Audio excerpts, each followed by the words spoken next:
Good morning, everybody, and welcome. Hope everybody had a good weekend. We are going to go on the record on case number 251-401-132, State of Utah versus Sundwall. It is Tuesday, March 17th. Counsel, at the close of trial close of the trial date on Friday, there were arguments made as it relates to specific exhibits, including certain text messages of Exhibit 126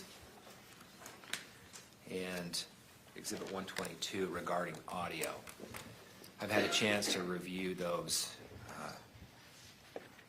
arguments and review the exhibits, and I have a ruling that I'm ready to make now that I hope will help the parties sort through how they're going to deal with that today. Regarding the audio on Exhibit 22, I will note that Exhibit 22 consists of an 8-second redacted audio recording of defendant saying, quote, "I feel like maybe I need to tell that I knew what she was doing, but I didn't help her," end quote.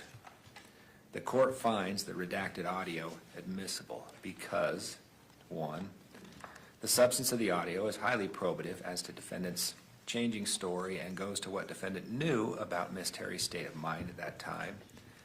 And 2, the court is unconvinced that the probative value of the audio is sufficiently outweighed by the possibility that the jury might draw a negative inference.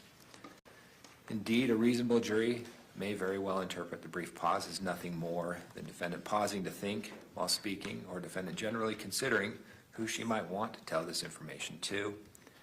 And 3, the court is of the opinion that there is nothing in the audio itself that identifies the call as having been made by defendant while incarcerated, specifically audio identifying it as a jail call and or background noises of other inmates, etc., that would cause prejudice.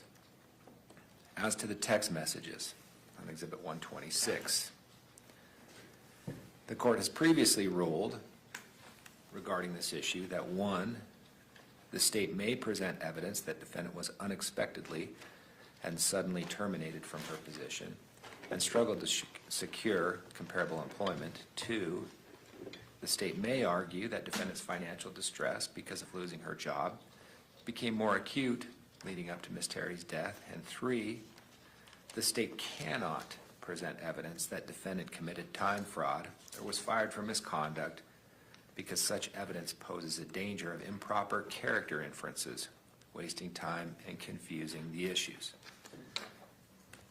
The court now applies this ruling, as well as Rule 403, to Exhibit 126 and orders additional redactions to the already redacted exhibits, and those are found as follows. Cole, can you come up here and get these to me? You'll see the redactions that I am asking the parties to make before this exhibit is offered, one to each attorney, or each table. You'll get a chance to review those. All right, counsel, the jury is here. What else do we need to cover? With regard to the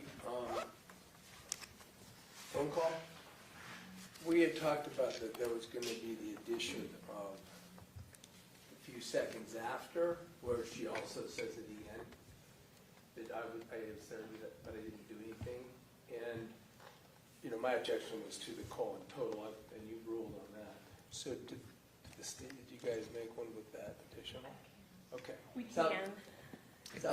Can you get that to Mr. Williams? Yes. Once you have that, and we just so we're all on the same page. We have timestamps, and I'm sure Chuck can whip it out. So, having not prevailed on the motion, I wanted to make sure we are in agreement to add the additional little section. Yes, we're in agreement. She thinks she has already done it. She's going to check. We don't expect to get to the witness list comes in through until after lunch. So. Okay. And then, sorry, Your Honor, were you done on that? Yes. Those issues.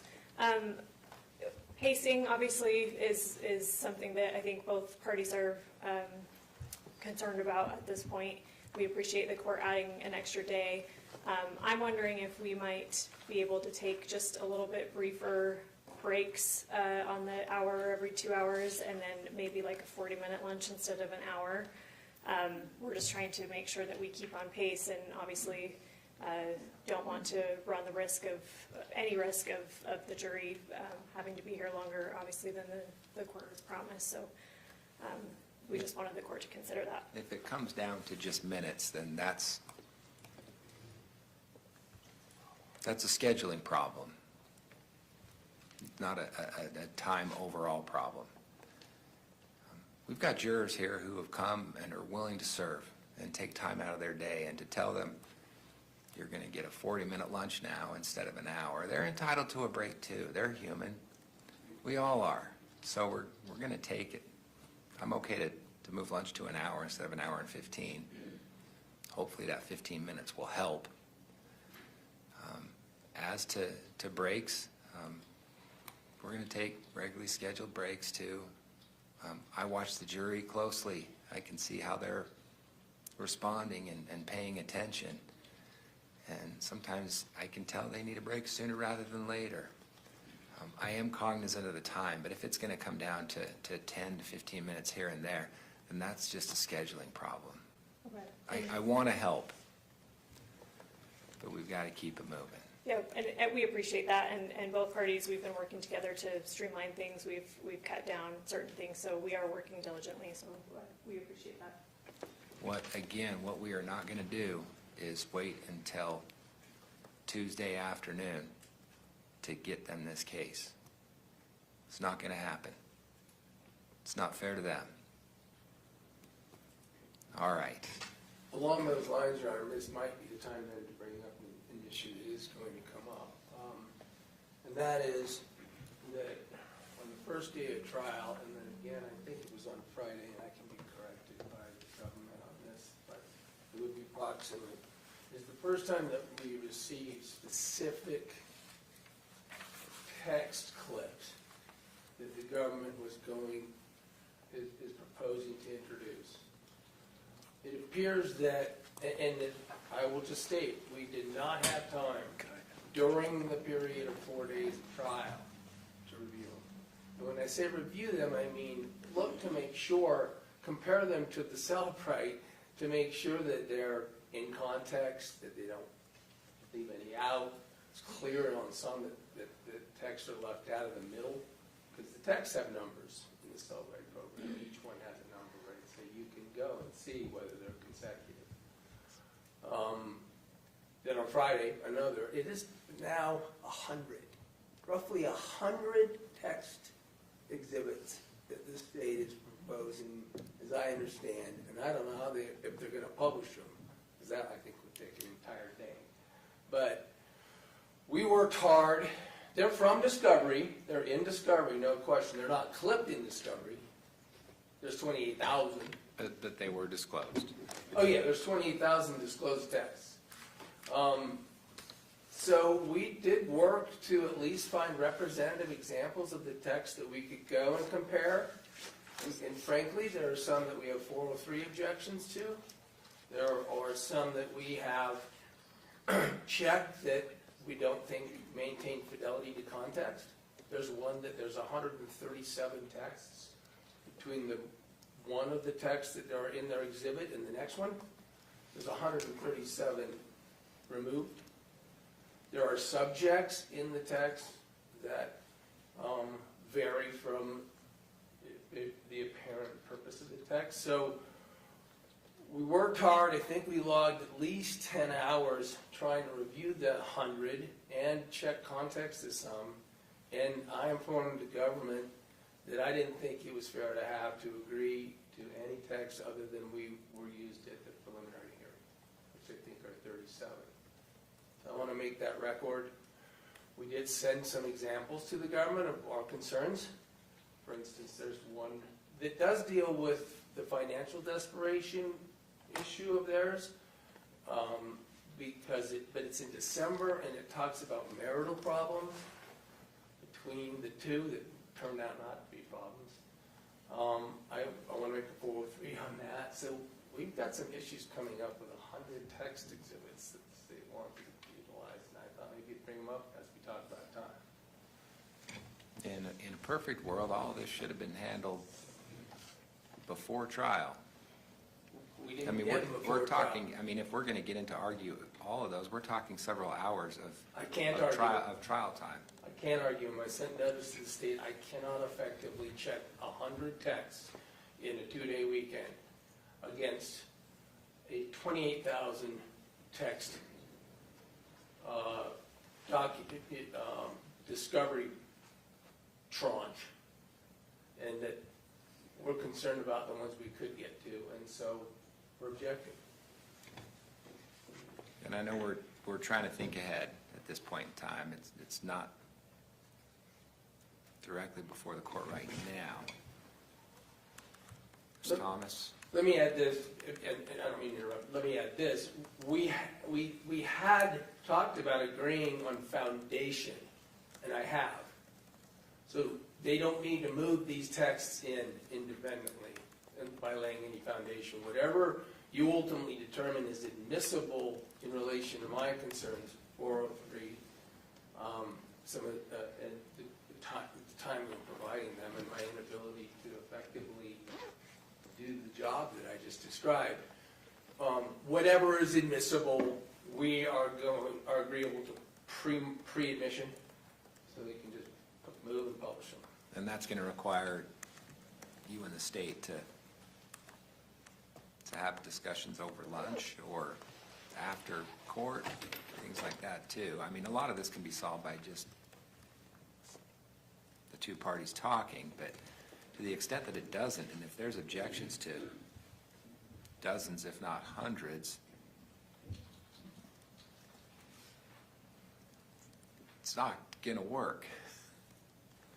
Ms. Thomas, you stood up. I want you to be heard. Well, Judge, I just wanted to notify the court that we've been working since the preliminary hearing to pull out of that 28,000 trove of text messages the ones that we felt was most relevant to this case. Since then, yesterday, I spent, it only took me 2 hours to go through every last one, to read each of them, and I did cut out quite a number of them, quite a few that we won't publish to the jury. But that's all it took me, it was a couple of hours. Mr. Williams has had these since he was appointed, or, took on the case when Ms. Sundwall was originally charged. I agree, in a perfect world, we could have gotten them to him earlier, but we have been working to cut them down to a state that it was manageable. He has had notice of them. They are described in the police report. I understand his frustration with the amount that he has had them. And had he wanted to challenge any of them, the day of introducing them is not the time to do it. Thank I'll you. just make the record now, because we're making it. Described in the police report, there's nearly 200 pages of single-space descriptions in this police report. It applies to, and I hope these tabs here suggest that I've done the work to try to do what I can to cross-reference the state. But we didn't get the specific ones to do our job until the day of trial for some and Friday for others. But there's no dispute that although there were tens of thousands of them, you had access to them. Absolutely. We had access, however, I will note, not in a searchable format in cell-right reports. All right. Those actually are searchable, Judge. That's how we did it. Yeah. I'm not interested in entertaining a debate on whether they're searchable or not. You guys know how to do your jobs much better than I do. I hope I made the record I need to make, and then I'm not going to address it anymore unless you have questions for me, Your Honor. Thank you. We ready to begin? What's the plan for today? We're anticipating this morning an officer from Lone Peak Police Department, Norman Robinson. We would then be calling Special Agent Justin Seitzinger, and then if we are done with him this morning, we would call Melissa Farney, who we sort of are anticipating going today and into probably through tomorrow. Okay. We ready to go? Yes. Bring the jury in? Yes, Your Honor. Thank you.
All rise for the jury.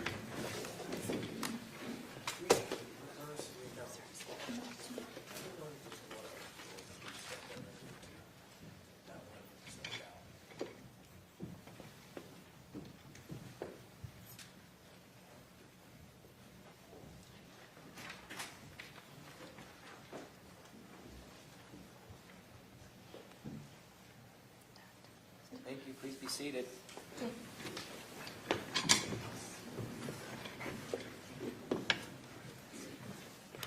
Ladies and gentlemen of the jury, welcome back. Hopefully you had a good weekend. It was hopefully somewhat restful. We appreciate your efforts in being here. We're ready to go on our first day of this week. Let's get started. Counsel. Thank you, Judge. The state calls Norman Robinson. Please come forward, sir. We'll get you sworn in.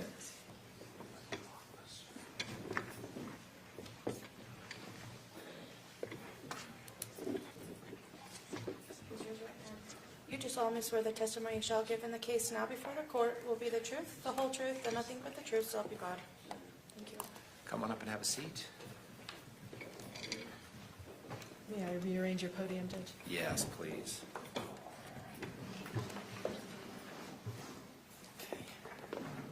If you can keep that mic in front of you at all times, that will help us make a good record and we'll all be able to hear. We appreciate you being here. Yes, sir. Ms. Thomas. Thank you, Judge. Good morning. Would you tell us your name, please? It's Officer Norman Robinson, How do you spell your last name? Robinson. And it's probably fairly evident to the jury what your occupation is, but I will ask you for the record to tell us that. I am a police officer for the Lone Peak Police Department, excuse me. Okay, how long have you been with Lone Peak? 23 months. And what is the jurisdiction of Lone Peak Police Department? Lone Peak Police Department covers Alpine City and Highland cities. 23 months, were you involved in law enforcement before that? No, ma'am. What do you do to become a police officer? Well, in my case, I sold my company, decided to make a life change to serve my community. Lost 100 pounds, started working out, went to school, went to the academy, 9 months of the academy. And in the academy, we have to pass with 80% or higher, and so I was the real-life rookie, so to speak, at 46 years old going through the academy. So You mentioned the academy. What is the academy? it's post-training, it's academics, it's defensive tactics, it's firearms, it's everything you need to know to qualify to become a police officer. And is there a certification associated when you complete that? There is. It's the LEO certification. LEO, meaning law Law enforcement enforcement officer. officer, yes, ma'am. And is that required to be a law officer in It is. Utah? Are there any requirements to continue that certification? Yes, there's 40 hours a year required training through post that you have to do every single year. Yeah. And post stands for what? Okay. Sorry. police officer I'm super standards and nervous, so- training? Yes, yes. I know that's leading. It's a completely different career than what I had before, so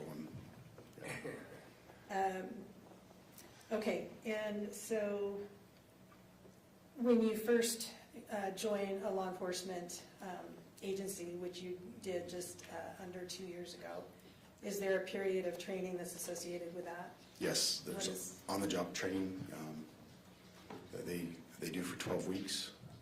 Okay, It's called FTO training. and what is associated with that? It's on-the-job training, so you ride with an officer and you just slowly increase your responsibilities as you become proficient with each call. Had you completed your on-the-job training at the time of this incident in August 2024? I did in July, So just before? just before. Okay. And so let's turn to that night. Were you on duty on August 12th, 2024? Yes, ma'am. What happens? What does being on duty entail? We receive calls from dispatch through our mobile CAD system, and we just answer calls for the general public for whatever needs arise. And are you driving around or hanging out at the police station, or what do you do? Generally, we are driving around patrolling, being visible for our community members to see us out and about. Do you have a partner with you in the vehicle or not? No, once you are off FTO, you're on your own. Okay. So you said you were on duty on August 12th. What first came to your attention that brought you into this case? It came out as a medical call.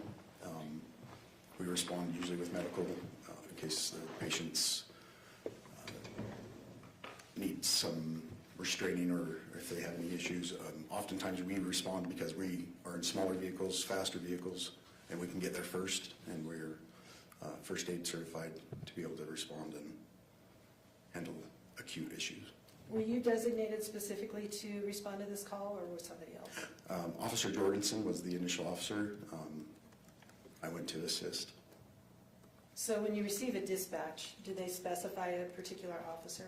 Generally, they'll call a specific officer and assign it to them. All right, and then why did you assist? It came out as a medical, and just the call details, it sounded pretty serious. And so we usually just try and get there as quick as we can to help. What were the call details that sounded serious? That she was just labored breathing, sounded like she was drowning. Basically like a full arrest type situation. All right, so you proceeded to the location. Did you arrive, what order did you arrive in, do you call that? EMS had arrived right before us, and Officer Jorgensen and I pulled up just about the same time. I parked right behind him. And by EMS, you're talking about emergency medical services? Yes, ma'am. Paramedics, fire department. All right, let me show you Exhibit 26. It's already been admitted. And these take a minute to warm up, so just give it a second while it blinks on and off.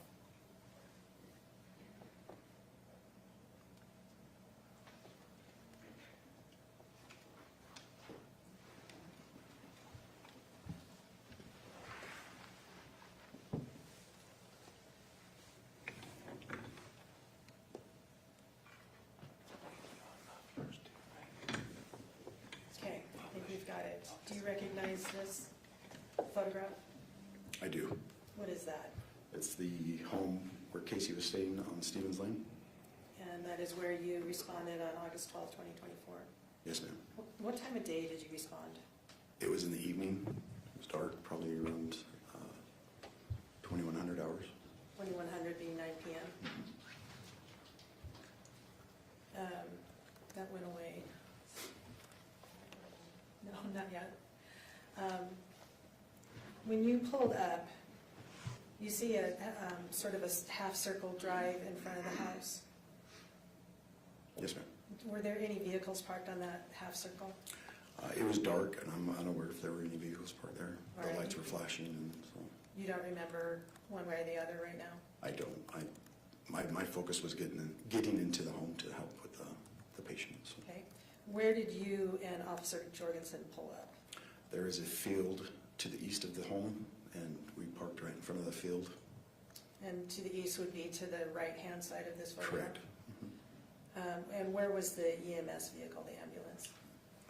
So there, where we parked is the field, and then the driveway, there's a long driveway that goes on the side of the home. They pulled up just past that driveway so they could back in an ambulance into that driveway. So, All right, so when you arrived, EMS was on the street? yes, All right. Did you see any other vehicles or people coming or going from the house? I did not. I saw several sets of headlights, but again, it was dark, lights were flashing, and my focus was to get to the patient to help. Where did you go? You can turn it on. Thank you. So along the long driveway is the attached garages, and in the first garage, set of the large doors, just inside the garage is a set of stairs that go directly to the basement. And is that where you went? It is. I followed a paramedic carrying some supplies. He was carrying some supplies, and I was following right behind him. And do you recall where Officer Jorgensen was? Is he ahead of you or behind you or something? I don't else? recall at that point. All right. So you followed EMS into the house. Where did you go? I continued to follow them through a kitchen area, a small living area. To the left is a hallway. Directly at the end of the hallway was a small bedroom. And Let me stop you for just a minute. Was this on the main level of the house? no, ma'am, that was down in the basement. All right, so you went into the basement and then you described a kitchen area, a small family room area, and a hallway. Correct. And then what did you see? I saw 4 to 5 paramedics, EMS, working on Kacee on the bed. It was kind of a small room, so I stood in the doorway, just kind of to be there for a pass-off if they needed help with CPR or anything like that. Okay, what is a pass-off? So as they initiate CPR, it's quite strenuous on the body for people to do, and so we trade off to make sure that the compressions are correct and nobody gets exhausted during that time, so the patient's getting full care. Okay, did you need to participate in CPR at all? I did not. Okay. And you mentioned Kacee. Was this somebody you knew at the time? I did not. And so that is a name that you came to know later on down the road? Correct. Okay. What was her status as far as you could tell when you first looked into the room? It was pretty grave. She was breathing very, very hard, gurgling. It was, as a new officer, being exposed to that, it was a sight. It was extraordinarily violent breathing, in my opinion. And did you note or notice anything particular in the room as you were watching the EMTs do what they needed to do? They were just fervently working on her to the head of the bed by the, there was a lazy boy to the head of the bed where Kacee's head was.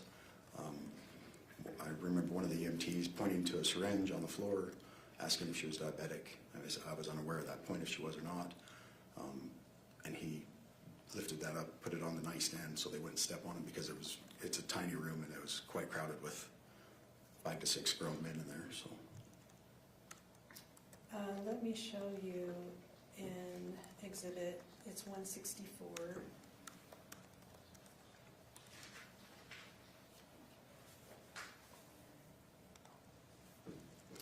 And do you recognize that photograph? Yes, ma'am, that's the syringe the fireman placed on the nightstand there. Where is the nightstand in conjunction with the bedside, the recliner that you mentioned and the bed? So you have the recliner is against in the corner of the wall, the bed is on the wall, and the nightstand is just would be to the right of the recliner. Okay. As you enter the room, it would be on your left side. Okay, gotcha. All right. And does that accurately reflect what you recall seeing the EMS, where you saw the EMS put the syringe as they were working on the patient? Yes. State moves to admit exhibit 164. Mr. Williams? No objection, I'm just looking for the original witness list for up here. Court Or received, exhibit list, I apologize. court received states 164 was published. Yes, please.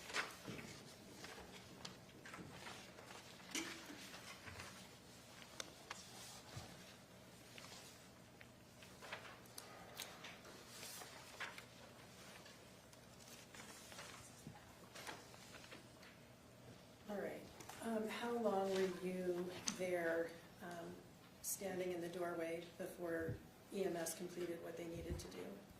I went back and forth down the hallway, keeping the hallway clear for them, so if they needed to go in and out for medical supplies, also to ensure some privacy for the patient, because they did have to cut her shirt open. All right, and how long before they, well, what did they ultimately do with the patient, with Kacee? I believe it was 10 to 15 minutes of patient care on scene. They ended up transporting to the hospital. What did you do after the EMS left with the patient? Officer Jorgensen and I, he collected a statement, and I assisted where he was the initiating officer. I just assisted where he directed me. They started to look for medications, anything that could help the hospital with patient care. So medication bottles, things like that. What did you observe in the room in that regard? There was an enormous amount of medication bottles. Were those collected? The empty narcotic bottles were collected, I believe. All right. And did you yourself do any searching of the room at that time? Her uncle stated that if she had any last will or testament or DNR sort of document, it would be in a blue case in the closet. So I was directed to bring that down and to shuffle through there to see if there was any documents like that. Did you locate a blue box or case in the closet? I did. Directly, as you come into the room, directly to the right, there was a closet with some bifold doors, or a door. I located the blue box, pulled it down and set it on the bed, opened it, and started to shuffle through. A lot of documents were in there. So. Did you find anything that you were, interested in as far as you were looking for that night? I could not locate any specific DNR paperwork. There was a single envelope with a name on it that I thought was interesting or suspicious, so yeah. Why did you think it was interesting? I had the task, Officer Jorgensen gave me the task of calling Kacee's sister to find out who was in the residence with her earlier, and that person's name was on the envelope. So. Okay. And would that person's name be Meggan Sundwall? Yes, ma'am. What did you do with the envelope? I put it back in the box. Did you open the envelope? No, ma'am. You said you were looking for DNRs or anything of that nature. Did you find any such thing in the box? No, ma'am. In your training and experience in law enforcement, have you come across people that had DNRs? Yes. And what was your experience with how they are stored or located? Generally, DNRs are located somewhere very visible for EMS to see, generally on a fridge, magneted to a fridge, or on a nightstand near the patient. So there was nothing in the room. All right. Did you happen to notice whether there was a box or a basket of snacks in the room? No, ma'am, I didn't notice that.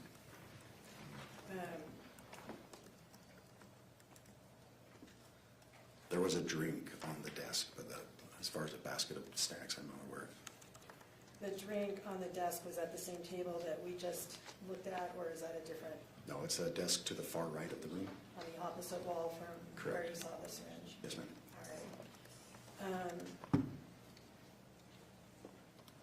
Did anybody wait or speak to EMS that you noticed that had been present at the time of this medical emergency? No, ma'am. I was told by her uncle that there were some people in the room with her while the event was going on. Just through the chaos of the scene, the EMS stated to me that there were 2 vehicles in front of them when they pulled up.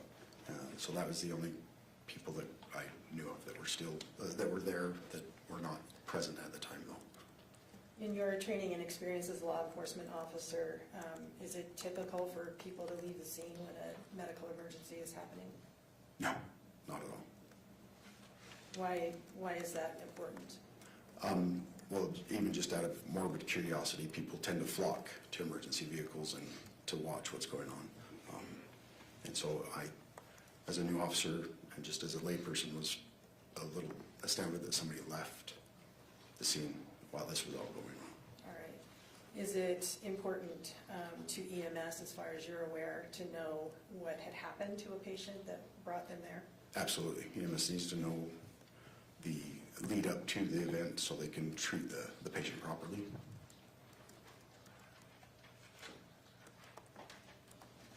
How long were you at the home before you left? Approximately an hour. Okay. And what was happening when you left?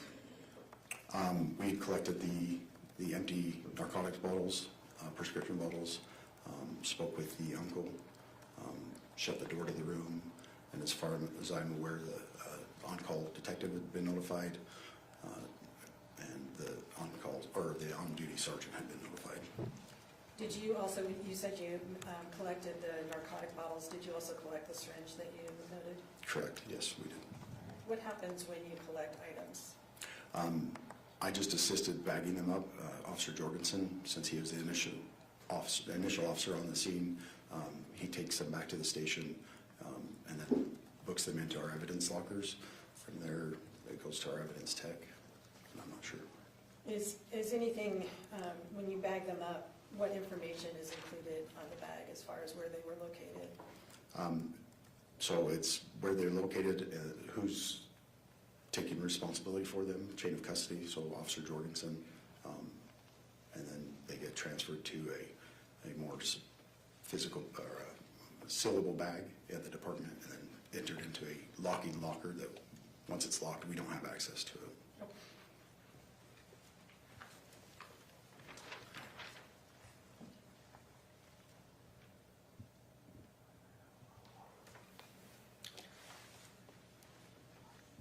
Officer, in your training and admittedly fairly limited experience, have you responded to other medical emergencies or situations? Often. In those circumstances that you mentioned that you have seen DNRs to be in place, do you verify if they exist or offer care regardless of whether there's one there? Generally, that's EMS that takes care of that, but we're on scene to assist them in looking for those documents or participating in patient care while they look for those documents. And absent an obvious one that you mentioned is typically on a refrigerator, bedside table, or something like that, would care be automatically offered or suspended until that's confirmed or denied? So generally, when we arrive on scene, if there are people there, we get directive from them. Generally, the people that are near the patient will know if they have a DNR, and will direct us straight to the DNR. All right. How do you confirm when there's, if there isn't a visible copy of one, what do you do? If there's not a visible copy, we assume that there's not a DNR and we initiate patient care. Thank you.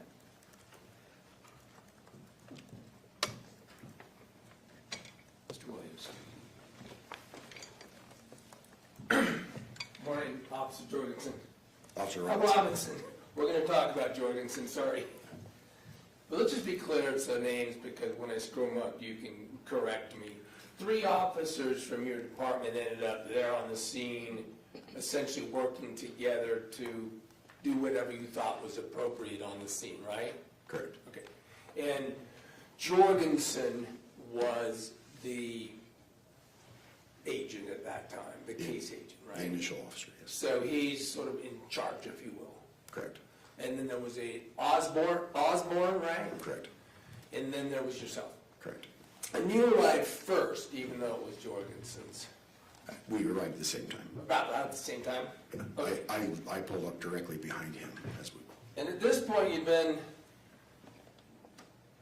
5 months out of training, right? You've been 5 months out of FTO? FTO. No, I was a month out of FTO. Oh, 1 month. Yes. 5 months out as an officer. Yes. So you've been... 4 months on as an officer. You've never responded to seeing anything like this. in your police career at that point, right? Not in my police career, no, sir. I was a CNA when I was younger, worked in nursing homes, things like that. But I mean, in a law No, enforcement not in law enforcement. Because we're gonna talk a few things, and I kind of want to actually give you an out right up front. You were new, Yes. right? So what I'd actually like to quickly do here is, let me set this up in a bit. You're issued body-worn cameras, right? Correct. Body-worn cameras in your department are worn on the shoulder, and other than that, obviously, the body-worn camera is to pick up whatever you can that you're looking and seeing at as you undertook this nearly an hour activity, correct? Correct. It's a absolute requirement of policies and procedures that you initiate your body camera under these circumstances, agreed? Agreed. So you did, right? Yes, sir. And then you turn off your body camera at the end of this activity. In other words, when you're gonna leave the residence, is that when you decided it was, Yes. you could turn it off? You were also issued telephones, right? Correct. And those are telephones you could take evidence with, correct? Correct. For instance, photographs. Yes. We're gonna get to all that in a minute, because I know that you know what's coming. That even though you followed your body cam policy, created an entire body cam that we could review and see exactly what you did, it got destroyed before this trial, right? Yes. As a matter of fact, and you didn't destroy it, right? No. What you did is you logged it, you uploaded it to something, because that's what body cam footage is supposed to be done with, right? Correct. Now, when you uploaded the body cam video, it sounds like we've uncovered the fact that you uploaded it with the wrong tag, is that right? No, sir. So when you uploaded it in the manner that you would expect to go into evidence to be used for a criminal case, right? No, sir. At that time, it was a medical call. All right, so I guess that's my point. When you uploaded this, regardless of whether it was a medical call, you're required to take that evidence. Can we agree body cam evidence is pretty important? Yes, sir. And that's why you have policies that require that you take it, you use it, you keep it on, and you preserve it, right? Correct. And so what did you do to preserve it? I uploaded it and tagged it as, according to my training, that it was a medical call. The patient was still alive and transported to the hospital. At that point, I had no idea if the investigation was going to go further or not. So. Okay, that's what I'm getting to, and maybe maybe it's my fault, but you tagged it as medical. And is it your understanding, or was it your understanding at the time, that made any difference in terms of it being preserved as evidence? There's a specific time frame that our Axon keeps specific tags on record. What is that? I'm not sure on their policy as far as the timelines go. Again, I uploaded it and tagged it as to my training.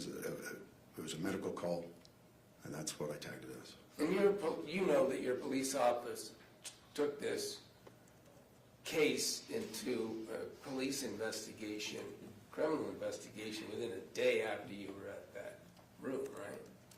Actually, I believe that was my Friday, so I had 3 days off. I'm not 100% aware of what goes on with the case when it goes to investigations. At any rate, Jorgensen was there and had a body cam, right? Correct. We still have his, right? Correct. Osborne was there and he had a body cam, correct? Correct. We still have his, right? Correct. And I'm not trying to beat you up on it, I'm just trying to help everybody understand and give you an out, actually, that you uploaded it in a way that it could have been preserved, but apparently tagged for something that purged it at some point. And that's why you haven't been able to review it even yourself, right? Correct. Okay. But you did review, I mean, at least we have a couple other officers, and they were around in the same room, house, area, vicinity of you, that you were in, right? Yes, we were all together. So at least we have theirs, and in fact, didn't you review Jorgensen's Yes, body camera in preparation for today? I did. Since you didn't have your own to review, fair to say. I also read the report from Detective Farney. She reviewed the body cam, so Yeah, Farney got to see it before it got destroyed, right? I believe so, yes. Okay, and I apologize. Detective Farney got to see it, I'm sorry. Okay, well, what I'd like to do is play a little bit of Jorgensen's. Because, did you know, I mean, were your responsibilities essentially mostly finished in this case after you left the room? Yes or no? When I left the room, yes. Yeah. Then,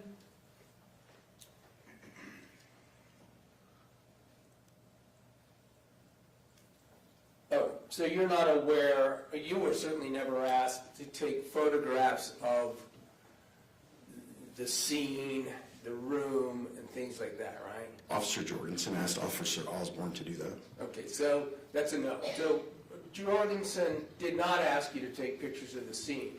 Correct. We're going to get to, in a minute, to the pictures you were asked to take. I think you spoke a little bit about it, maybe. Well, let's go there real quick. You were asked to take pictures of certain evidence, right? No, I took one picture of the whole scene. It was after I discovered who was in the room, so I had written it on my notepad, and the envelope I found in the blue box had the same name, so I took a picture of my notes and the envelope. You only took one picture? With my Phone? issued phone, yes. We've since learned that that's got destroyed or can't be found either, right? We were issued new phones. I did an upload of all my old material onto my new phone, and there was a few months of the Google Photo Drive that did not upload.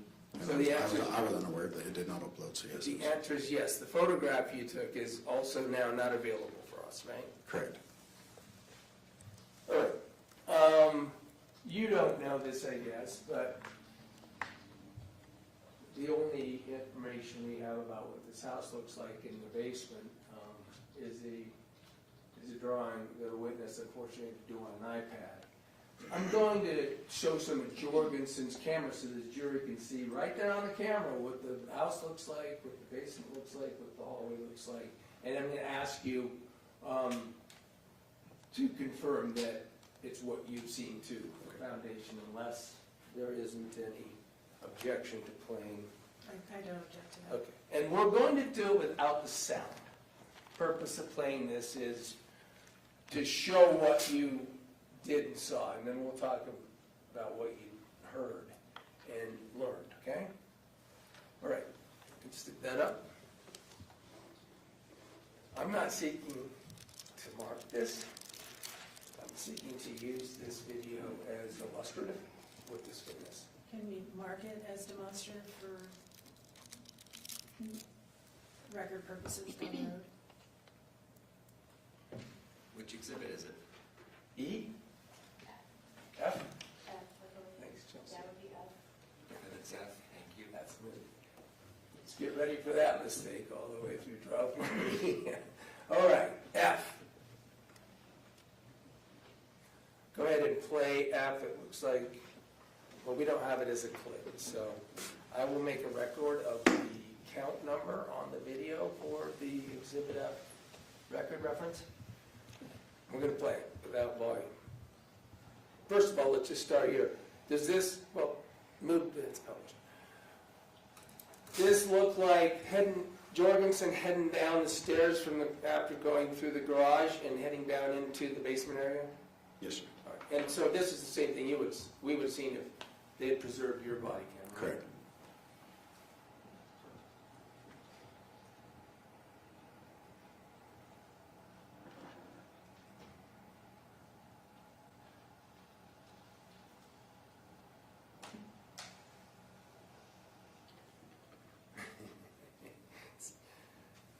All right. Why don't we pause it there?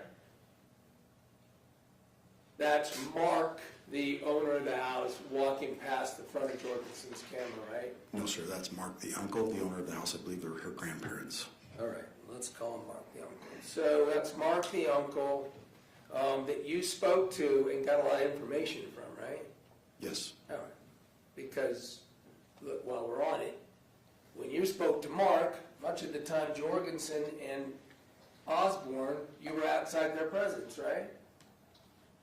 yes, Yeah, you were in this area speaking to Mark a lot of this hour, right?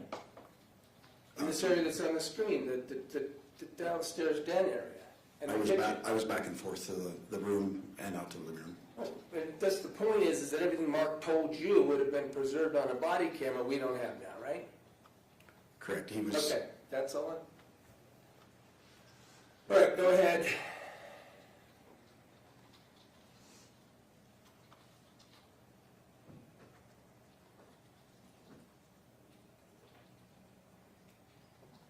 All right, we're walking down. You can see Mark's father there on the left with the red cap, right? yes, Newell, that's Newell, right? yes, Now, you found, by the way, a whole bunch of Newell's prescription medication and opioids in that room eventually, right? correct, That was EMS. There goes Mark, right? yes, Here you are talking to him, right? yes, And of course, we don't know what he's telling you, at least not in form of a recording. Well, actually, that's not true. That's not true. I take that back. This is Jorgensen's camera. correct, So we do know this discussion that was happening because it's being caught on Jorgensen's camera, right? correct, Now, during this discussion, Mark is giving you information about, he's already talked to Kylie, who has stated that she thinks Meggan was involved in poisoning her sister, right? correct, And Mark has already said, so we don't know if it's some suicide or assisted suicide or is she murdering, and all of these theories and suspicions have been told now, are being told to you by Mark, right? yes, All exactly, right. So I want to be clear that at this point in time, there's reason to believe it's not just medical, there might be police work to do, right? it's third party, so essentially it's kind of hearsay. Well, sure, you begin investigations on hearsay all the time, right? Yes, I mean, detectives, I'll back off the subject. Here's the EMT talking to you about what's going to happen. Mark needs to go move his truck because the ambulance, they're going to take him up that stairs he just pointed at, right? yes, All right.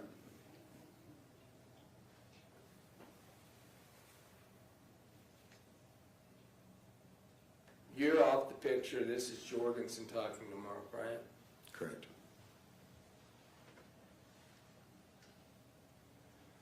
Remember that's Mark looking to get a phone number? yes, At the time that you were there, a call to Kylie had happened, right? correct, So Kylie's suspicions and Kylie's position was being made, and you were privy to it, right? correct, And by the way, that was that Meggan poisoned my sister, right? I don't recall if she used those words.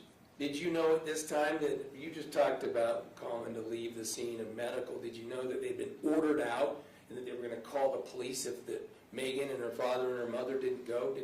You didn't know at that time that Kylie had said that to them? I was not aware that they were ordered out of the home.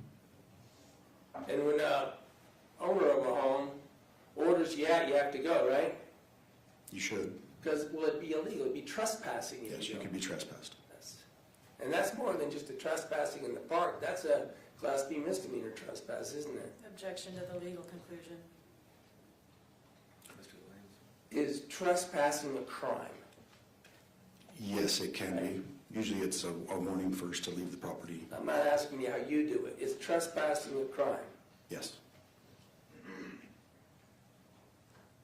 Here we are now seeing at, I'll make a quick record, 3:49 on the body camera time at the bottom left.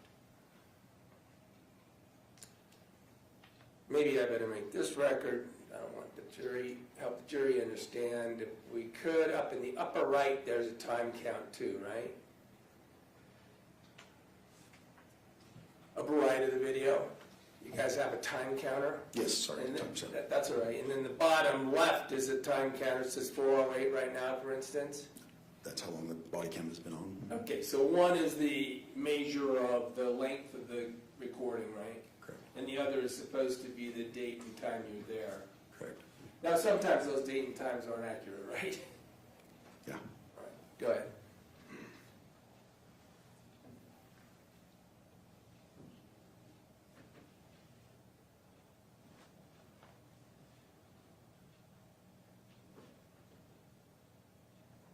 All right, here we go. Jorgensen walking back over to Den. By the way, that's Newell's wife, Mark's mother, that is standing with Newell there in the red cap, right? I believe so, yes. Downstairs.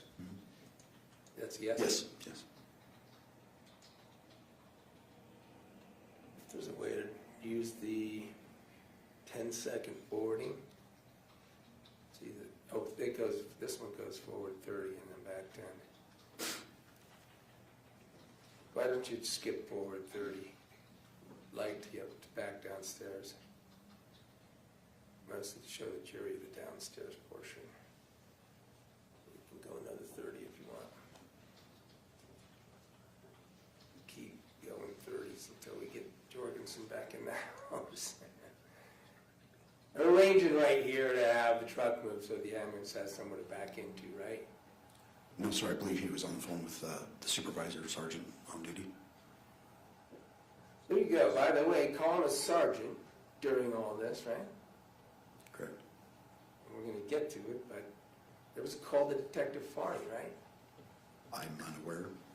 I didn't make the call, so I'm unaware who or if she was Maybe called. you weren't in the room. Fair enough. Because Correct. I don't know what you did. I don't have your camera.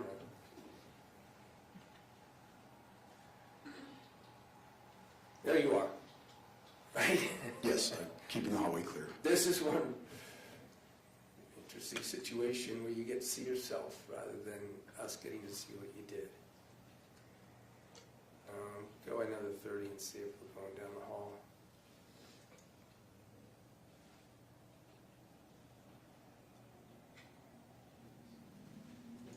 Keep doing that, I guess. Another.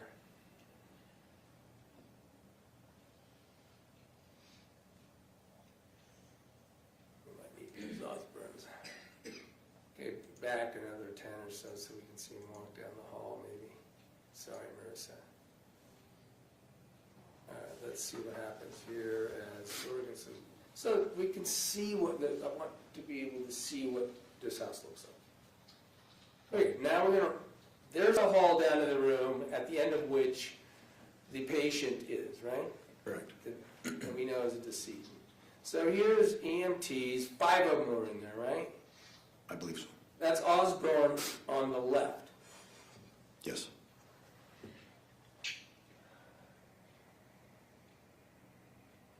And you guys really didn't go in that room. We can see the syringe there, right? On that Yes, sir. table with the light on it. Yes, sir.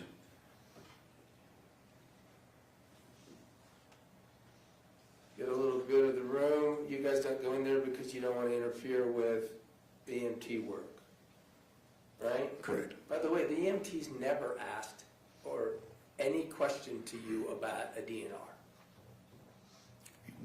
Correct. Generally, they're That's all visible. I have is we're going to move quicker. Back out to the den. All right, let's see if we can forward even dragging, if you'd like, Marissa, to once the EMTs leave. I have my timestamp transcript too.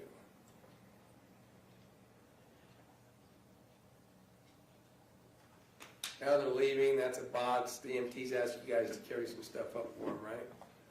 Yes, we generally help them carry So you equipment. did. There, now you're going in the room, right? That's Officer Jorgensen. I'm actually, at this point, I was upstairs making sure the walkway was clear for EMS to carry her out. I told you were gonna need to keep correcting me. There you are. Yes. So you're seeing there's the syringe, You're certainly able to view this room, and it looks like this on the camera, right? Yes. Same thing we would have seen if we had seen your body camera. There's the closet, by the way. What was in that? Oh, strike that. You mentioned drink. There's one up there by the TV. Yes, sir.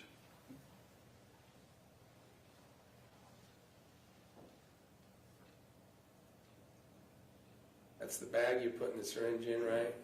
Her phone, I believe. Oh, that's her phone. You gave that phone back to Mark, right? I believe Officer Jorgensen did. There's some clothes, you understood those to be clothes that Kacee Terry had been wearing, right? Yes, they were cut off her body. And it was basically sweats, right? I believe it was like a tank top. That green one. Yes. But over that, she was wearing sweats. You don't know. Yeah, I can't recall. Fair enough. And then, go ahead.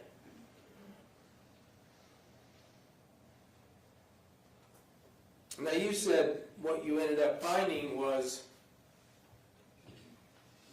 a massive amount of prescription pain pills, oxycodone, right?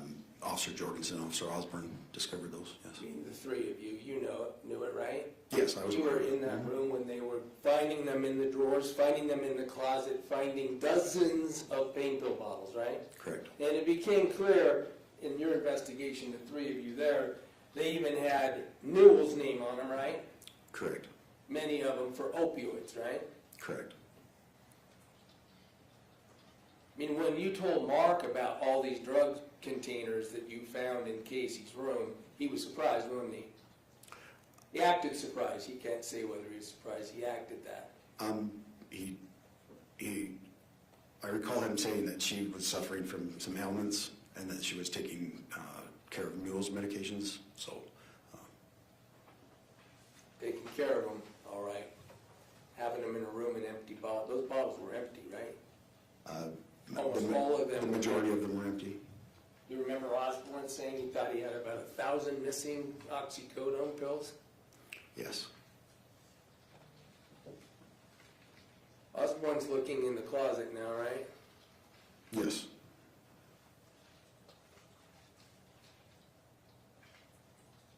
I don't know exactly where the turquoise box starts. Sorry, so.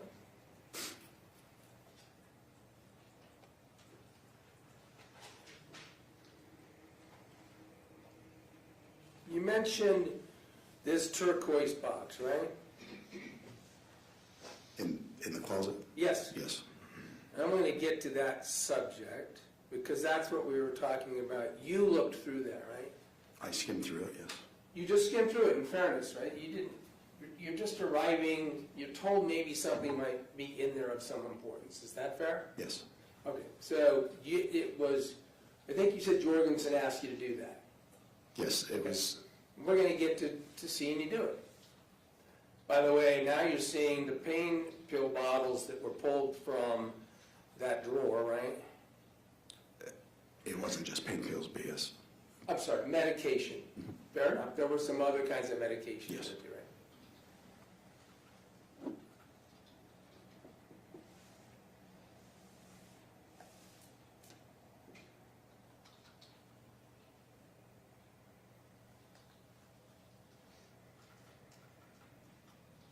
That's Osborne moving a treadmill that was blocking access to this particular closet at the time, right? Correct. You could not open those closet doors without moving that treadmill device. Agreed? Osborne could not, yes. Well, anybody couldn't. They'd have to move it, right? Yes.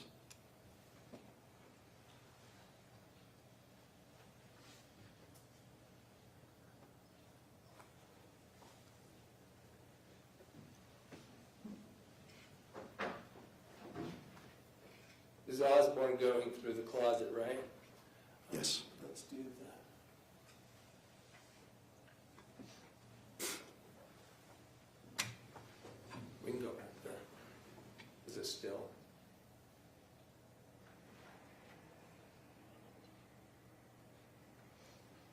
Okay, here we have you reaching up. In a second, we're gonna see more fully, but that's the turquoise box, right? Yes, Now, you're reaching up, pulling it out, by the way, pulling it out. You're wearing gloves for reasons that include you don't want to leave fingerprints, right? yes. Certainly, even at that point, and as you sit here now, you realize that a smooth surface like a box would be a good place to try to get fingerprints from. Might be. Well, and there were a lot of, like you said, empty narcotics, and so, you know, All kinds of stuff. yeah, I don't want to get, But on that, oh, yeah, now you're talking about the gloves. It was actually Osborne that said, hey, when you picked up that needle, he said, hey, you should go wash your hands and it was her phone that I grabbed. phone. Yes, And then that you wash your hands and put those gloves on. I did. Mhm. There you are, opening it. Pause. This is you looking through the box. If we could, can you go back 10?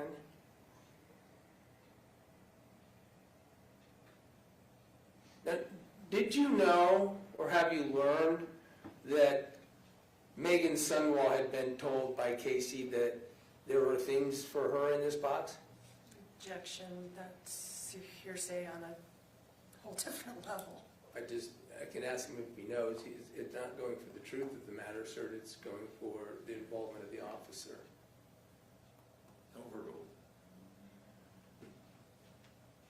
At this time, you didn't know, but as you're investigating, you're talking, I'm just asking if you learned that there was a claim that there were things for Meggan in the box. Let me just ask that. There were a lot of excited utterances going on as far as her name and things, but nothing specifically about that box. I mean, we're going to It get... was correlated about Meggan, to me. I interrupted you, I'm sorry.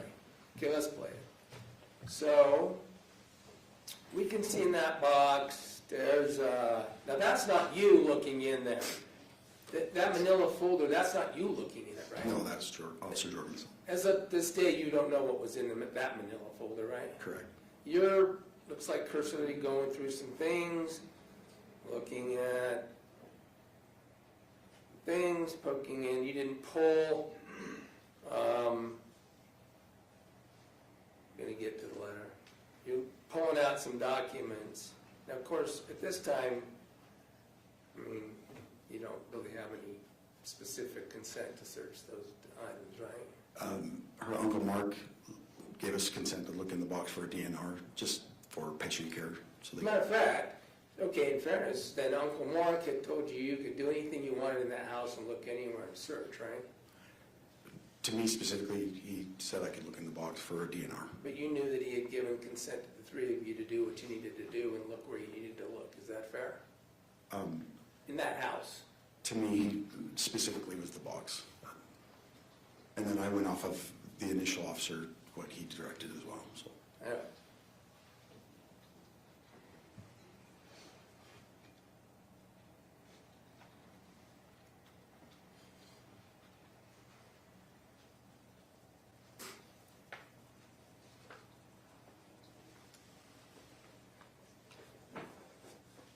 All right, so you've got some manila envelopes, you stick them back in there, going through, looking at papers. So that's obviously Jorgensen standing there recording it, so he's looking at them too.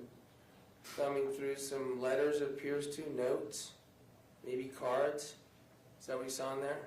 Yes, there was a lot of miscellaneous papers, so we were looking for a specific medical document. All right. That's all you were looking for? Yes.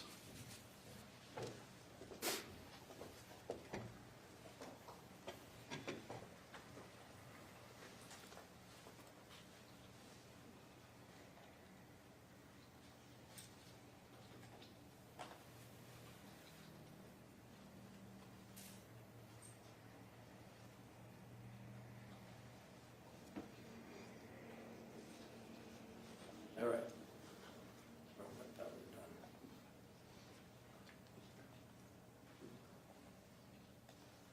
There's a folder with some papers. You didn't pull those out of the blue folder, right? I believe it was empty. Can you go back 10 seconds?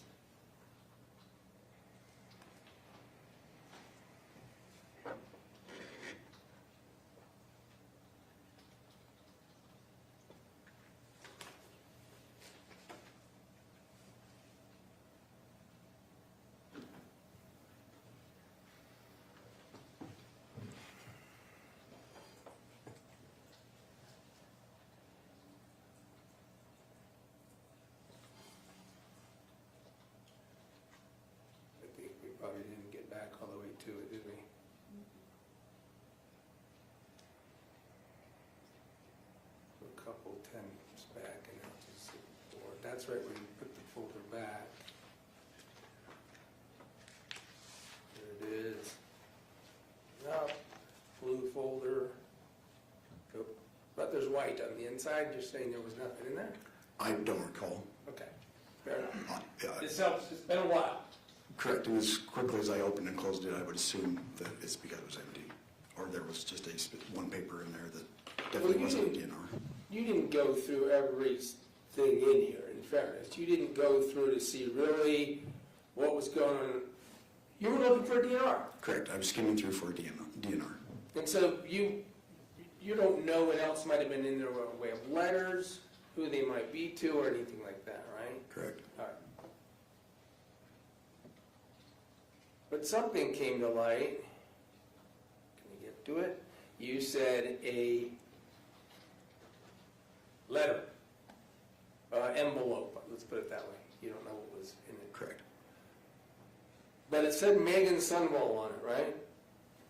I don't recall the name, but it had just this one name on it. I think that you already testified that it was the fact that it did say it was Meggan Sundwall, and that caused you to say, do you want me to run this name, because you recognized it as a name that Kylie had already given. Correct, it matched my notes that I talked to Kacee Okay. on the phone, so yeah. Just Sorry. establishing, is that it, right there on the bed? Yes, sir. All right, so there's the letter, a letter that says Meggan, an envelope that says Meggan Sundwall on it. You check, you find out that's a name of interest, right? It was the name of the person that was in the room with her while the event was going on. So it was interesting. Correct. So it was a name of interest, right? Correct. All right, so you actually asked Jorgensen if he wanted you to run this name through databases, right? Correct. Now, he said no, right? I don't recall. You never did it. Yeah, And you don't know what was in that envelope, do you? I don't.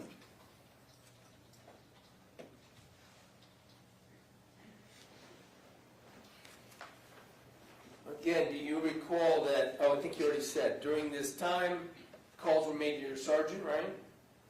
Officer Jorgensen, yes, was in contact with Sergeant. And a call made to Detective Farney. I'm unaware of who called Detective Farney or if she was called at that time. You weren't in the room? I wasn't privy to that, no.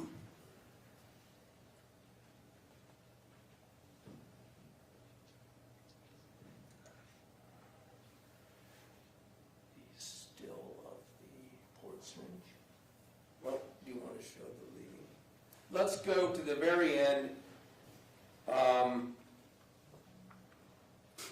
When you walked out with Jorgensen, right? Correct. The last thing that you ever said to Mark and whoever else was present and could hear is, don't let anyone go in that room, right? Correct.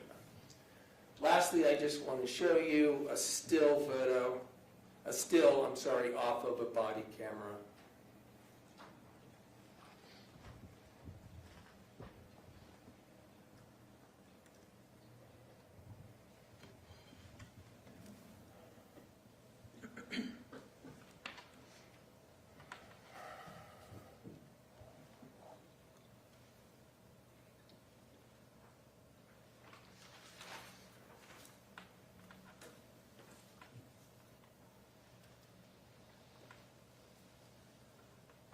Switch your media. Gotta go to speech on. Thanks for patience. Do you recall? This shouldn't be published yet. Thank you. See this? You recall standing there? We saw Osborne going through, and Jorgensen to a certain extent. The left-hand closet where it was blocked by the treadmill, right? Yes. You recall that this is the closet that is depicted here on what I'm going to call defendant's G. From that picture? Yeah. No, sir. Do you recall seeing that? That's a close-up picture of medication. I can't there's definitively say that that was the closet just by that still picture. There's something in front of it, right? There's a syringe. Is that right? Yes, there's a syringe on the shelf. Did you ever collect that syringe as evidence? I never saw that syringe.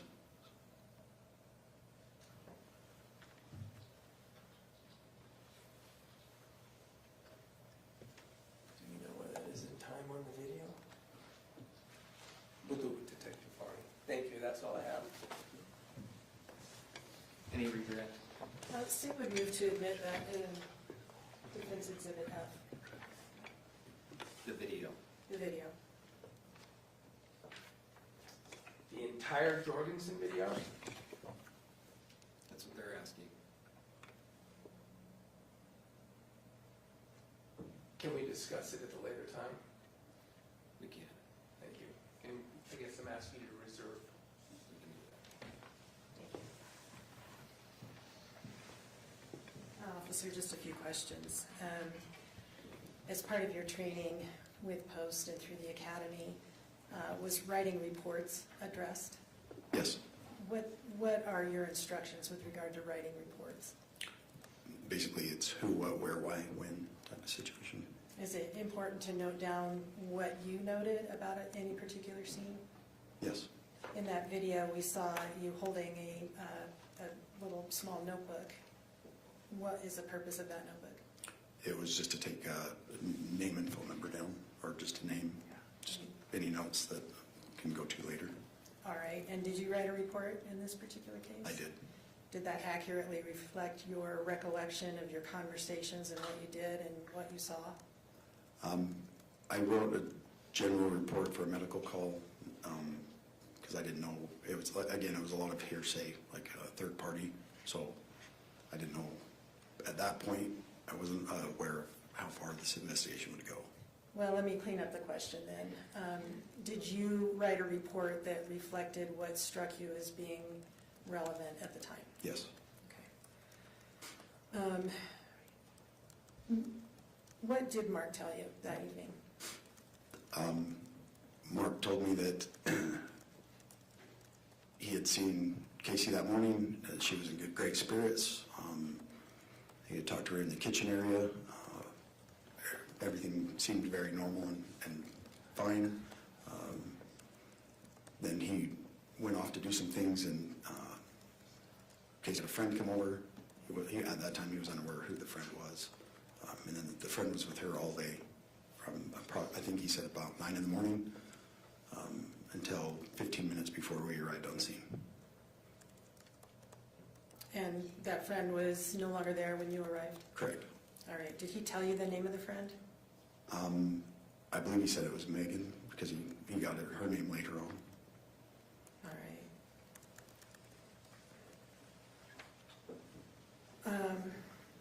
And in that video, I think Mr. Williams identified them, that there was an older gentleman in a red hat.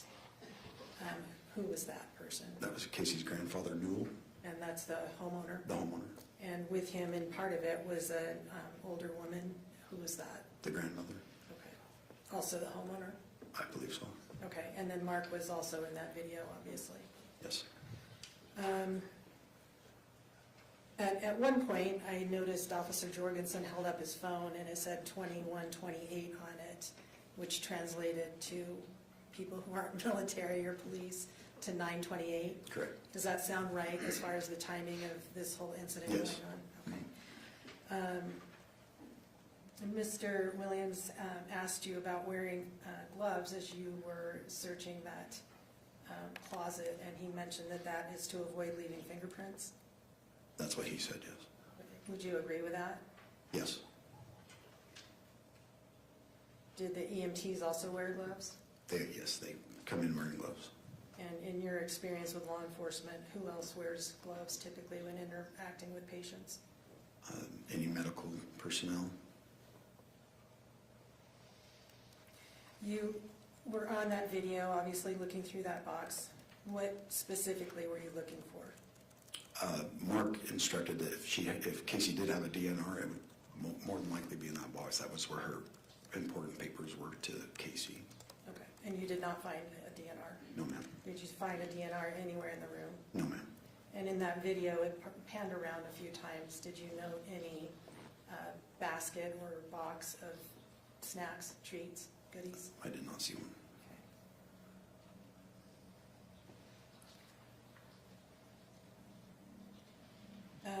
In that last photo, could you put that back up, please? The last photo that you used, Exhibit G.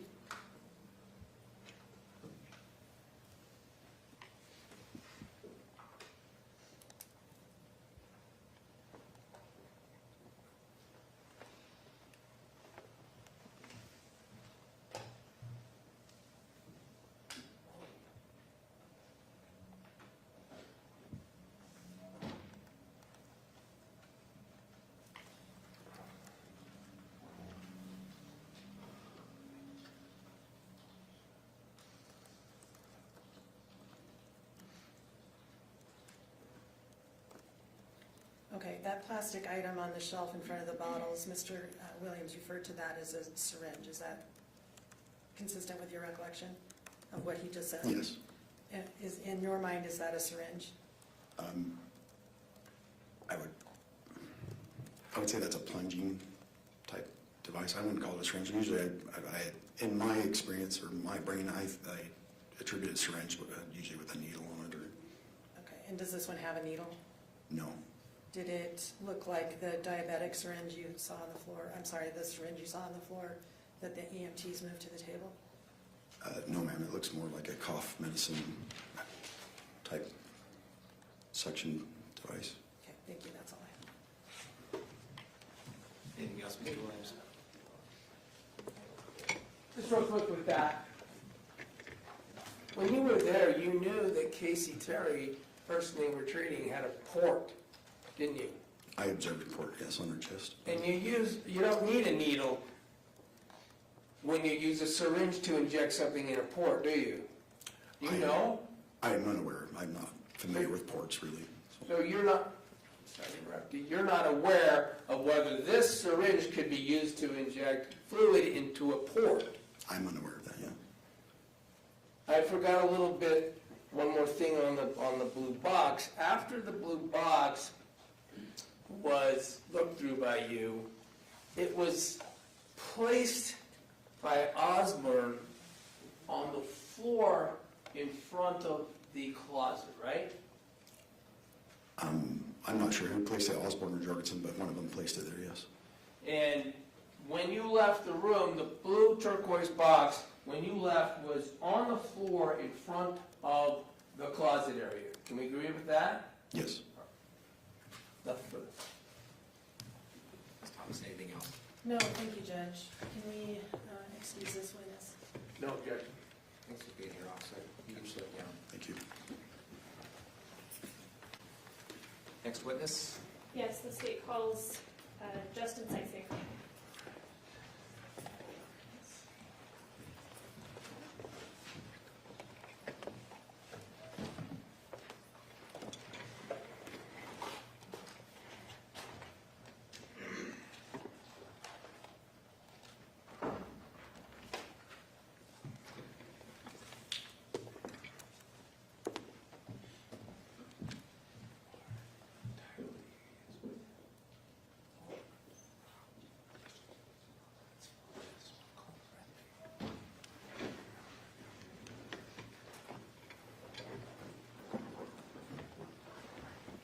Please come forward, sir, up here near the clerk, and we'll get you sworn in.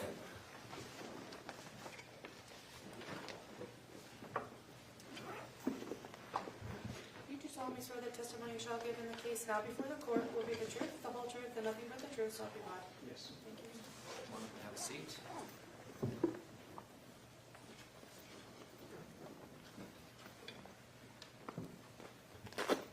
Thank you for being here. If you can keep that mic in front of you at all times. You bet, Your Honor. Really help us out. Ms. Hunt. If you could state your name and spell your last for the record. Justin Seisinger, Seitzinger. Where are you currently employed? I work for the Utah County Attorney's Office Bureau of Investigations. What's your title, what's your current title at that office? Special Agent. How long has that been your title? Recent, maybe a couple months. What was your title before that? Sergeant.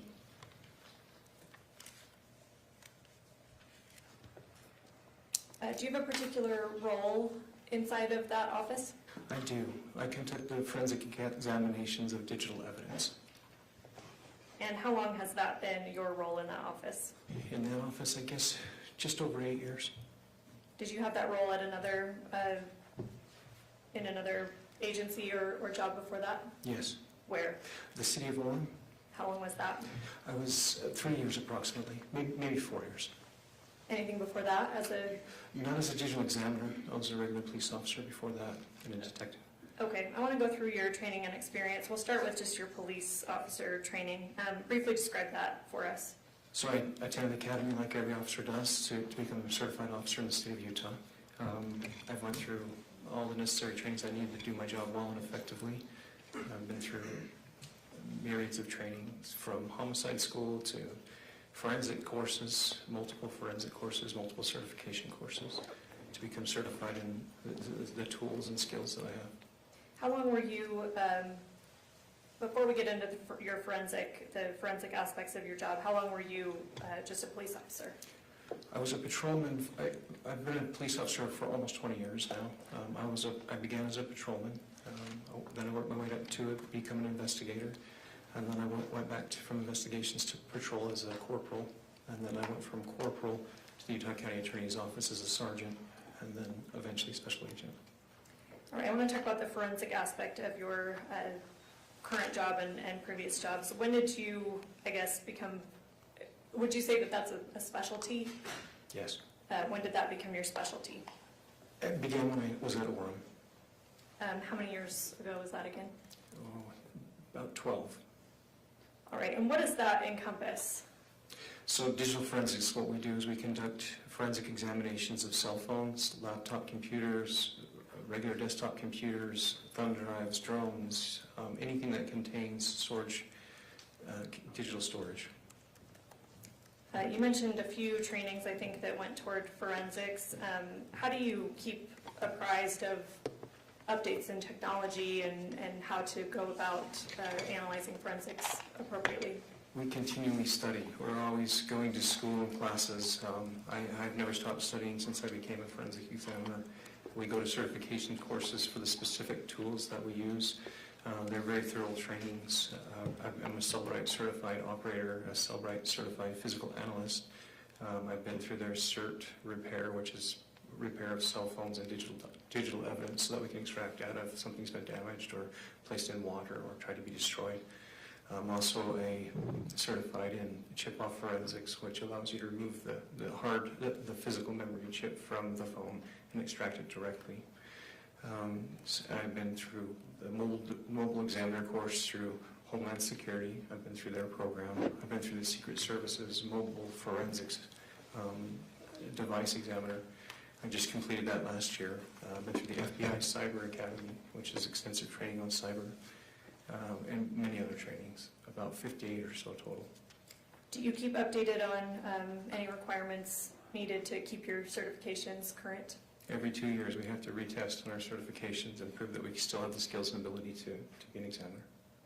You mentioned the word Cellbrite earlier, and I'm going to get back to that in a second, but first I want to talk about your role. You said you work at the Utah County Attorney's Office Investigation Bureau. Is that accurate? Correct. That's the same office as prosecutors, Utah County Attorney's Office at least, correct? Yes. What's the difference? I guess, is there a delineation between the two offices and their roles? There are. The prosecutors have their own offices, and we're a small, I guess you would call us a police department. We're an investigations bureau, so we have investigators that have been seasoned in police work, and we've been selected to be able to work there. And so we do our investigations, and that could include public corruption. It could include police officers that have been involved in shootings to help assist the county attorney with the investigation on those types of things. And we do anything that is asked of us by the county attorney. Does that mean that you come to any particular conclusions that, I guess, do prosecutors ask you to come to certain conclusions about your investigations? They ask our opinion, but generally speaking, we just present facts. We present them with the information they need to have the ability to make decisions, and sometimes they'll ask us our opinions. Are you aware if prosecutors in that office even have direct access to your part of the facility? Most do not. Kind of our own locked-down police department, if you will. If evidence that you're seeing as part of your investigation, if a prosecutor doesn't, I guess, agree with it, or it doesn't seem to favor the prosecutor's case, do you change your opinion to match the prosecutors, or do you follow the evidence? I follow the evidence. All right, I want to get back to what you mentioned, Cellbrite. I believe you said that you were certified in that. Is that correct? Yes. What is Cellbrite? Cellbrite is a forensic tool that can be either installed on a desktop computer, it can be installed, and it also has its own self-contained hardware system that you can take into the field and do examinations in the field if you need to. What it does is it forensically extracts the data from a cell phone, tablet, or a drone, or anything that's mobile. And then it also has another software that decodes that information when it's obtained from the cell phone in raw data. It will decode that information so it's readable for us to be able to look at.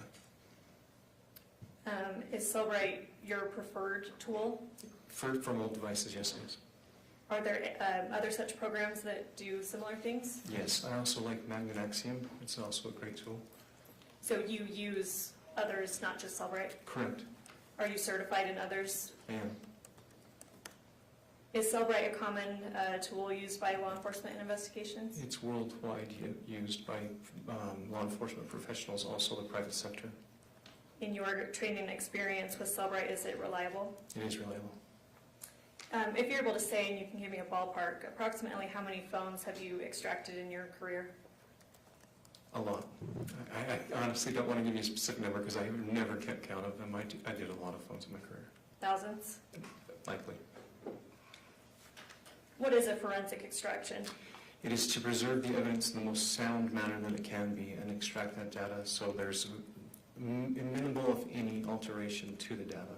Cell phones are a little tricky because of their security systems. There has to be some manual input given to the operating system. It does not affect user data, but it will affect changes to the operating system. And I liken that change like, say you have a snowstorm. You have a homicide that occurs, and there's snow all the way up to it, to where the knife is located of let's say, the homicide. You have to walk in there, so you leave your footprints on the way, so you add some evidence of your own to that scene. But you have to do it because it's necessary to recover the knife and the evidence that was used in the homicide. And so I look at it, put it in context with that. It is necessary because of the great security that phones have for us to make some alterations to the operating system to be able to communicate with the phone and to be able to obtain the information.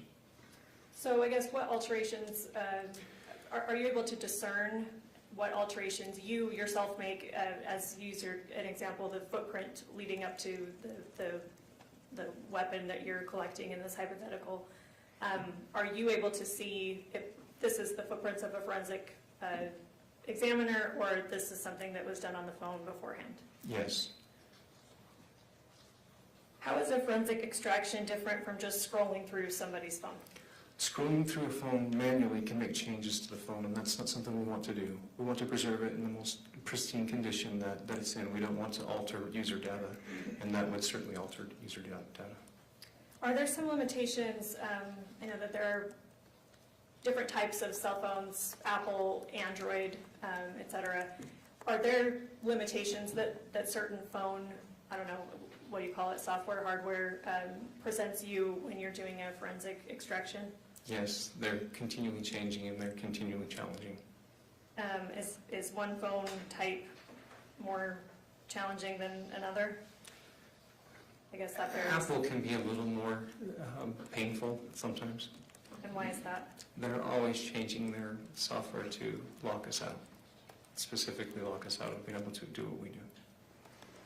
Nevertheless, are you still able to extract information from Apple phones? Yes. How do you ensure that data is not altered during the extraction, other than, like your example, the observable footprints of the forensic examiner? We make minimal adjustments. We'll place the phone in a Faraday box. That just means that it cuts off all communication to and from the cell phone, so alterations can't be inputted from an outside source. We place the cell phone in airplane mode, so it's not communicating beyond the date that we have been given the phone, so additional data isn't being added to the phone. Also so that it cannot be remotely wiped by an individual who's trying to destroy evidence. So there are things that we input, like say airplane mode, we'll often turn that on. We'll remove it from the network. We don't want it to, the potential of it to be wiped remotely. Do you know what case we're here on today? What's that? Do you know what case we're here on today? Yes. Fair to say this case involves Kacee Terry's phone to some extent, Yes. and Meggan Sundwall's phone. Yes. Do you recall when you were first, I guess, enlisted to assist on this case? I believe it was August 15th, 2024, but it may have been a day before that. I think our chief had been starting to discuss it with us maybe the day before, but we got actively involved on August 15th. Did you come into possession of Kacee's phone? I did. Do you know how you obtained that phone? I guess the legal mechanism? Yes, our lead investigator on the case and Sergeant Hales, they provided it to me along with a search warrant for the cell phone. Did you extract that phone? I did. Did you follow standard forensic procedures to do that? Yes. Were you able to verify the integrity of the extracted data? Yes. Did you also extract Meggan Sundwall's phone? Yes. Well, first, let me go back. What type of phone did Kacee Terry have, if you remember? An iPhone 12. Going back to Meggan's phone, what kind of phone was Meggan's? I believe it was an iPhone 13 Pro Max, is my recall. How did you obtain Meggan's phone to extract? I did Meggan's phone on 2 occasions. Meggan provided consent for us to be able to do a limited search of her phone, and I believe that was 8/19 of 2024. And so I responded to her home and picked up the cell phone and brought it back to our lab, and then I extracted the data there. We were limited on our capabilities that time because iOS had just done a new update, and so we were only able to obtain a logical extraction, which is limited on scope of data. What's a logical extraction? It basically, it's how the phone interfaces with an API. So an application programming interface is what that is called. And so basically, it's given permission to obtain certain data, but it's only given permission, generally speaking, for native applications. So third-party applications, you wouldn't see that. You would be interacting with the applications installed by the phone's operating system, and that has granted API access. You said that you did a second search on her phone. Do you recall when that was? I do. It was, I believe it was 9/19 of 2024. Like, I might need to verify, no, maybe it was 9/9. I might need to verify that. Can I refresh my report? Do you have your report in I front do. of you? If that would help refresh your recollection, just read it to yourself and then look up when you're done. Okay, so 9/9 of 2024. And with that second extraction, were you able to get a more full picture? I was able to get a full file system extraction. I'm going to show you, it'll pop up on your screen, what's been marked for identification as States Exhibit 14. Sometimes it kind of glitches a few times before it warms up. I guess I don't need to tell you much about technology.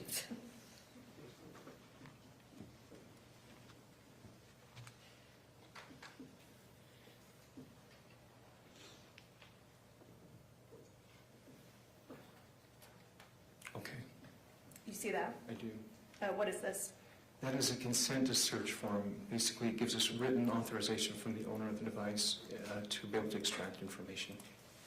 And who signed that form? Meggan Sundwall.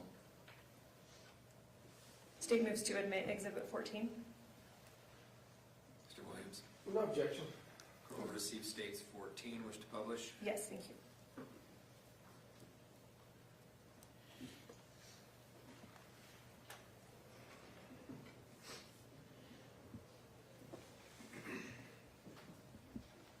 You mentioned that she gave limited consent. I guess, what was that limited to? All communication that occurred between her and Kacee Terry. Could that be across different apps Yes, yes it could, and certainly text messages? yes. Keeping in mind the limitations that you had there, did you perform the same forensic extraction process on her phone for that material? Yes, Was the integrity of that data also verified? yes. This might seem an obvious question, but when two people exchange a text message, are those messages stored independently on each phone? Yes, they are. And sorry, we can take that exhibit down. Thank you.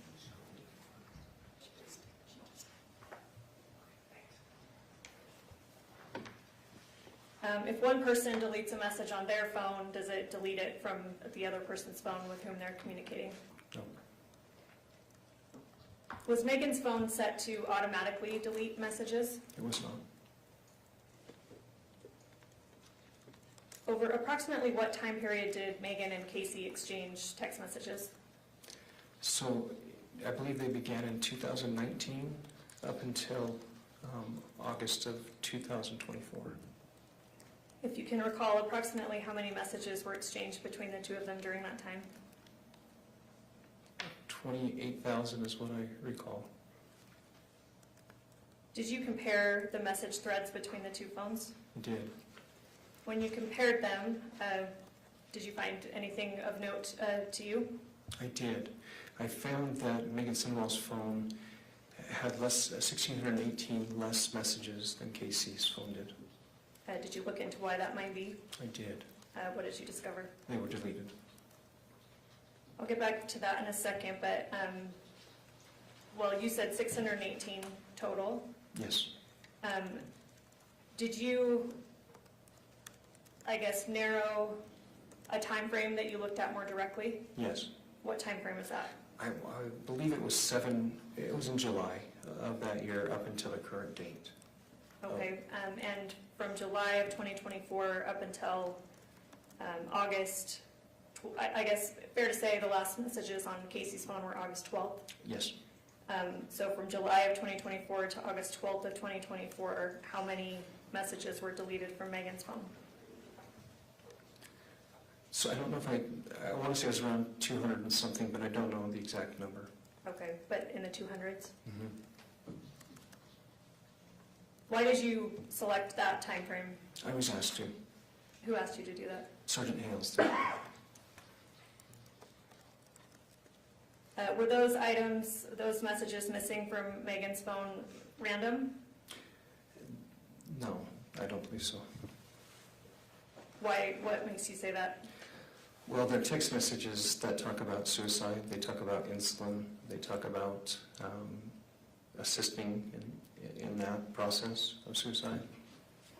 Any that talk about life insurance? Yes. Those were some of the ones that were deleted as well? I'd have to look at it specifically. I can't recall if those life insurance ones were deleted because I think they were more of, yes, I believe they were. But let me double check that if I could. If that would help refresh your recollection. It would.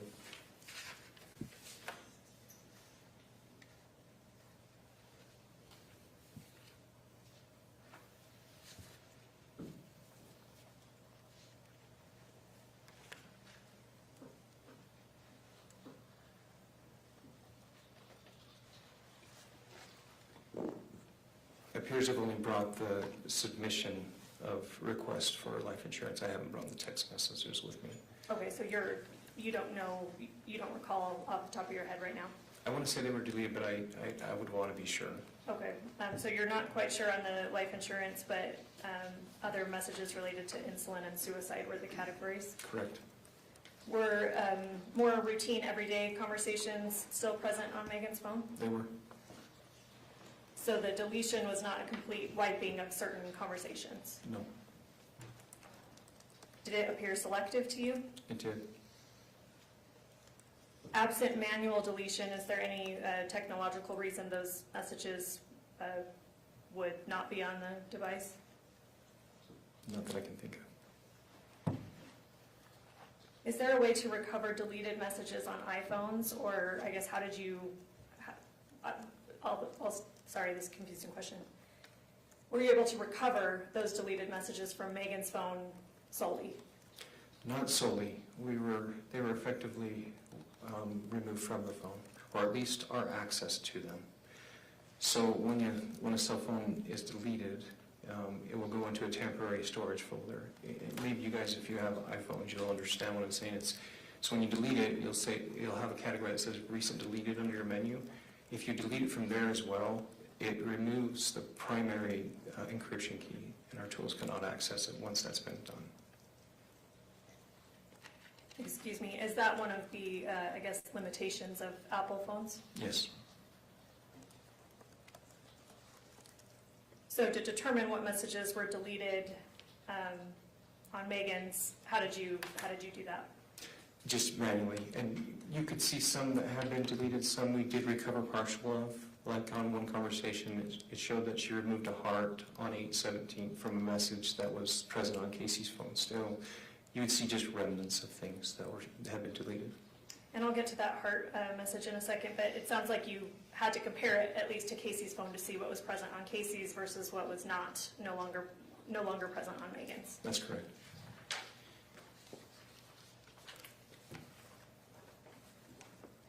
In addition to text messages, can a forensic extraction recover internet search history? It can. When someone types a search into their phone's browser, does that create a record? It does. Is that information time-stamped? Yes. Are you able to determine the date and time a search was performed? Yes. Other than search history, if somebody is just kind of, surfing the internet, is that something that's recorded? It does. It records the URLs that they're visiting, the sites that they're at. Is that something that you're able to extract? Yes. Were you authorized by either warrant or permission to access the search or surfing history from both Kacee and Meggan's phone? Yes. And did you do that? Yes. I want to start with Kacee's search history, and we'll just go from August 11th and August 12th of 2024. Did you identify searches she performed those days? Yes. I'm going to show you what's been marked as State's Exhibit 17. Let me know when you see that. I can see it.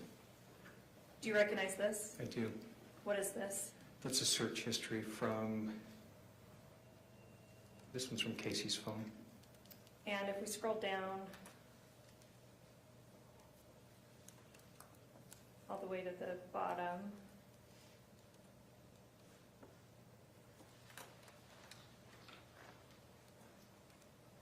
you see the time frames that we're looking at here? I do. And what are those? 8/11 to 8/12. Is this a document that you created based on your extraction of Kacee's phone? Appears to be, yes. State moves to admit Exhibit 17. Mr. Williams? Foundation, did I quote out the rings? You may. Special Agent Sightseer. You just got that title, right? I did. Yeah. Sounds weird to me too. I've been working with sergeants, so, nope.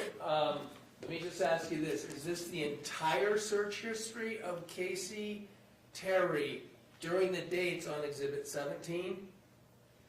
It likely is, yes. Everything that she did in the way of a search history? From those sources, yes. It looks like that has TikTok, Chrome, yes. No objection. Thank you. Court will receive States 17. Wish to publish? Yes, thank you.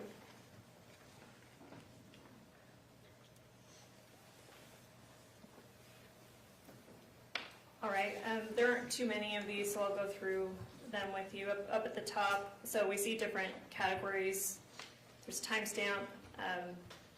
Source is the next one. Kind of briefly explain what that identifies for you. Are you starting with the first one? Yes. Okay. So it just says it was Lululemon lunch, and it was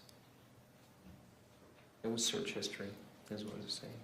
So the source, I see TikTok is, I don't personally have TikTok. Is that something that you can manually type in a search for things you're looking for?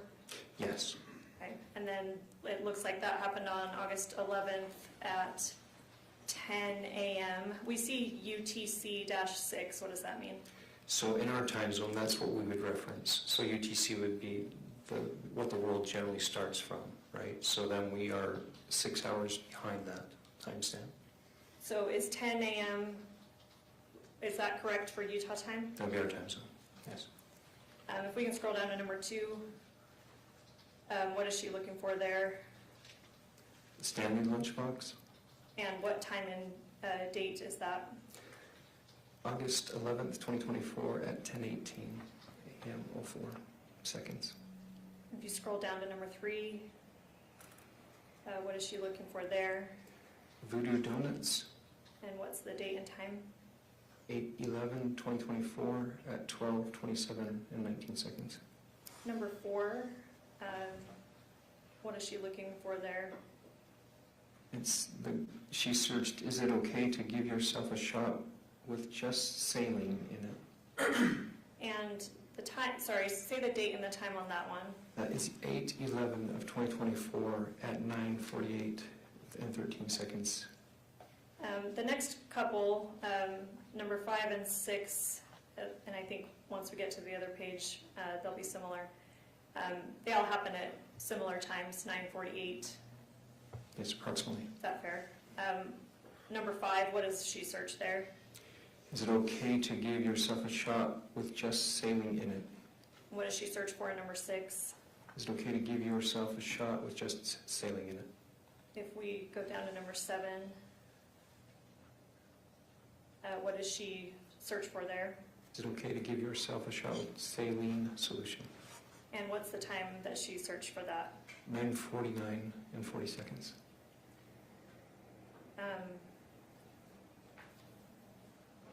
Fair to say she may have been, there's maybe a typo about saline, and then she ends up correcting it to saline.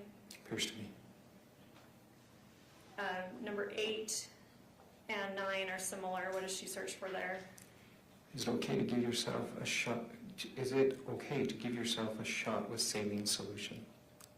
And then number 10 is Lehigh Smith Sours. And what time does the number 10 occur? 1:26 and 8 seconds. Of what day? 8/12/2024. And according to your forensic extraction, is that the last searches that she did? Correct.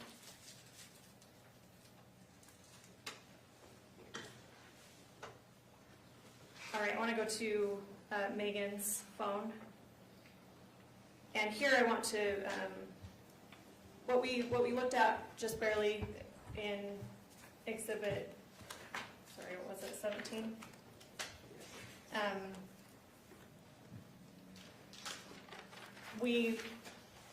I think you made this distinction before that there's a difference between typing in a search in a web browser and then just kind of surfing the internet, right?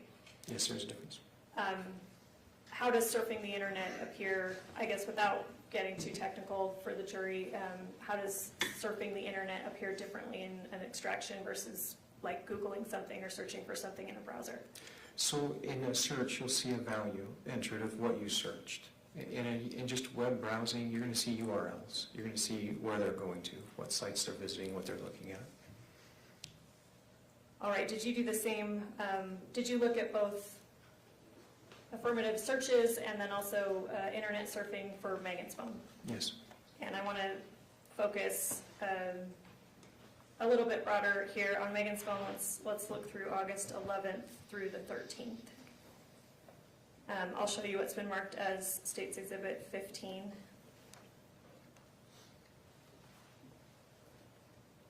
Let me know when you see that. I can see it. Do you recognize this? I do. What is this? That is web history for, I believe this is Meggan's phone. And when you say web history, is that surfing the internet or is that searches? It will include some searches, but primarily surfing the internet. Is this a document you created based on your forensic extraction? Yes. State moves to admit Exhibit 15. Mr. Williams, Oh, no objection. court receives states 15, wish to publish. Yes.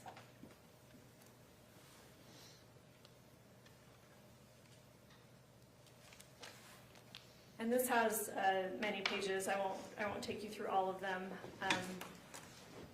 but I'll focus on a few. Let's start at the top. So these columns are a little bit different than what we just looked at with Kacee's phone. What do we see here generally? So beginning from the left, you'll have the number, and then you'll have the title, caller, search, Google search. You'll have the URL that was navigated to. You'll have last visited time, and you'll have the source of what was used. So, for instance, here we see Chrome. Yes. And in number 1, what does it look like she's searching for? It says and caller. Okay. I'm going to take you through, like I said, there's many pages. We won't go through all of them with you, but the jury will have the ability to look through those. Okay. I want to take you down to number 63.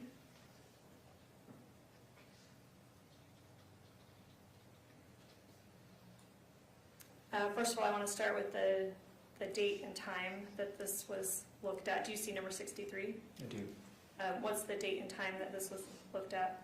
August 11th, 2024 at 6:22 and 10 seconds p.m. And what is being looked at? Allegiant cheap flights, airline tickets, vacay. Go down to 64.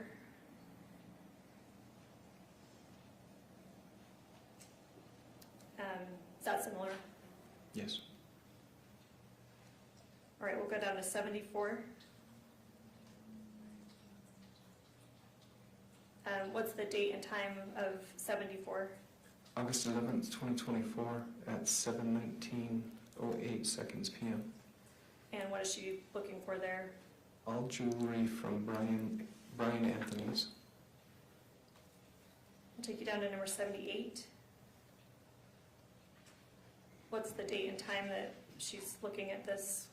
August 11th, 2024 at 9:42 p.m. 44 seconds. And what is she looking at? Antigua Bay, Anna Marie, Florida, or FL, annamarie.com. All right, I'll show you what's been marked for identification as States Exhibit 16.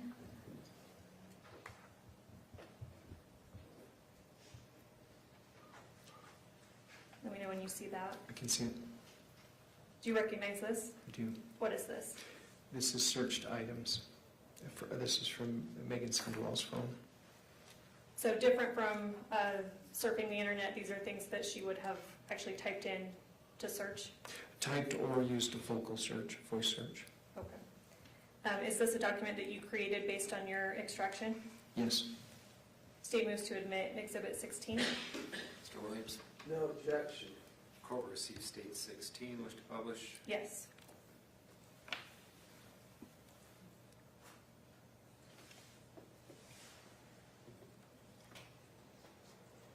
And we'll start again, this is multiple pages, I won't go through all of them with you, but we'll start at the, oh, sorry, oh, there we go. I'll start at the top.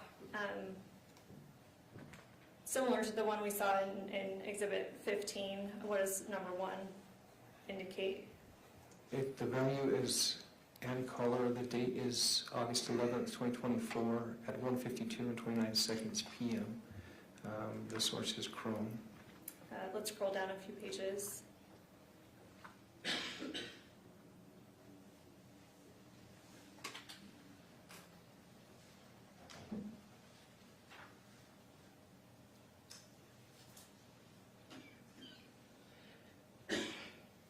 Sorry, let me stop you at number 8. What is being searched here? Domino's, And what's the time and date of that? August 12th, 2024 at 1:09 and 51 seconds p.m. I'll scroll you down further.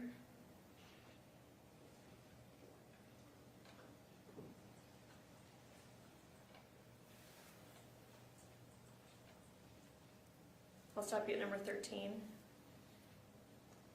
What was Meggan searching then? Freestyle light, how low can it go?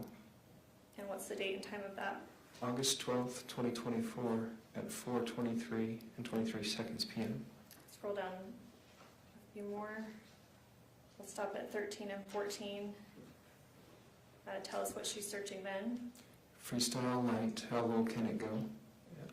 On August 12th, 2024 at 4:23 and 23 seconds p.m.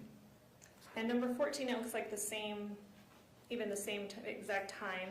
Why does that show up twice? If you know. I would want to look, let me see here. Let's see if I can see real quick.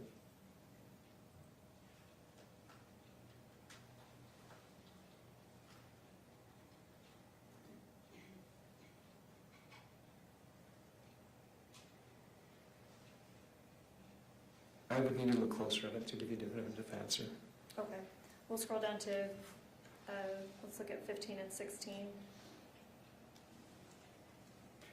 So 15 seems similar. Yes. Style light, how low can it go?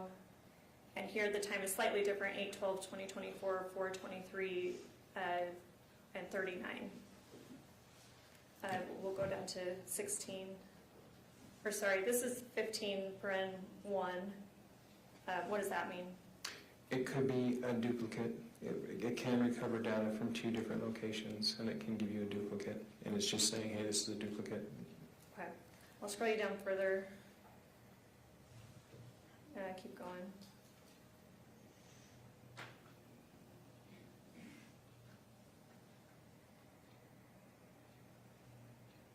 And then I'll stop on 19. What's the date and time of this search of Meggan's? August 12th, 2024 at 4:25 and 48 seconds p.m. And what is she searching for? Freestyle light, how low can it read? All right, and then I'll stop you there. We can take down the exhibit. The jury will be able to look through that in their deliberations. Are you aware what freestyle light is? I am. What is that? It is a glucose meter that checks your blood sugar levels.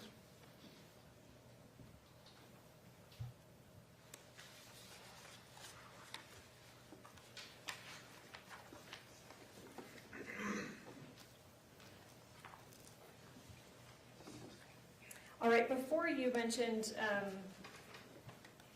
something about a message with a heart and how you determined when, in your opinion, in your professional opinion, things were deleted.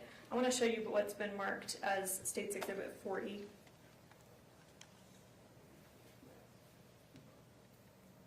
Do you recognize this?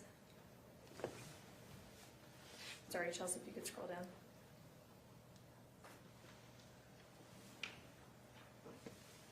Yes. And what is this? This is text communication. Is this part of something that you extracted from? Yes, it would have been. State moves to admit Exhibit 40. Yeah, can I just make a connection with the subject we addressed before?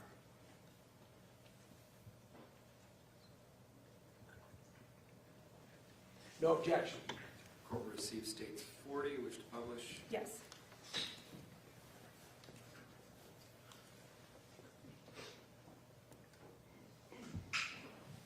So here, what do we see in the green? I guess, is this the format that the text messages come in when they're extracted from using Cellbrite? No. How do we get this formatting? It mimics your phone. It gives you a conversation view like you would see on your phone. It's more pleasant to look at than the raw data and the columns or rows. So the conversion into something that's more pleasant to look at, is that something that you do or that Cellbrite does? Cellbrite does it, but I put the input into it, make it do it. Okay. What do we see in the green bubble here?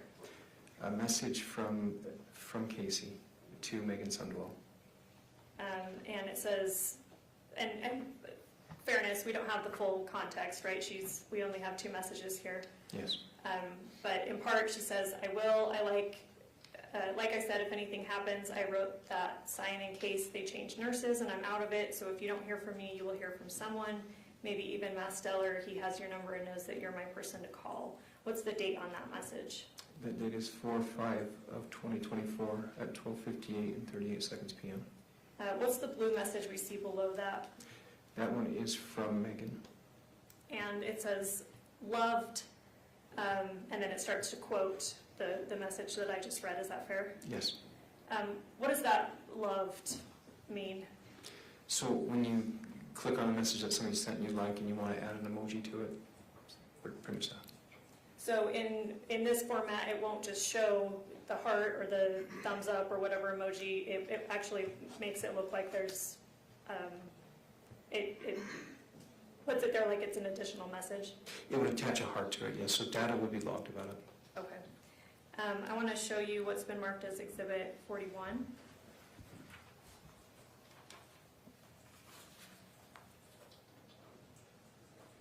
We could scroll down a bit. Let me know when you see that. I can see it. Do you recognize this? I do. What is this? That is when it was removed on Megan's phone. The heart was removed from that message. All right. So this is part of the extraction that you performed. Is Yes. that fair? Yes. State moves to admit Exhibit 41. Williams, No, Judge. received states 41, may be published.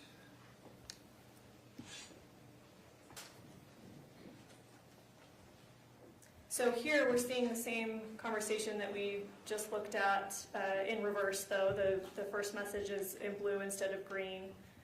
Does that help us determine what phone 41 is versus Exhibit 40? Does that question make sense? Kind of, but no. I guess, do you know what phone this is from? Just from this view, no. I wouldn't want to answer that conclusively. Okay, fair enough.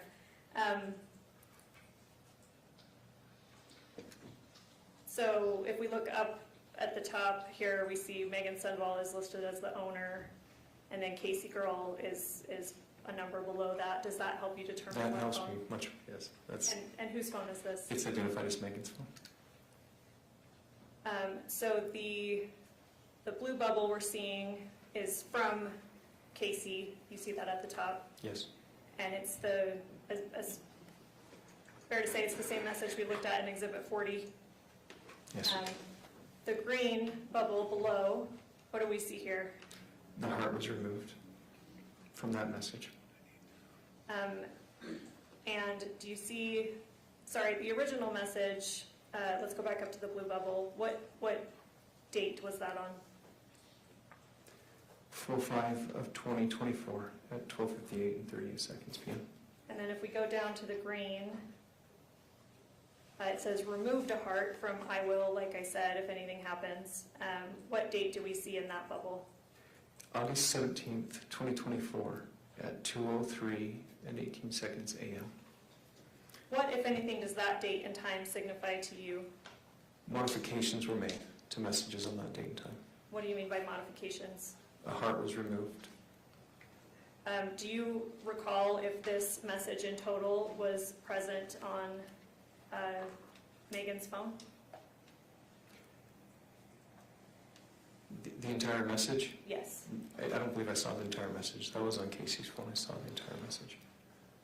So that would signify to you that I guess anything more than a heart was deleted? Are you able to tell whether the entire message was, if this was one of the messages that was deleted? From this view, it's hard to say that. But fair to say the phone was manipulated, something was, the heart was at least removed on August 17th, 2024. Yes.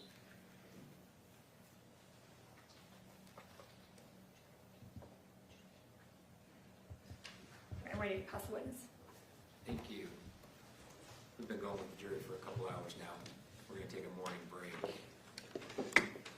Ladies and gentlemen of the jury, you are admonished by the court that it is your duty not to converse among yourselves or to converse with any other person on any subject of the trial, and it is your duty not to form or express an opinion thereon until the case is finally submitted to you.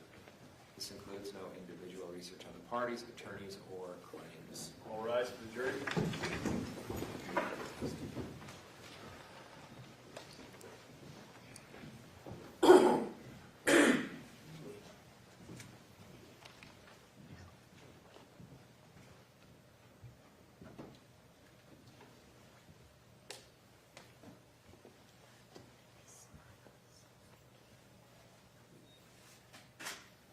seated.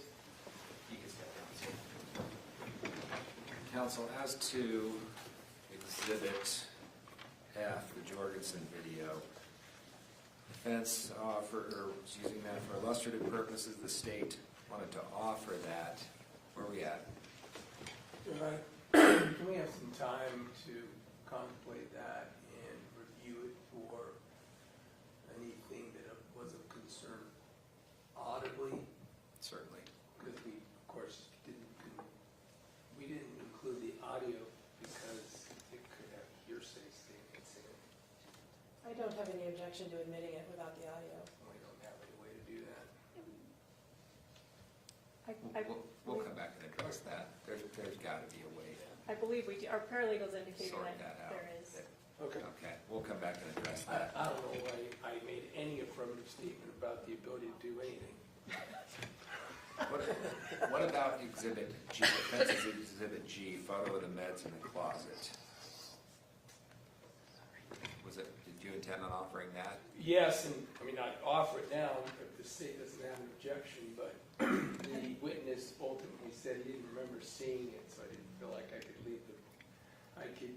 lay the foundation, so I certainly will be able to through Detective Farney. So we'll hold off on that then. All right. Thanks, Brooke. Okay, let's come back at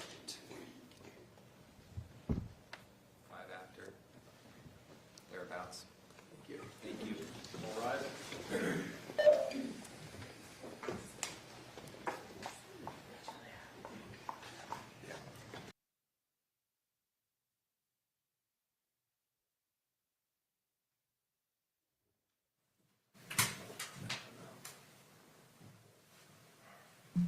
Please be seated.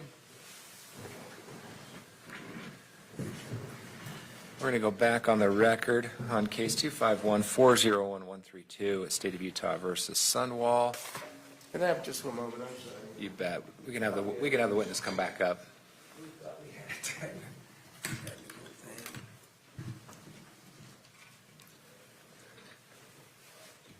thing. Mr. Seitzinger, I will remind you, you're still under oath. Yes, sir.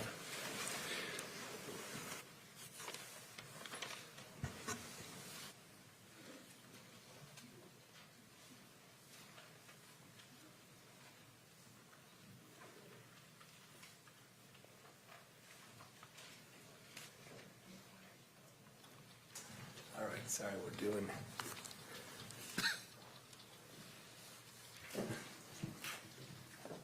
I think that we should have used you to get ready for this.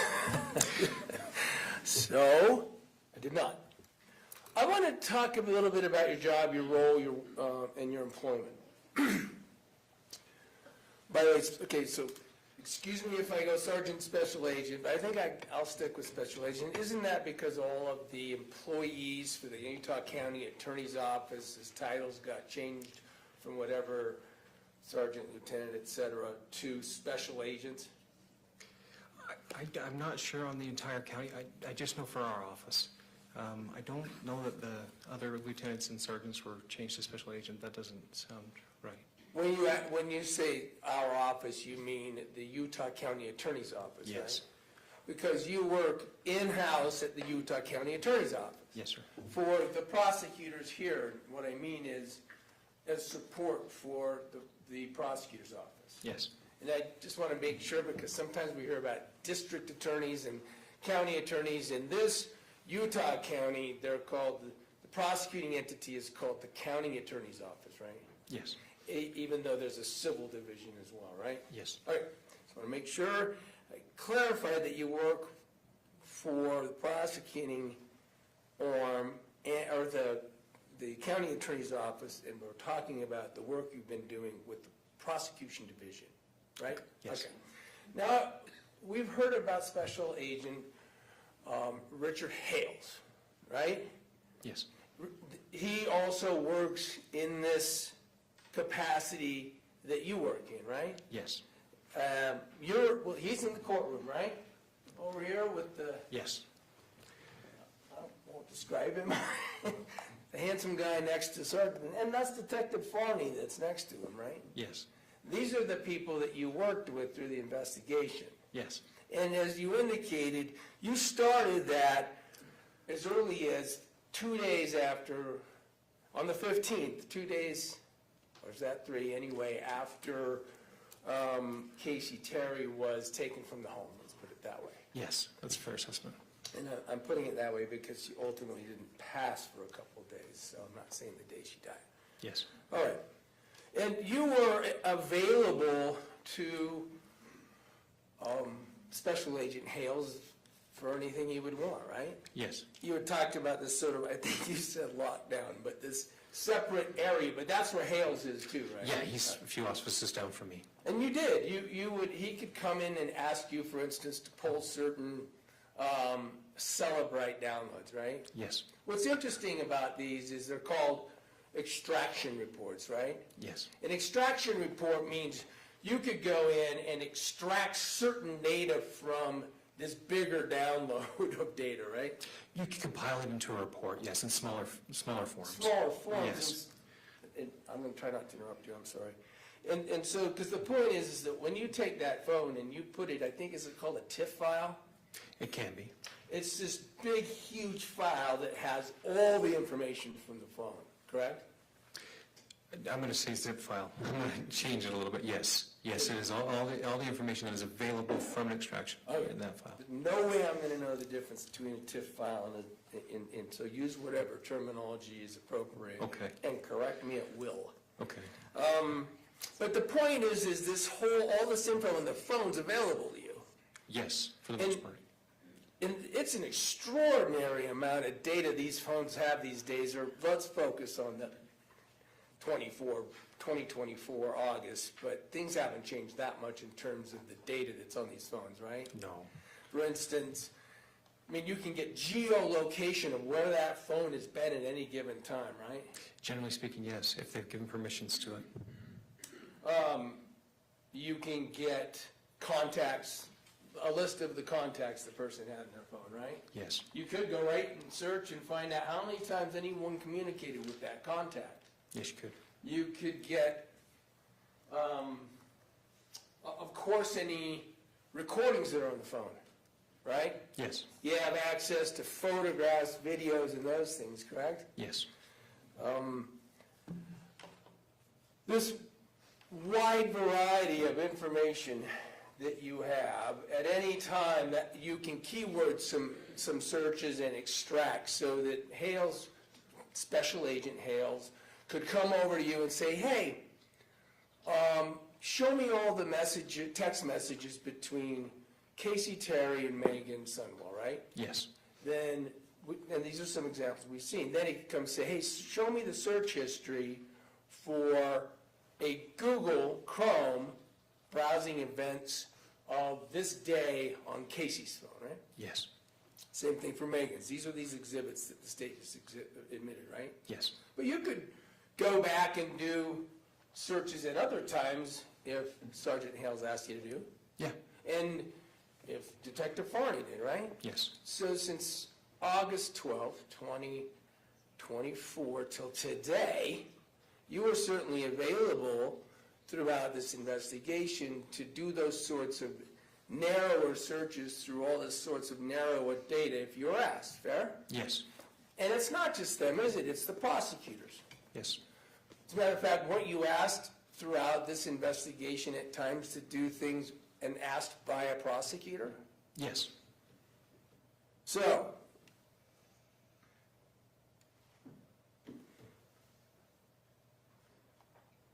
let's talk about real quick, so these searches that were in there, and you were asked to go through and articulate some of the search information.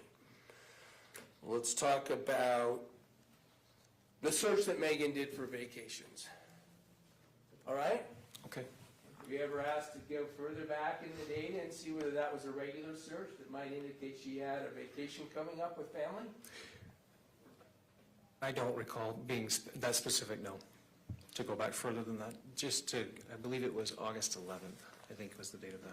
So but the point is they didn't, these exhibits that were put into evidence, they never went through and took and asked you in relation to any of the searches that Meggan did to go back and see if those searches occurred prior in time. No, prior in time to the 11th. You were cut off at the 11th, right? That's what I was asked. So as far as we know, she had been doing searches on the 10th of August about vacations too, right? We'd have to look. And about jewelry. We'd have to look.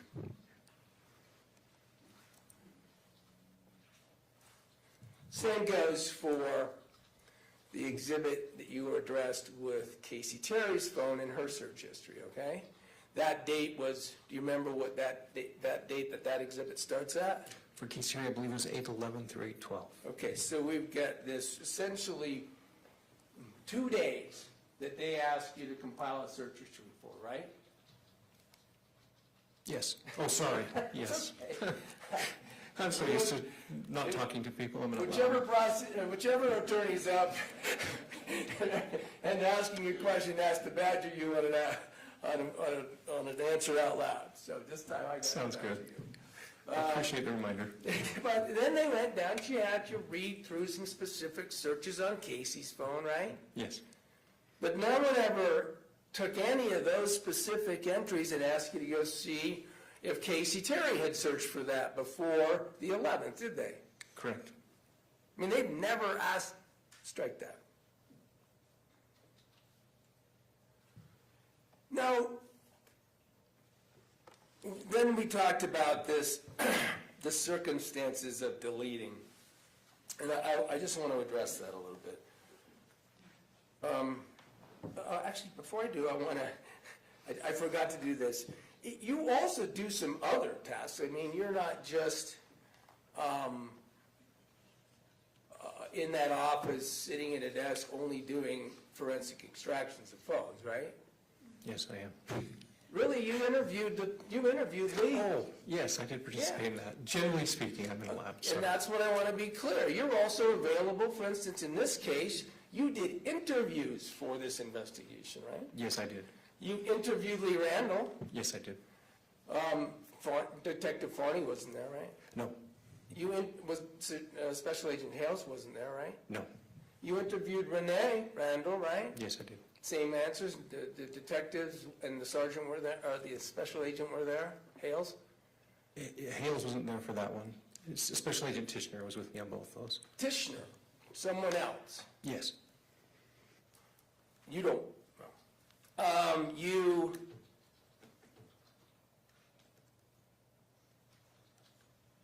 When they sent you out to interview, were you part of the recent interviews that were redone with Renee Randall? I went out, and she declined to be interviewed. And she ultimately, we know in evidence, you weren't here in fairness of this trial, did get interviewed. She came back in and sat down for an interview. You didn't know that? I think I did hear that. I take it you weren't part of it. No, I wasn't part of it. So you weren't part of this recent interview of Renee and Lee. Yes, I was not part of it. All right, so you can be asked to go out and do other traditionally detective-oriented or investigator-oriented tasks, right? Yes. So, for instance, they could have said, as to some search for a vacation, can you go back out and ask Lee and Renee whether they know about an upcoming vacation plans that might involve Meggan Sundwall, right? Yes, we could do that. But you never were. No, I was never asked. You also knew that Meggan Randall, throughout this early time especially, Meggan Sundwall, Meggan Randall Sundwall, was being spoken to by Detective Farney and Special Agent Hales, right? Yes, early on you talked about that? Yeah. Yes. Because, I mean, this is back and forth in the office with Special Agent Hales and you especially, right? Yes. Because you're in the prosecuting office. And you're meeting with the prosecutors at that time too? And let me just focus on Ms. Thomas. Maybe a couple times, maybe. I mean, Ms. Thomas was directly involved in meeting with the agents, right? Let's just ask about you because you might not know about I others. think she was primarily talking to Detective Farney, but I was present with her. There were times when you were looped in, but things were being asked of Ms. Thomas, prosecutor, in this case, in this trial, about ideas about what to do and where to go with your investigative abilities, right? I believe so. And if she had asked you to do things, you'd have gone and done it, right? Yeah. So as you've talked about, the way you first learned that there were deleted messages, right? Yes. And the way you knew was on the 19th it was, first of all, you had Kacee's phone, right? Not, I believe I got her phone on the 19th or 20th. Okay. Casey's phone, I think. I'd have to look at my report to be specific. And I don't know if the dates matter that much, but Okay. you got, and I'll see, and if so, you can look at a report. Because we, I think, got from one of the exhibits, the consent to search that was signed by Meggan, that's exhibit 14, right? Yes. So Meggan consented for you to take her phone and look at it, right? Yes, for specific things. And for communication between she and Kacee, right? Yes, correct. So when she signs the thing, presumably she knows that you're taking it to compare it to Kacee Terry's text messages on her phone, right? You could assume that. Okay. I mean, and it doesn't take a genius to know that when you scroll through them side by side, you're going to see differences at that point, right? Potentially. So Meggan's giving you a phone that it doesn't take a genius to know is going to show different and deleted text, right? Potentially. I just wanted to get to it because then you ultimately said you took her phone again. I think it was the 20, you remember when it was? Let's say 29th. 9/9 of, so September 9th. Oh, I think it believes it's the second time I did it. okay. And that's when you did the full download, right? Yes, correct. Now, you knew it, by 9/9, you knew that police had talked to Meggan Sundwall 3 different times, right? I don't recall the number, but I knew that they had spoken with her. And had addressed the deleting of texts. Yes, I believe I do recall a conversation about it. And she admitted it, right? I don't know, I wasn't there for that. Have you ever been shown any of those interviews? I don't believe I have. To be I was full about working a shown. couple other homicides, so I'm pretty busy. I don't have a ton of time to spend on their portion. I get you. I'm pretty busy too. Do you think this is a pretty important case, don't you? I do. All right, so I'm going to try to still ask you questions even though if your answer is you were busy and you don't remember, then feel free to give it. But back to that question, you're not sure. And I had said whether you had seen interviews with Meggan Sundwall, and I want to be fair. Are you aware that only one interview was recorded on body camera? I believe I was aware that it was recorded on body camera. I'm wrong about that. One interview was that when Meggan came down to ask questions of the police officers at the county attorney's office, right? Do you remember that? I'm going to object, Your Honor. He's already stated that he wasn't present for this and doesn't remember being shown it, hasn't reviewed it. I don't think he's the proper witness to ask these questions. It's interesting. I think he just said he thought he remembered seeing a video recording. Overruled, he can respond. So I didn't see the video recording. I was told that they used a body cam to record it. Oh, okay. All right, I'll move up that.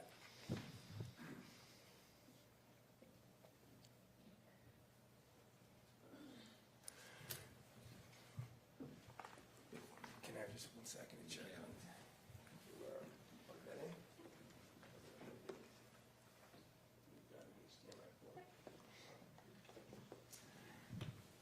All right, I thought we had set this up, so I'm going to apologize to everybody while I swap computers with a person a lot smarter than I am. I'm not saying that's a very narrow field.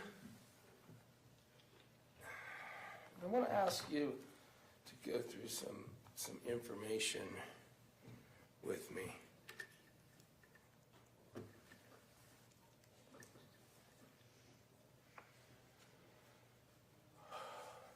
With regard to these phones, talked about all this information that's on. Water.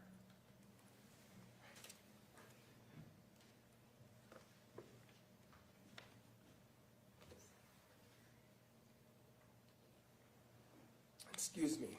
you're also not aware of how much I've been clearing my throat. Same thing. I'll give you a second too. Thank you. For the benefit of everyone, I'm gonna take another try. All right. One category of information, can you see something on your screen? Yes. This is gonna probably help. One category of information you can get from these phones is you can see when they moved, can't you? Yes. There's an accelerometer feature, is that right? Yes. So if I pick up my phone, and I move my phone over here, it's storing that data, right? It's likely. When I did it, right? Possibly. How far I moved it, right? Very possible. And that's true even if I didn't even turn it on. I didn't even have a screen display come on. It's still going to record that, right? Very possible. So one thing that's interesting is that we get to know how far phones move. Now, it doesn't tell us who moved them, right? Right. The other thing you get to know, if you look for it, is there. It came on. My phone just came on, right? Yes. Make sure it's on before I show everybody. That's a screen display coming on, right? Yes. Apparently because it got in front of my face, right? Quite possible. Probably, right? Yeah. That doesn't mean I unlocked the phone. I mean, sorry, that information is display on and off when you see the data on an extraction report. Yes. It can be found. Then if I actually purposefully, so I want to be careful. If my phone came on because I had a notification ping to it, then it would be display on and off, right? I'd want to research that a little further. Okay, if you don't know, you don't know. However, then there is information that is also lock and unlock, right? Yes. So that is when I actually open the phone, either by doing something manual or my face, if that's how I turn it on. And I think the only other thing with an iPhone is a thumbprint, right? Could be. You're aware that the phone that Kacee Terry had was opened by facial recognition? It's possible. Now, obviously, also, I forgot PIN. You could put a PIN in, right?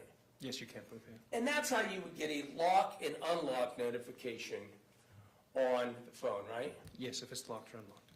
So we can get a lot of information about whether a phone moved and whether when it did, a person was locking and unlocking it from running through an extraction report, right?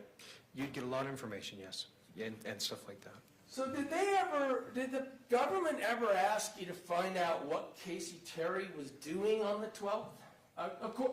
What Kacee Terry's phone was doing on the 12th? That question specifically, I don't recall that specific. It was more narrow than that. All right, I'm going to show you, well, you've got it on your screen. Does this look like an extraction report? It does. And this is like the report that would have the sort of information that I was just talking about on it? It does. And I've highlighted some on this. Plugged in, I didn't cover that. If a phone's plugged in to charge, then it'll even say that, right? Yes. So you can learn when it was plugged in and how long it was plugged in for. And I suppose you can learn how far it was charged. Not from this report, but you could, right? It logs a lot of information, potentially, yes. So I want to do this then with you. I'm going to seek to publish for illustrative purposes the extraction report that begins at 7 o'clock a.m. on Kacee Terry's phone on August 12th, 2024. Thank you. Publish.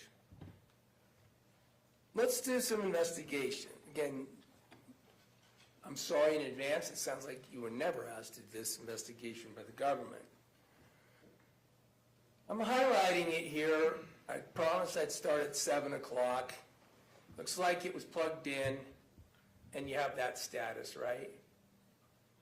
Yes, appears to be. And I've highlighted things because there's so much information, you really got to cover lots of pages to get to it, right? Tens of thousands. I'm going to scroll down. It's not scrolling further.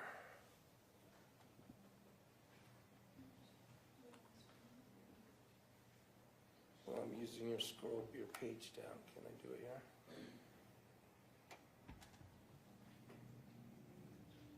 It ends at the first page.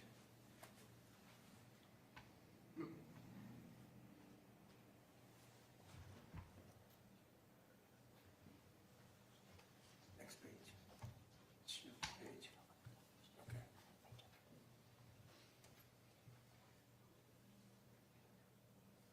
Then I can do that, go to the next page. Not my computer, sorry. So we're gonna scroll down here, and it looks like we can see the device gets unlocked and locked, right? Yes.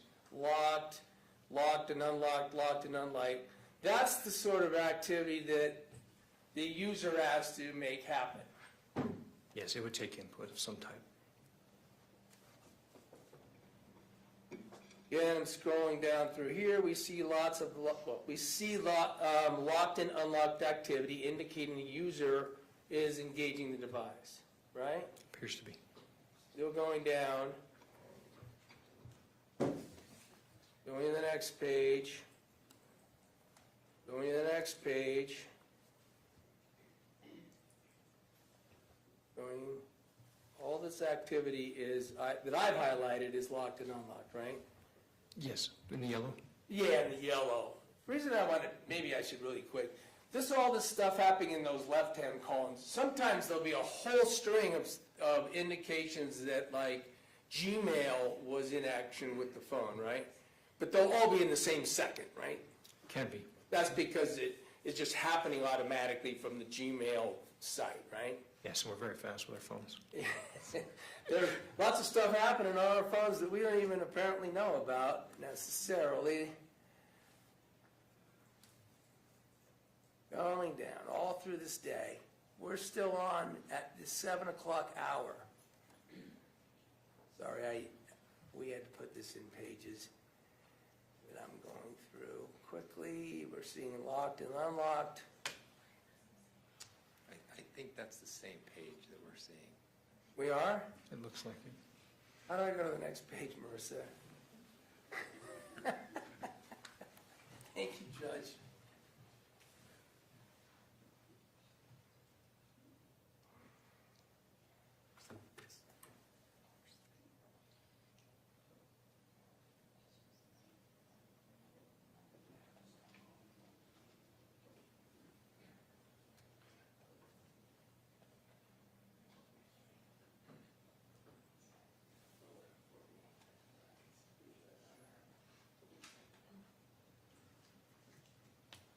All right. Thank you, Your Honor, for saving us a long time.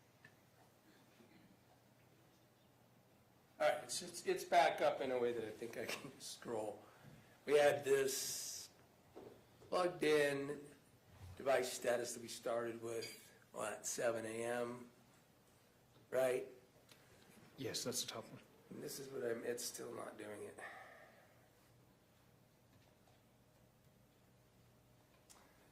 Let's see if I can do it with this. You can have your There. investigator come up and help. It looks like if I go over here, I can click and scroll. So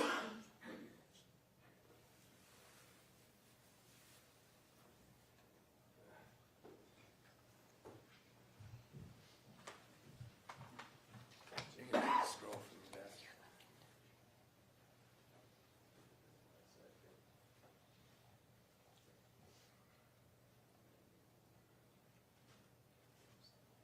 Over here. I don't see the bottom right. So I'm just going to scroll by clicking one at a time. Locked and unlocked. Now we are moving through the day, right? Yes, appears to be the. All right. This is what I meant to do. Or I promise there's a point. Scroll down through the day. Boom. right here in purple is the end of the 7 o'clock hour, right? Yes. Now, the phone automatically tells you how far it traveled, according to the accelerometer, right? It does. So according to the accelerometer, how far did this phone travel in the 7 o'clock hour? In the 7 o'clock or 8 o'clock? Well, this is 8, so it's reporting how far it traveled in the 7 o'clock hour, isn't it? All the time in front of it. It can't know what it's about to do. This is evidence about what from 7 o'clock a.m. to 8 a.m., how far the phone traveled, right? I would need to see more data to answer that. Why? Well, because it says 8 o'clock. But at every hour, you don't know that at every hour, the phone tells you what it did the previous hour? With all the data, absolutely, I know. But Okay. with this data, I'm going to say no. All right. So you are comfortable testifying that the data here in the purple tells us that the phone moved in the 7 o'clock hour? If you could show where it's showing from 7 o'clock moving that distance, then I could substantiate that maybe, but not just based off this. Okay. At some point, can we just agree for now that at some point, 8 o'clock, it said the phone traveled that distance? That's what it's indicating. Okay. Regardless of what it's relating to. So how far did it travel? If that's correct. It gives us a distance traveled of 369.30. 369. So, roughly 1,210 feet. Right? If that's referencing meters, potentially, but I don't see a reference on it.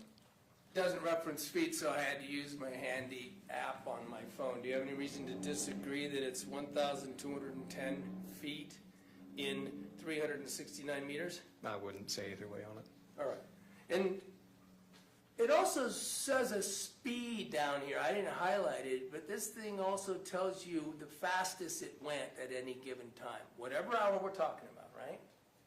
Yes. Do you agree as an expert with all the expertise you have in the field and such that that's about a walking speed, 0.85, 0.95? I'm not an expert in walking speed, so I'm not going to answer that. All right, but I'm not asking if you're an expert in walking speed. I'm going to ask you if you're an expert with all the things you told us about and what the data in a phone suggests about speed equaling about a walking speed.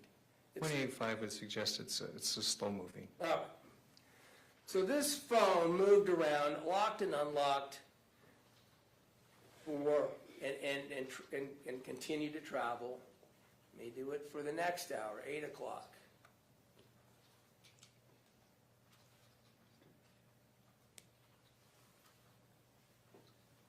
We've got some unlock and activity now at 8:45, right? Appears to be.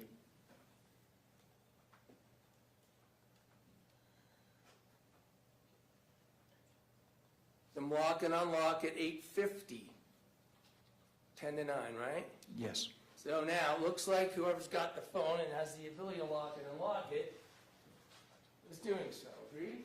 Yes.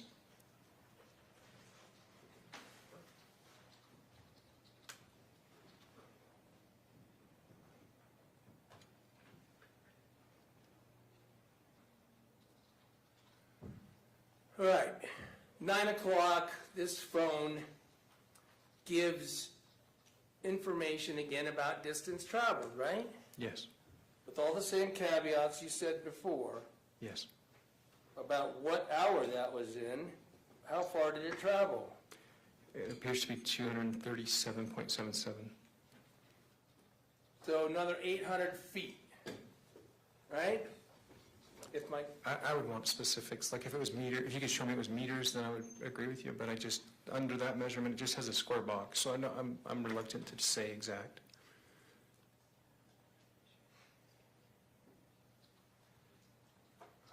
So you're not aware, as an expert, as you sit here today, what that distance traveled is recorded in? With that data, are you? No, that doesn't make, No, I'm not an expert. well, it's a square box. That doesn't indicate anything to me, so. Never I seen don't know anything an like expert that that. would see anything any other way than that. Never ever seen anything like that then? This is the sort of investigative information that's just new to you? No, generally it has feet, meters, and it indicates what it is. All right. Now we're going to scroll down some more and see some unlocked and locked activity. Right, there's 944, locked and unlocked. Same thing for 952, right? Yes. And again, through here. I think I just maybe missed another health box. There.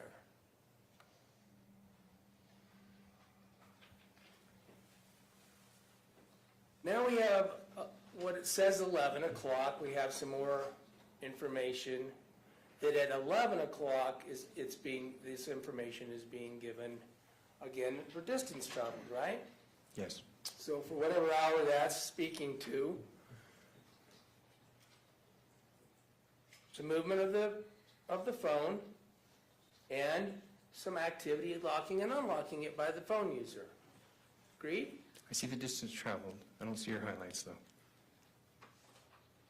You don't see the purple highlights? On the distance traveled, yes. Yeah. You said unlocked or unlocked? Well, we had previously walked. Oh, okay. I'll just. Talking about previous page? Okay. So as we were going up here, see that activity? Yes, I see that. All right.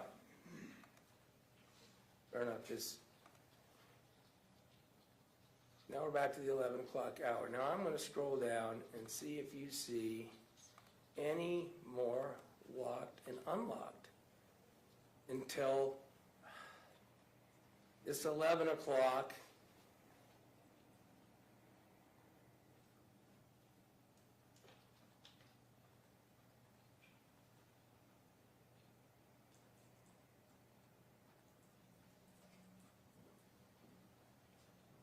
Locked and unlocked about noon, Yes, that's what I see. right?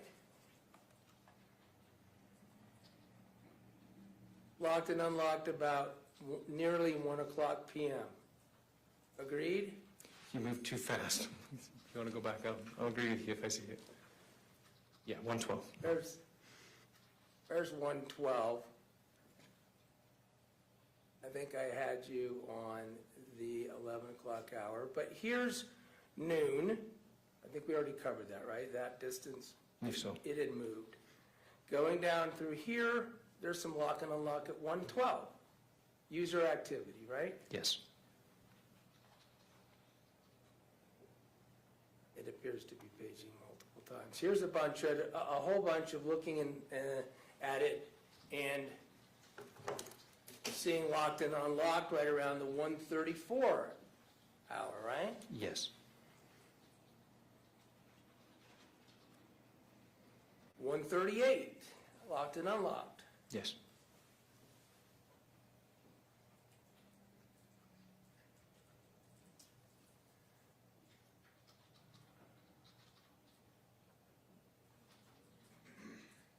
All right. It seems to want to page down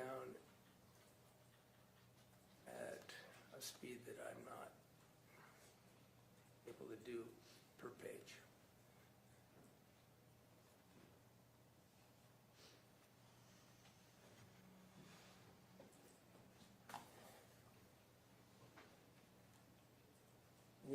We had already talked, there's like 138, then you've got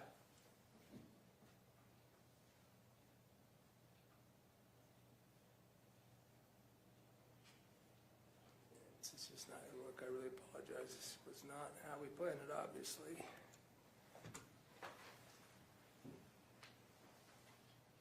Non-locked up 138. Yes, I see that. Yeah. At the end,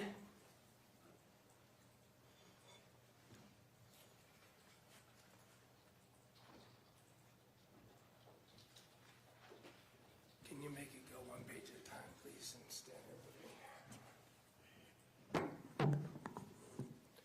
me get to the data at the end of that hour.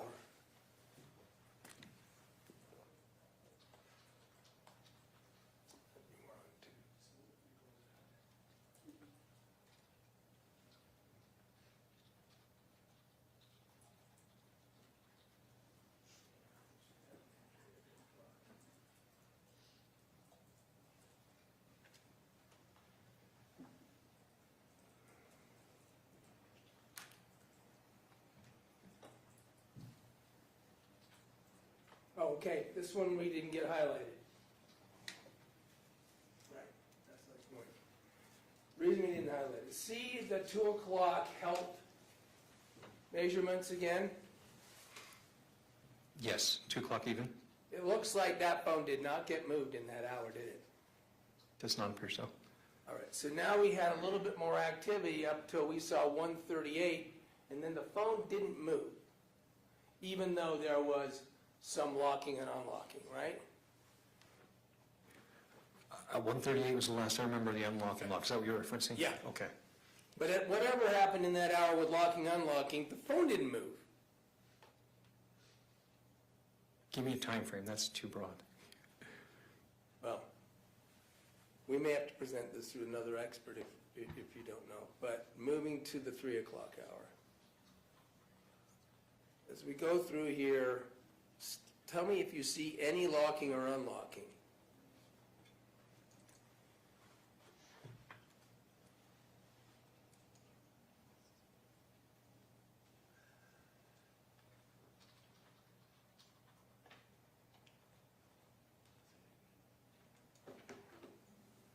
You're not seeing any locking or unlocking action. That's right? pretty fast, but it's not standing out to Okay. me. And you would know, we just went through a lot of what it looks like, right? Yes.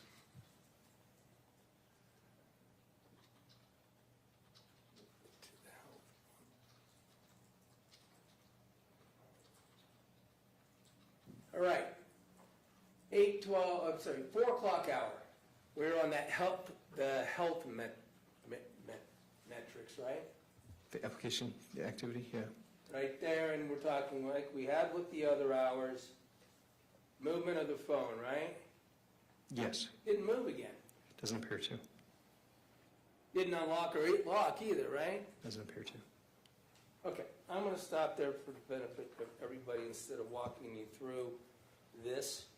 And what I might do is email this to you, and you can have a chance to review and check me on anything that I've walked you through. Is that fair? Okay. And when all these hours end on the phone, to see whether or not it ever was used or ever moved after that 1:38 unlock, okay? Is that the question you're asking me? Yeah, that's Okay, what I'm gonna ask okay, you. yeah, To thank come you. back and tell us if it did. Okay. So it's fair to characterize what I just arduously went through with complete ineptitude that Tried. I tried, thank you, I'll give it Special to you. Agent.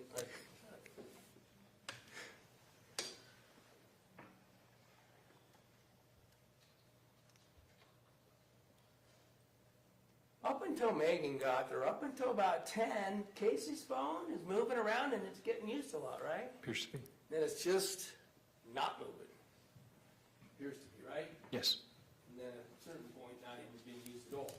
Yes. You're aware that it was sat on by her bed on the shelf? I believe somebody had told me that. Thank you for bearing with me on that, I appreciate it. You bet. Redirect? Yeah, just very briefly.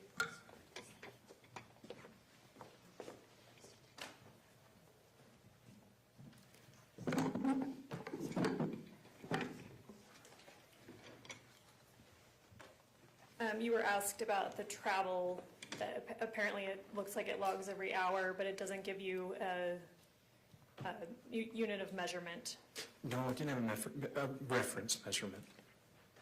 So it could be meters, potentially feet, could it maybe be inches, or maybe it doesn't even log inches? Meters or feet would be more likely, or miles, or So- maybe kilometers, depending on how they have it set. Okay, so if a phone is moving just a few feet away, maybe it might not even be enough to log movement. It may not be. I mean, I'd need to do a lot more research on just small movements. As Mr. Williams was scrolling through kind of a lot of things that were happening on the phone, I saw, pages of Gmail things.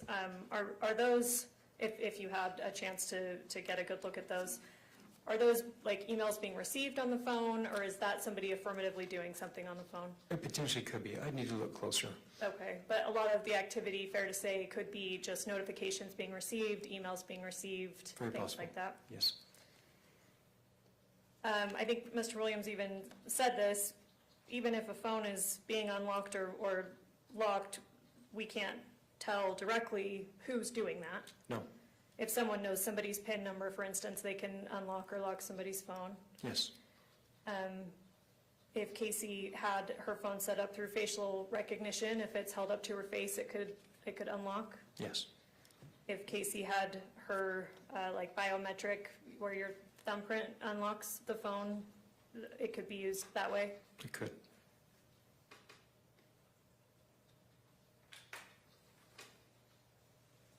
You were asked about search history that's available. If we went through all the search history on both these ladies' phones, we would probably be here all year. Is that fair to say? We would be here a while, for sure. So the prosecution asked you to narrow down on certain dates. Yes.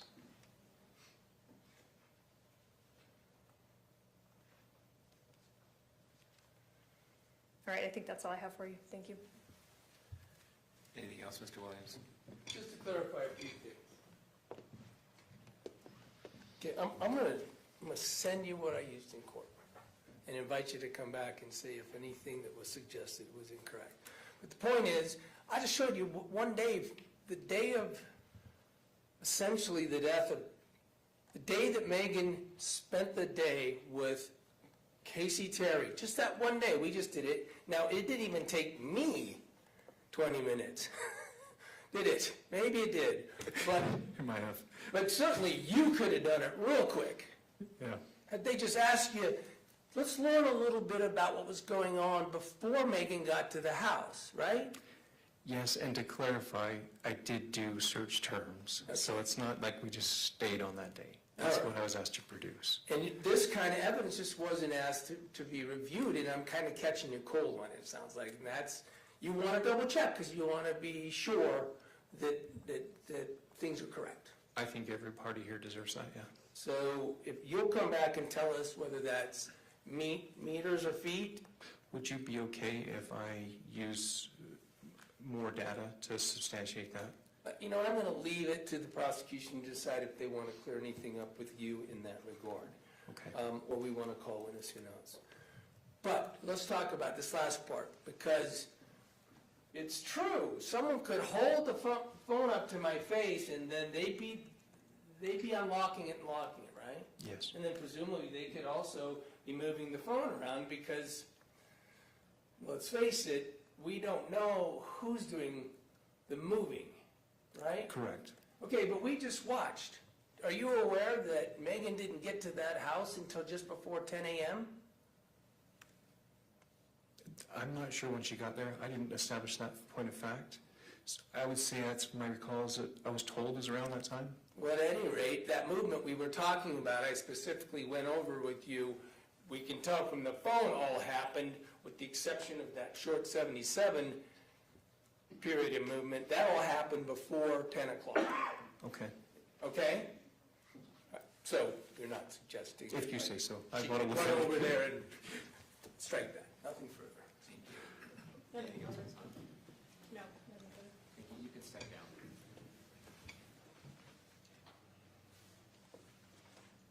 It is now noon. We're going to take our lunch break right now. Ladies and gentlemen of the jury, you are admonished by the court that it is your duty not to converse among yourselves or to converse with any other person on the subject of the trial, and it is your duty not to form or express an opinion thereon until the case is initially submitted to you. This includes no individual research on the parties, attorneys, or claims. Let's get you back here at 1 o'clock, and we'll get started soon thereafter, 1 o'clock. Thank you. Have a good lunch. All rise for the jury.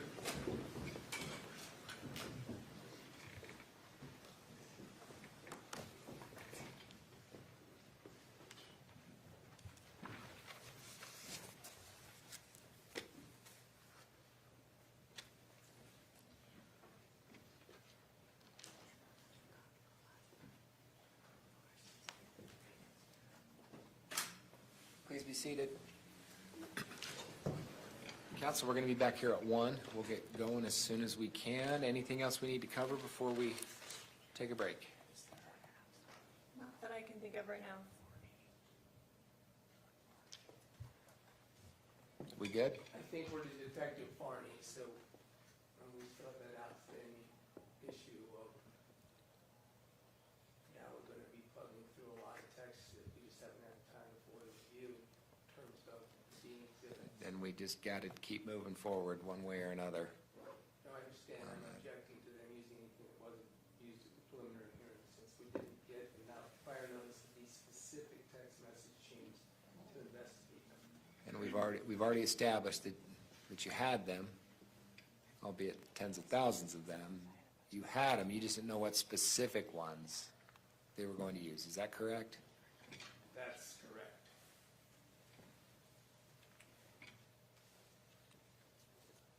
Are you wanting a response? Please. Yeah, I would say that Mr. Williams has done a great job putting things into context so far. Obviously, the phone extraction data was voluminous, and he had the time to go through and find when and where the phone was moving. Since the preliminary hearing, he knew that texts were a huge pillar of the state's case and that they were heavily relied upon at the preliminary hearing. He did a wonderful job at the prelim, adding in texts he thought offered more context or, shed more favorable light on his client. I have every faith that he'll be able to do the same here. We're only using texts that have been available to him for just about a year now. There's certainly no restriction that the state has to rely on only the evidence presented at the preliminary hearing. Obviously, the court's aware of the lower burden associated with the preliminary hearing. And certainly the state always expected and I would guess Mr. Williams knew that our case would get larger at trial, and it has, but we're only using texts that have been available to Mr. Williams and whatever expert he wished to engage to go through before trial was set. Thank you. Just to make the record clear, I'm sorry, Judge, my basis for this objection is Rule 16 and due process. Thank you. I'll have an oral ruling when we come back, but I'm anticipating on moving forward accordingly. The discovery's been exchanged, the parties have had access to documents, I understand. I feel it may be late in the game. We've had this trial set for some time. We've had these dates set for some time. I'll be back with a more definitive ruling for the record right after lunch. Thank you. All rise.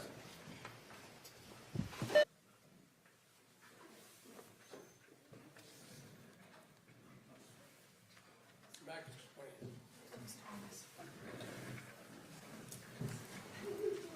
20. We are. We're going to go back on the record on case 251-401-132, State of Utah versus Sundwall.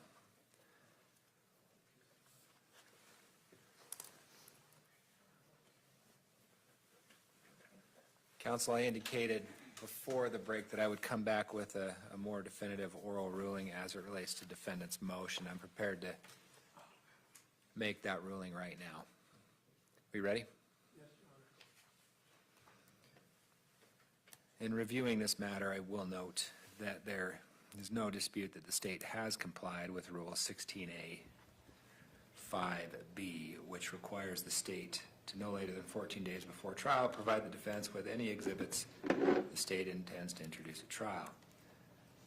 While the court appreciates the difficulty the defense faces to sort out which of the approximate 10,000 odd messages the state will use as exhibits, the rule does not require more specificity than the general disclosure of text messages and or emails between defendant and alleged victim and or witnesses. I would cite docket number 184, state's notice of trial, witnesses, and evidence. I'd also cite to docket number 209, state's amended notice of trial, witnesses, and trial evidence. This court is unaware of any rule or case law that would allow it to restrict the state to using at trial only those exhibits used during the preliminary hearing so long as the exhibits used at trial meet all other requirements of the rules of criminal procedure and evidence. Consequently, the court denies defense's motion to limit the state to the text message exhibits used at the preliminary hearing. We ready to go? Yes, Judge. Next witness.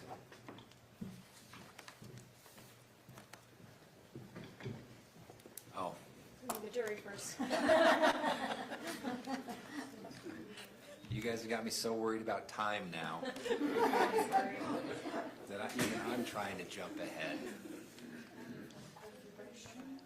We'll get the jury in here.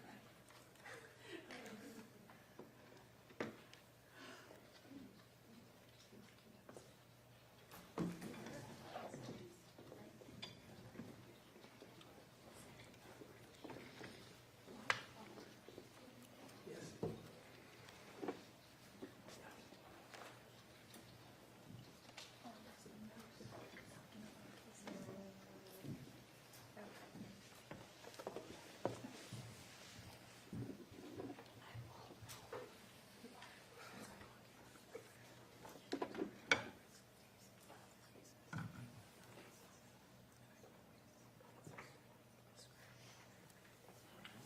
All rise for the jury.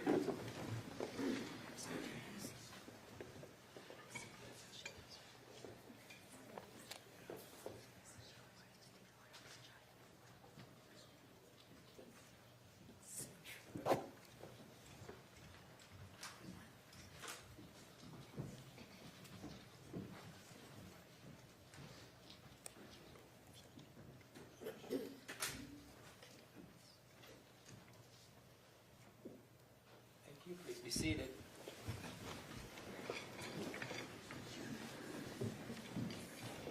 Ladies and gentlemen of the jury, welcome back. I hope you had a good lunch break. We're ready to get going this afternoon. Next witness. Thank you, Judge. The state calls Melissa Farney. Thank you. Please come forward. We'll get you sworn in. You just want me to swear the testimony you shall give in the case now before the court will be the truth, the whole truth, and nothing but the truth, so help you God. Thank you. Come on up.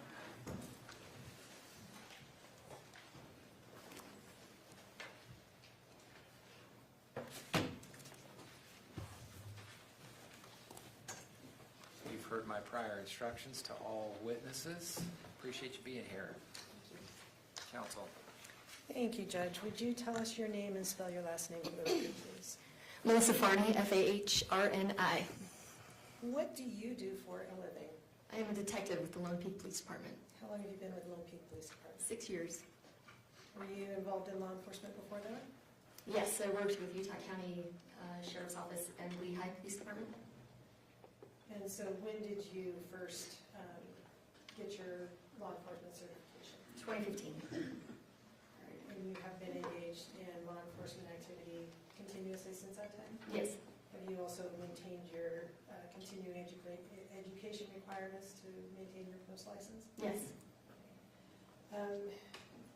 How have you progressed through the Lone Peak Police Department? Did you come in there as a patrol officer or something else? Yes, I started as a patrol officer. And how does that work then in your agency? How does it work? How does it work to become a detective? I guess a position opens and then you have to apply for that position. In my case, I had to put on a presentation to the sergeant, and then you get chosen. Or you don't. How long have you been a detective? 4 years. How many detectives do you have at Lone Peak? 2. Is it a big agency? No, we have 23 from the chief down. And you cover all of Alpine and Highland? Alpine and Highland, yes. Any other additional areas? No. As far as types of crimes that you investigate personally, what kinds of things land on your plate on a regular basis? Currently, I have anything from rape of a child to this aggravated murder case. We have fraud, burglaries, vehicle theft, vehicle burglary, pretty much anything that happens, we get. We don't have different divisions. Like, there's not an SVU under property crimes. It's just us. Just the two of you cover everything that happens in Alpine and Highland? Yes. Have you ever investigated a homicide case before this one? No. Has there been one at home? There was one in 1996. The only person on staff at the time was our chief, but he wasn't involved in the case. Okay, so 1996 was the last time there was any investigation, I'd say of this magnitude at your agency. Yes. How did you first become involved in this particular case? I was the on-call detective the night of August 12th, 2024. I received a call from Sergeant DeLon What time did you receive that call? around 10 p.m. And why did he call you? He called because normally we get called out for death investigations or like a burglary in progress or a sex offense. But there were some suspicious circumstances around this medical call, and so he wanted to tell me about it. What kind of information was conveyed to you at that time? He said that the patient had been found alone with a friend and her parents, that there was a diabetic needle in the room, and the patient wasn't diabetic. He said that the owner had said something about the friend being the beneficiary of a life insurance policy. And so what initially was your understanding of the reason that police were dispatched to that location? Like a full arrest, like it was a medical call. She was in distress. Why are police dispatched for a medical assist? We're usually driving around, and whoever can get there quickest, we want to render aid as soon as possible. Is that a regular activity of Little Peak Police Department? Yes. And I can't remember already if I already asked you, but what time and day was that call received? The call I got, or the actual call? The actual call. I believe it came in through dispatch at 9:13 p.m., August 12, 2024. And so you got notified of it about 45 minutes later? Yes. What was your understanding of the status of the situation when you were notified by Sergeant Bellin? He said that they had transported her, or they were going to transport her. So as far as you knew, the person that was the subject of the call was no longer at that location? Yes. All right. What was your understanding when you received that call of who had responded from your agency? When I received the call, I didn't know. I found out the next day. And did you talk to those individuals? No, I read the reports. Who were they? It was Officer Jorgensen, Officer Osborne, and Officer Robinson. When you say you didn't talk to them, were they off duty by the time you came on duty? Yeah, usually the people that are working that late at night aren't there in the morning. Okay, so they had completed their reports and you reviewed those when you came in? Yes. Why did you respond that night? It was still a medical call. To be honest, it all sounded a little sensational. What do you mean by that? We don't usually get calls like that, the life insurance and the friend and the syringe, and where she was still alive, I was hoping I'd be able to interview her the next day.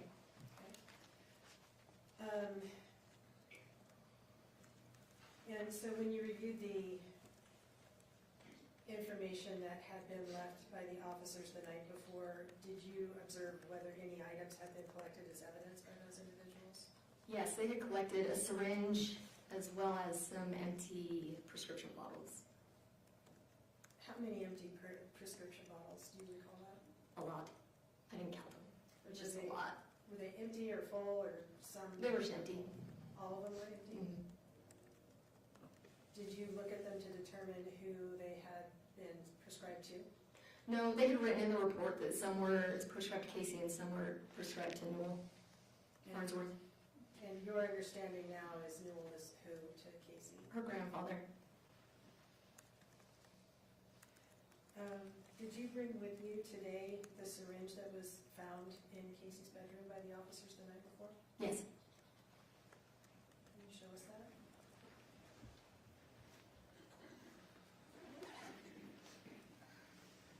The syringe has been repackaged several times, the latest time by the FBI, so it is in a box.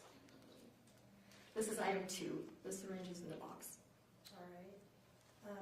And do we also have a photo of that? That would be Exhibit 31A.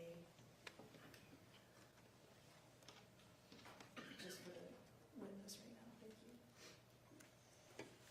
Did you say 31A? 31A is what's coming up on the screen, and state would move to admit Exhibit 31, which is the syringe itself.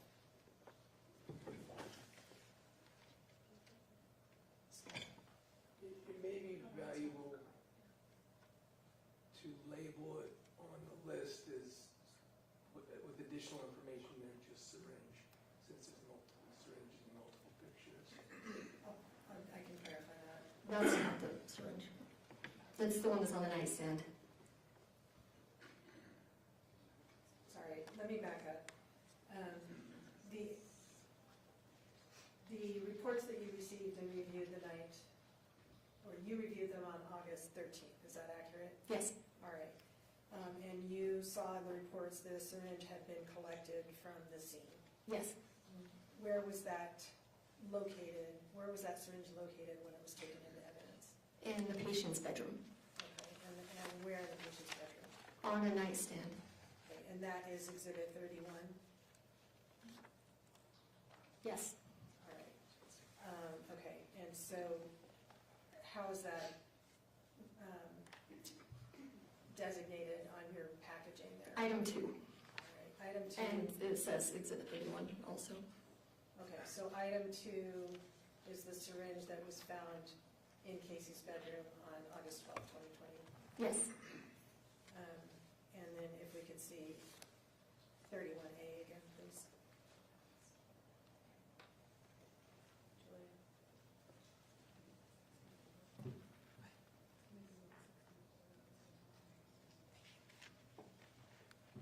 Okay, I was wrong, it's Exhibit 164. It has already been admitted. Do you recognize that photo? Yes. And what do you recognize it as? That was the nightstand or little table that was in Casey's room. The paramedics had picked up that syringe and put it in that spot. All right, so is it your understanding that that syringe is the one that you have brought with you today and we have marked as Exhibit 31? Yes. Thank you for correcting me, and statements to admit Exhibit 31. No objection. Objection. Court receive states 31. I guess we could publish it to the jury, Judge, I guess. It's just passing it along from one to the next. Would that be? They're going to get it.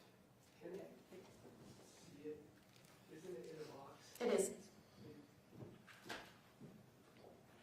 Okay, I don't have an objection, but can't see the screen. Okay, we'll just. It's up to you, Ms. Thomas. That's why we have the photo, because it's just in the box, so, all right. Can you tell us, Officer Robinson gave us some idea, but can you tell us the process when an item is collected as evidence? Yes, so you gather the item on scene, you put it in a bag, and then you write the location where it was found. If there is you write the people involved on the bag, and you take it back to the police department with an item number and a package number, and you enter it into the Spillman system, and then you fill out a property report and put it into the evidence locker. All right, and you mentioned that this is item number 2 Yes. in your marking procedure. Okay, and was that, as far as you could tell, the process that happened in this particular case? Yes. When you first got this case, what indicated to you that additional follow-up was recommended or suggested? In the officer's report, Officer Jorgensen had said that the paramedic had indicated that this was either suicide or foul play. So that was where I started. Why did that catch your attention? Because they had noted that a DNR had been mentioned, that life insurance had been mentioned. There was also all that, those MD medicine or prescription containers as well. So at the time, when I reviewed those reports, it looked like it could go either way. At the time, did you have any idea what the source of the medical emergency was for Kacee Terry? He did put the CAD notes in his report, so it described what dispatch had told officers. So it said that it was basically Mark Farnsworth's words that she wasn't breathing very well. It was basically what dispatch was relaying. So it sounded like she was dying, basically, in the CAD notes that I read the next day. Okay. What are CAD notes? So in dispatch, when you get dispatched to something, it comes up on your computer, and then as they get information from the complainant, it shows up on the computer. So it's not always necessarily, doesn't always make sense right away, but usually you get the full picture, and by the end you can kind of tell what's happening. Okay. And did you have any indication from those CAD notes or from the reports that you had received up to that point what had caused this medical emergency? That next morning I did, yes. It said in his report also that they had received a follow-up call from Mark stating that Kacee's blood sugar was at 14 when she arrived at the hospital. All right. And given the information you had received up to that point, what did you do to begin your investigation? I called the hospital, and they advised that she was in the ICU, that she was still alive, but that she was in the ICU. And I believe officers on scene had told Mark that I would be in contact with him.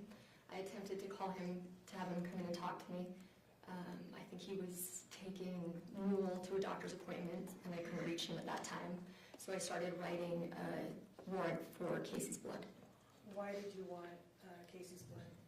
Well, with the blood sugar level being 14 and my very limited medical knowledge, I Googled it, and it said anything under 40 is life-threatening. And Was it important to you to have a sample of blood that was close in time to when this incident occurred? yeah, I wanted to get it as quickly as possible. Over the next few days, what happened with that warrant?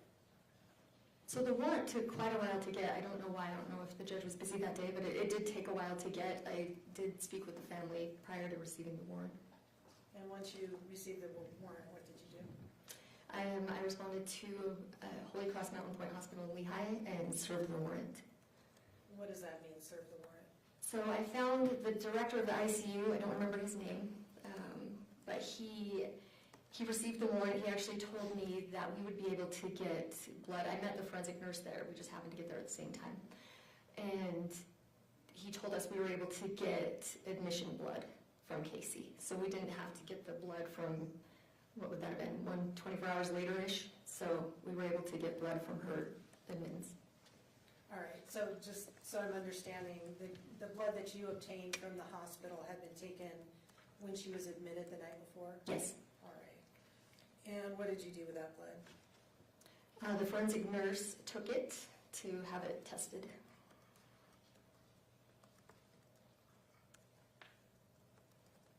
Okay. We have already heard from the medical examiner in this case. Are you aware whether that is the blood that was used in the course of the autopsy and toxicology that was done? Yes, it was. And you mentioned before that you got the warrant for the blood or picked up the blood that you spoke to family members. Yes. Who did you speak to? Mark, Kacee Lyn, and Kylie. Who is Kacee? Kacee Lyn is Mark's sister, so Casey's aunt. All right. Did you speak to them together or separately? Together, Where was that? at the Lone Peak Police Department. When was that? It was August 13th. I'm not sure what time. Mid-morning, around 11 or 12 maybe. Do you know what Kacee's status was at that time? During the meeting, they told me that She wasn't doing well. I think they were doing brain scans at that time, that she was on a ventilator. And what information did they provide that was important to you in developing the direction of your investigation? They told me that Kacee was not diabetic. They told me that they relayed the story of Mark coming downstairs, opening the door, or walking in and finding Kacee there, not doing well, not breathing right. And he said he was going to call the ambulance, and her friend Meggan had told him not to do that, saying that she had a DNR. Kylie told me that she received a call from Meggan telling her that Kacee shouldn't go to the hospital because of the DNR. Let's make sure that we have all of our hers straight. Kylie told you that who called her? Meggan.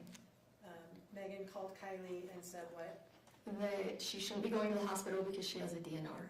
That Kacee shouldn't be going to the hospital because Kacee has a Yeah, DNR. sorry, yeah. That's okay, I'm just making Yeah. sure for the record we have it all straight. Why was that significant to you? Well, a DNR doesn't really necessarily mean you don't go to the hospital. You can still provide someone comfort care if they are struggling. So it was, I thought that was strange that she wouldn't allow the family to call to get her comfort care when she was struggling to breathe. They also said that they were not notified that she was doing poorly until they walked in on Meggan with Kacee. They mentioned the life insurance and that sort of thing as well, again. After you talked to them, what did you decide to do? What did I decide to do? After that, I went to the hospital to get the blood, I believe. And after you picked up the blood, what was your next step? My next step was to search Kacee's room. How did you go about doing that? The next morning, I wrote a warrant for her bedroom and for her phone, Kacee's bedroom and Kacee's phone. Are you aware of anything that had happened to the room in the interim, so between August 13th and the morning of August 14th? Yeah, so there was a really intense storm the night of the 13th, when it was prior to collecting the blood. In fact, the forensic nurse couldn't get there because she was stuck under overpasses with motorcycles trying to take refuge from the hail. It was really, really bad. So Mark was at the hospital when I collected the blood. I asked him if we could go to the home and secure the room for the warrant to serve it the next day. As I was attempting to put crime scene tape on the window, I noticed that the desk in front of the window was covered in water. That's when we realized her room had flooded from the storm. Okay, what happened at that point? I think Mark moved the computer. So he had noticed on the computer, so there was a laptop under the window. The laptop was closed. And he had noticed a blood sugar testing monitor kit, I don't know their official glucometer kit, on the computer. And he said, "That's my mom's, that shouldn't be here." And he told me what it was. And I believe he moved the computer and the monitor over to a different space so it wouldn't be wet. All right, did you collect that item at that time? No. We set it aside on the table for me to collect the next day. When you saw that the room was flooded, what instructions, if any, did you give Mark? I didn't give him any instructions. I just told him not to go in the room until the next day when we served the warrant, at least that I remember. Why did you want a warrant? Because Kacee was still alive. That was still her space. Were you able to obtain that? Yes. And how does a warrant work? You fill out, basically, you can go into the USEGES program and fill out basically the probable cause for why you feel you have the need to search that space, like what your reasoning is, and the judge decides if that's okay, and they sign it if that's okay. All right, and once you receive the okay, what do you do? The next day, well, we got the warrant the next day, I did, and I gathered a few people and we went to the home to search. What did you find once you went to the home to search it with the warrant? What did we find? What did you find as far as the room, the status of Kacee's bedroom? So Mark had notified me later that night after we secured the room that after he and I guess I secured the room, he called me and notified me that he had left his phone in there. So when he had been moving things, he had set his phone down on the bed and forgot to grab it. And so I told him he could go in and grab his phone. Are you aware of whether he removed other items out of the room? No, You're not aware? I'm not aware. I would assume he did not, but I'm not aware. Okay, so you had sealed up the room the night before. He went back in to get his phone, and then you and some others came back on August 14th to search the room. Yes. All right. You mentioned that you had seen the glucometer the night before on top of the computer when you got back there on the 14th. Was that still where you had left it? Yes. The glucometer? What else did you find at that point? Mark had put Kacee's phone on the table for me next to the glucometer, so I collected those two things first, gave those to my sergeant. And then what? What was the question? Your sergeant was part of the search team? Yes, Who is that? Sergeant Charlie Thurston. And who were the other individuals with you for the search? We had a new kid, what's his, Holden, what is his last name? Sorry, I can't think of Holden's last name right now, but he was there. He was still on FTO, so his sergeant that was training him was there. We also had FTO stands for? field training officer. Okay, and that's what Officer Robinson mentioned earlier, is about 12 weeks of Yes, getting your training wheels yes. on, okay. Officer Williams was there as well. All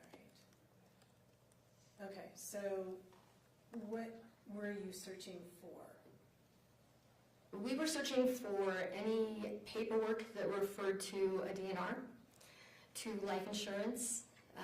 No one had even mentioned it yet, but I was hopeful that there might be a suicide note located. We were looking for basically any information to corroborate either foul play or suicide. Where in the room did you all search? We searched the whole room.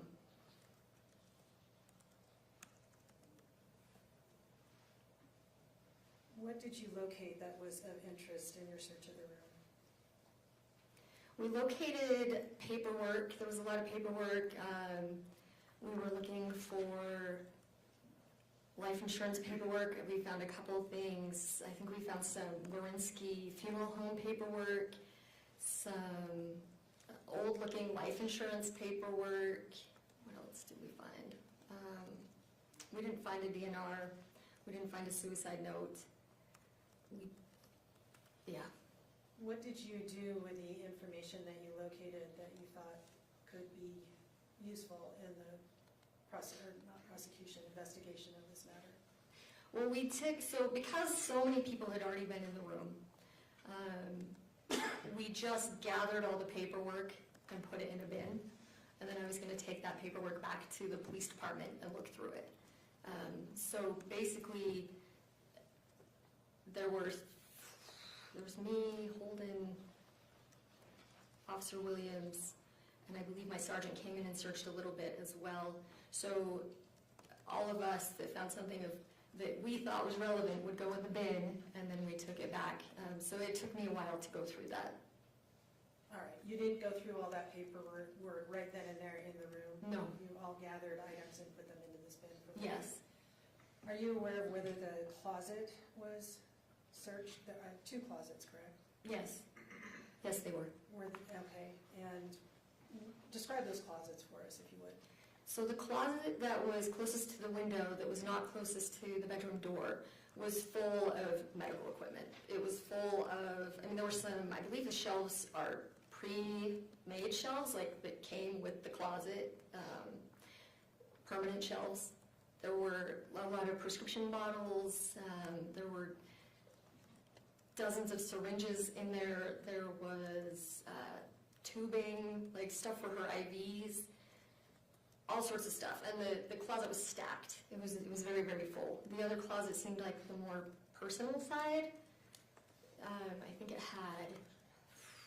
had like a framed picture of her and one of her friends.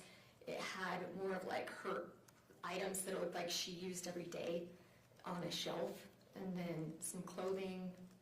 It wasn't quite as messy, but it was still pretty full. Did you empty out those two closets entirely in your search? No. Okay. You did your best to move things around and see if there was anything of note? Yes.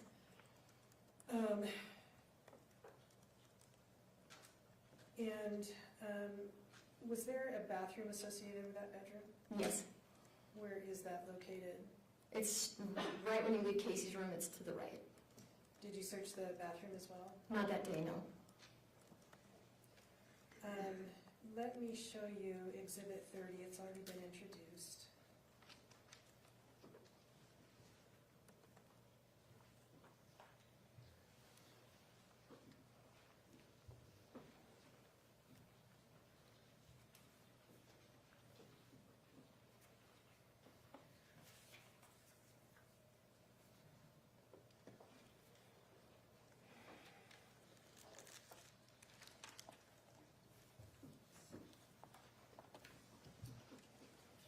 Staying here with us now. Do you recognize that document? Yes, I do. Is that one of the documents you found in the search of Casey's room that day? Yes. And did you bring with you the glucose monitor that you found in the search of that room that day? I did. Can you show that to us? Yes.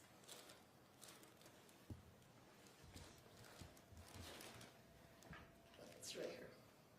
Okay, that has been marked as Exhibit 23. State would move to admit that. Mr. Williams? I see third. 30, sorry, is the insurance policy. That's already been, or insurance page, that's already been admitted. Sorry, I don't see it. This is it's the glucose, it's the physical. 23. Oh, the physical one, I'm sorry. No objection. Sorry, I didn't make that clear. No, no. Receipt states 23.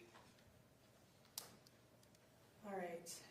Did you find, you mentioned that you didn't find a suicide note, and you found this page of insurance. Did you find anything like a written power of attorney or advanced directives or anything along those lines? No.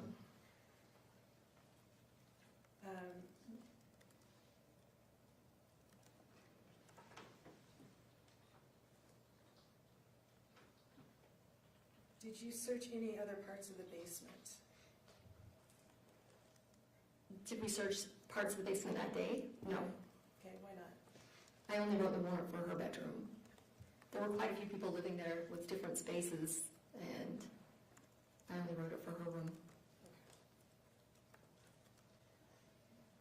All right. Now, when you first saw that glucose monitor, Exhibit 23, you mentioned that it was on top of the computer. Yes. Can we, and I'm sorry, Chelsea, I'm not sure I know what exhibit number it is, the photo of the room, I think it's 7.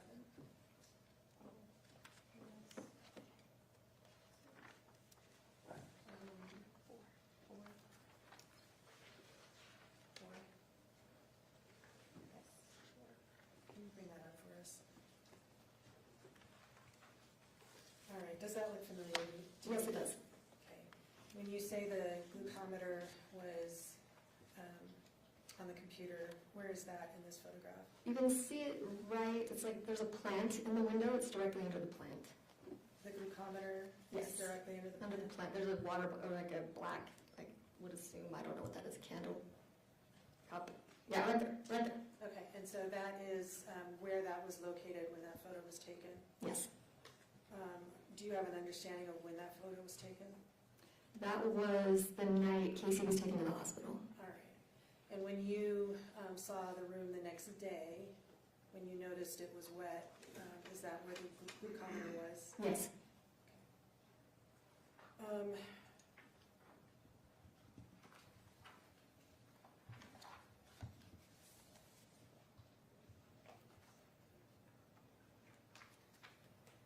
Was the search that you conducted of the room, of Kacee's room, did that include trash cans? Yes. I don't remember a trash can being in there, though. Okay. What did you do with the glucometer once you received it, or once you took it into evidence? We took it into evidence. The glucometer is quite the backstory. We took it into evidence, and then again on the 19th, when we went back to do a consent search of Kacee's car, Mark had asked for it back. He said that it was his mom's, and so he had come in on the 19th to pick it up.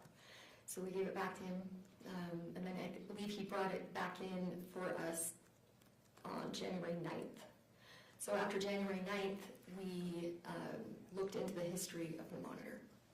How did you look into the history of the monitor? We called customer service for Freestyle Light and had them walk us through it. What kind of information was stored on that monitor, or that, glucose monitor? The readings, when you take a reading, it stores that info.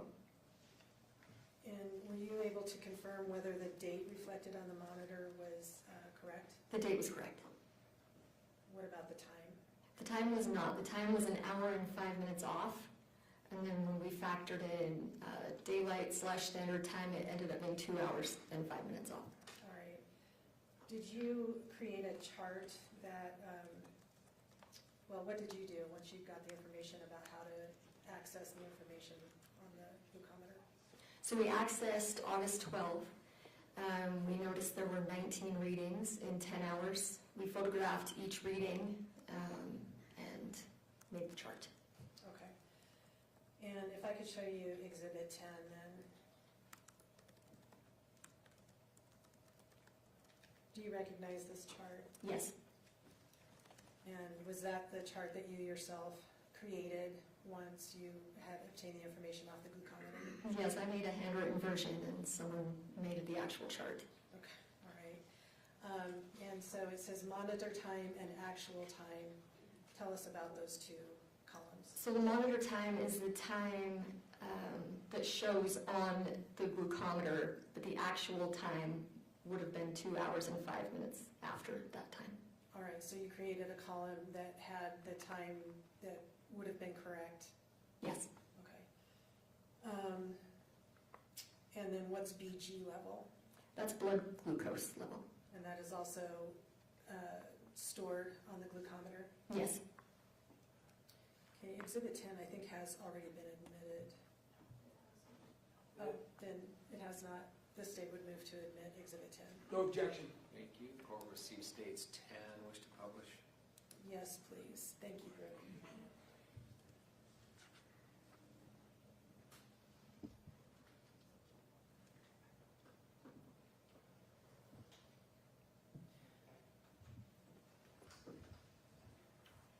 Why did you believe that this, that the glucometer was being used by Kacee or Meggan that particular day? Well, we did talk to Mark. I asked him how many readings he typically took in a day, and I think he said 3 or 4. So this was quite a few more readings than the typical diabetic would have. Meggan was there, she got there at 9:54 that day, so she was there for all but one of those readings. And she had, in her search history, she had searched Freestyle Light, how low can it go? And that is the name of this brand of glucometer, Freestyle Light? Yes. Okay. And so you mentioned that one of the readings was before you understood her to have arrived. What was that? What time was that reading? 9:18. And that's the first one on the chart? Yes. How is it that you determined what time Meggan arrived at the home? The security camera from across the street, And what did that show you? that she arrived at 9:54. Could you see from the security camera across the street where she parked? I believe she parked in the little circle driveway, the circular driveway. Could you tell from that surveillance camera where she went after she parked? No, Just that her vehicle I was don't there? remember. Yeah, just her vehicle was there. I don't remember watching her walk. I remember watching her parents walk, but not her. Okay. I'll come back to that, but back to the glucometer. So you said that she arrived at 9:54, then the next reading was at what time? 10:26. And that was a pretty close reading to the original one at 9:18, correct? Yes.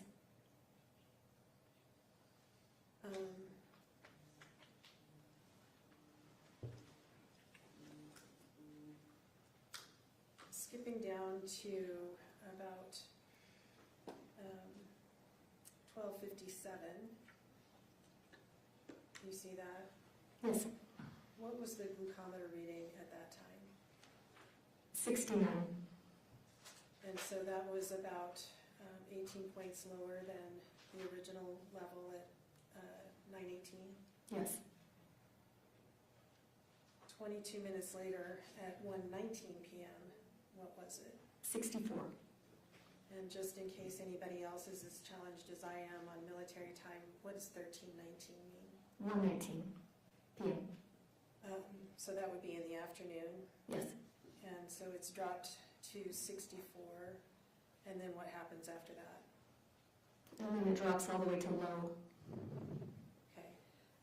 From 64 at 1:19, then just, what, 20? Oh, 43. Did you want me to go, sorry, sequentially? It drops to 43 at 1:43, down to 30 by 2 o'clock. Okay, was that, so then 43 reading was just 24 minutes after the 69 reading, correct? Or 64 reading? Yes. All right, and what was the trend from that point on in the afternoon? Continue downward. The last reading was at what time? 19:19, so 7:19 p.m.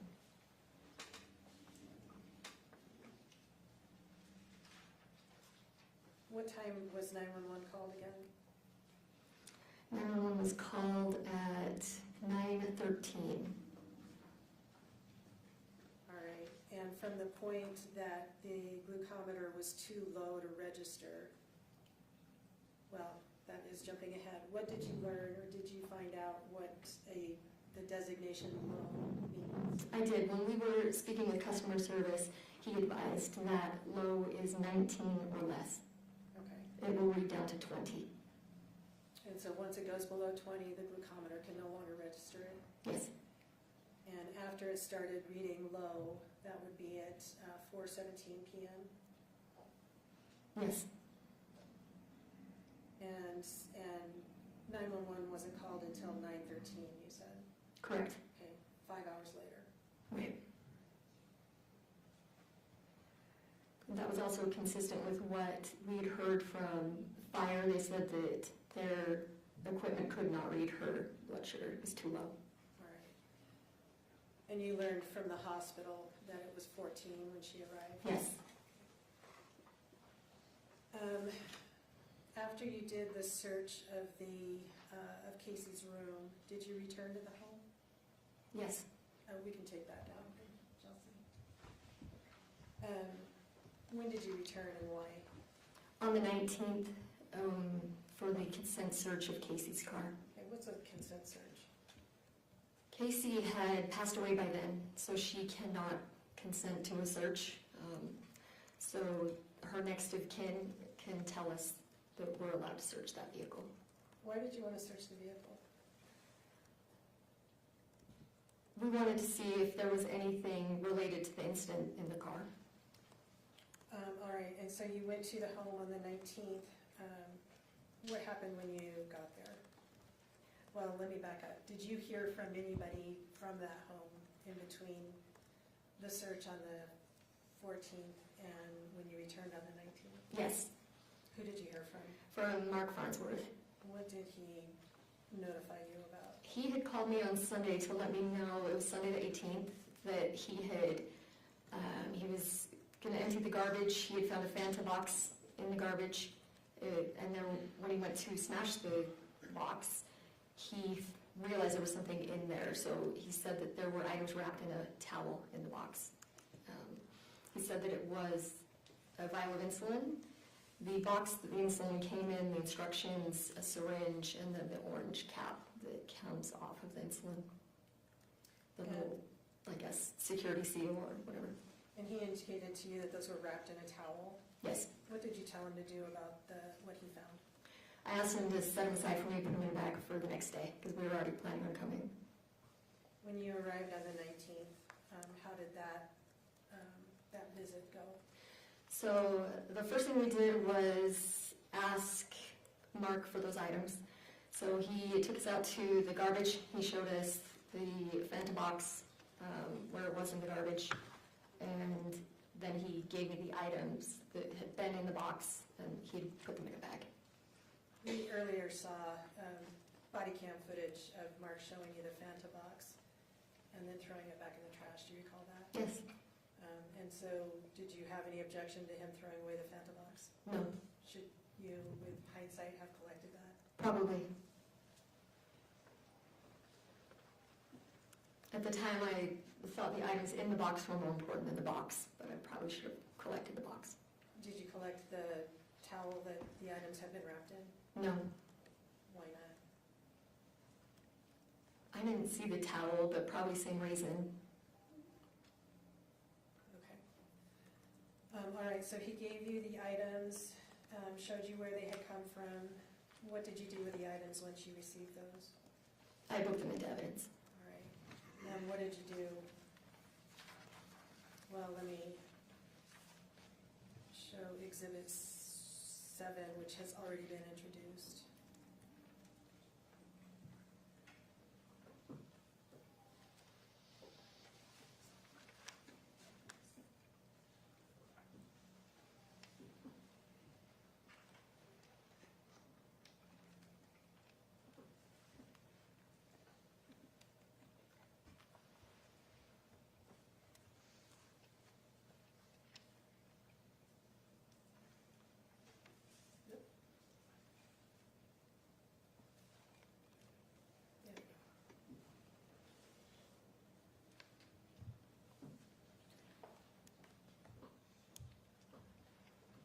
I figured out it takes 4 blinks before it stays on.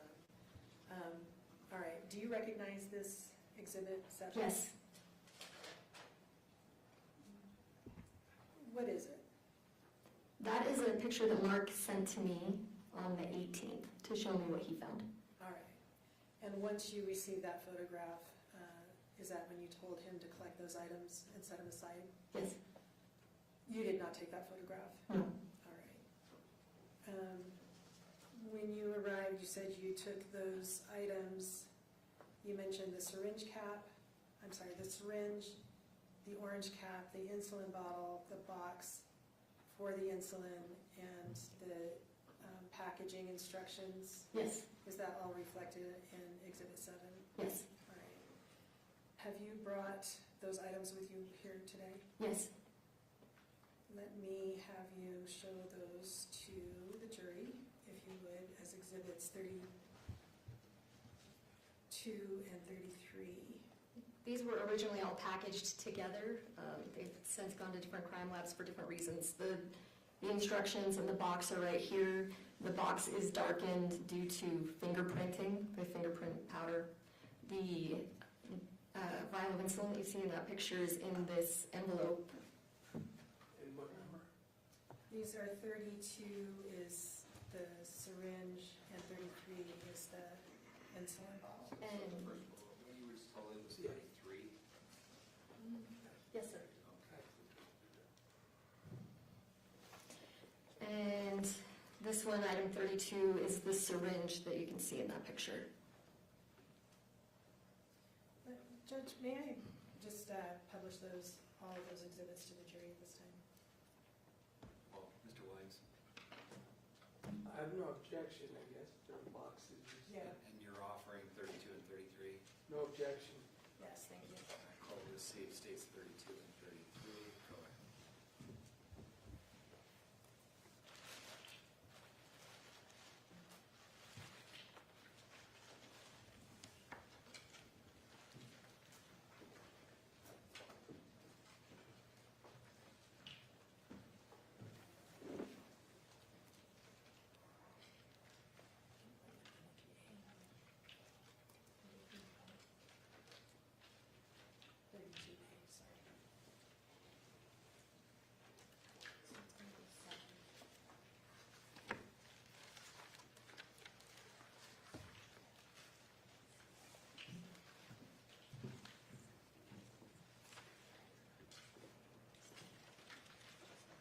every time we open those, you have to reseal it and reinitial it, so you can see they've kind of gone through the ringer with testing. That's why they look like that.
Since those are in bags, did you also take photographs of those items?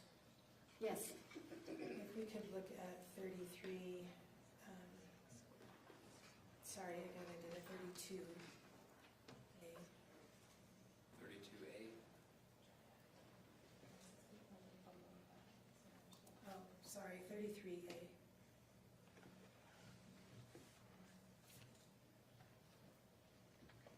Okay. And is that a photo of the insulin that was located in the box? Yes. State moves to admit 33A. Mr. Williams? Can I get some foundation as to when it was taken, where it's at? When was that photograph taken? I'm not sure. How are you sure that it's the same item that was retrieved from the Fanta box on August 19th? I was attempting to research that lot number to find if the insulin had been found within the home or brought into the home. So I had taken it out of evidence to take a picture of that lot number. All right, and then what did you do once you took the photo? I repackaged it. So you're, Requesting long-term foundation and date? do you know the date? No. Does the photo accurately represent what you saw at the scene and what you removed from evidence, regardless of the date? Yeah, I simply took it out of the bag to take a picture of the lot number and then put it back. State moves to admit 33A. No objection. Court received states, did you say it's 33A? Yes, 33A. thank Wish to you. publish? Yes, please.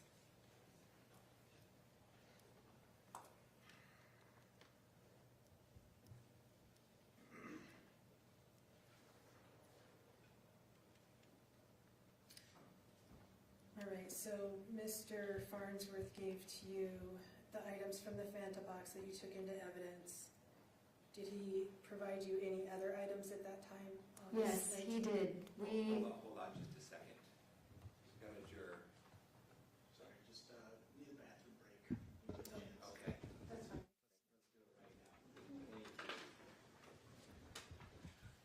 All right, we're going to take a short break.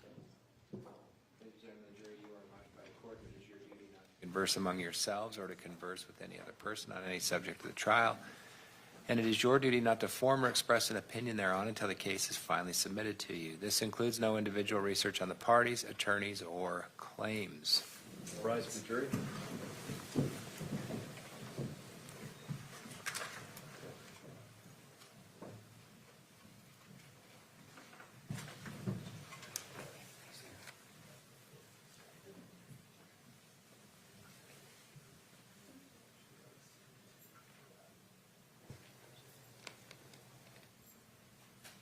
Please be seated.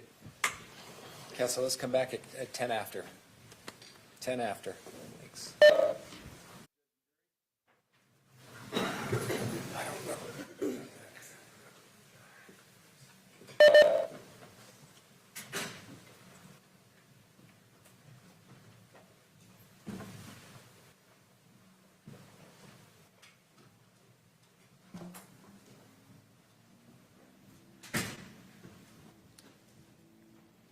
Thank you. Please be seated. We go back on the record on case 251401132, State of Utah versus Sundwall. Detective, I'll remind you that you're still under oath. Ms. Thomas. Thank you, Judge. I was advised that I'm not being loud enough, so let me know if I'm not hearing, if people aren't hearing me.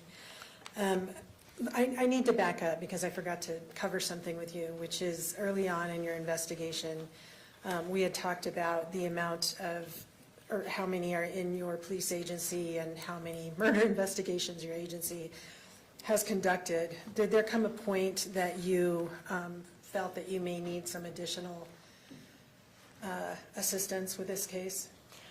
Yes, as I was writing the warrant for Kacee's blood, so we have a liaison with the county attorney's office that looks through the warrants before we send them to the judge to make sure that everything is there that we need in the warrant. And I called our liaison, and she suggested I needed some help. Oh, okay. Full disclosure, who is your liaison? You. Yeah, all right.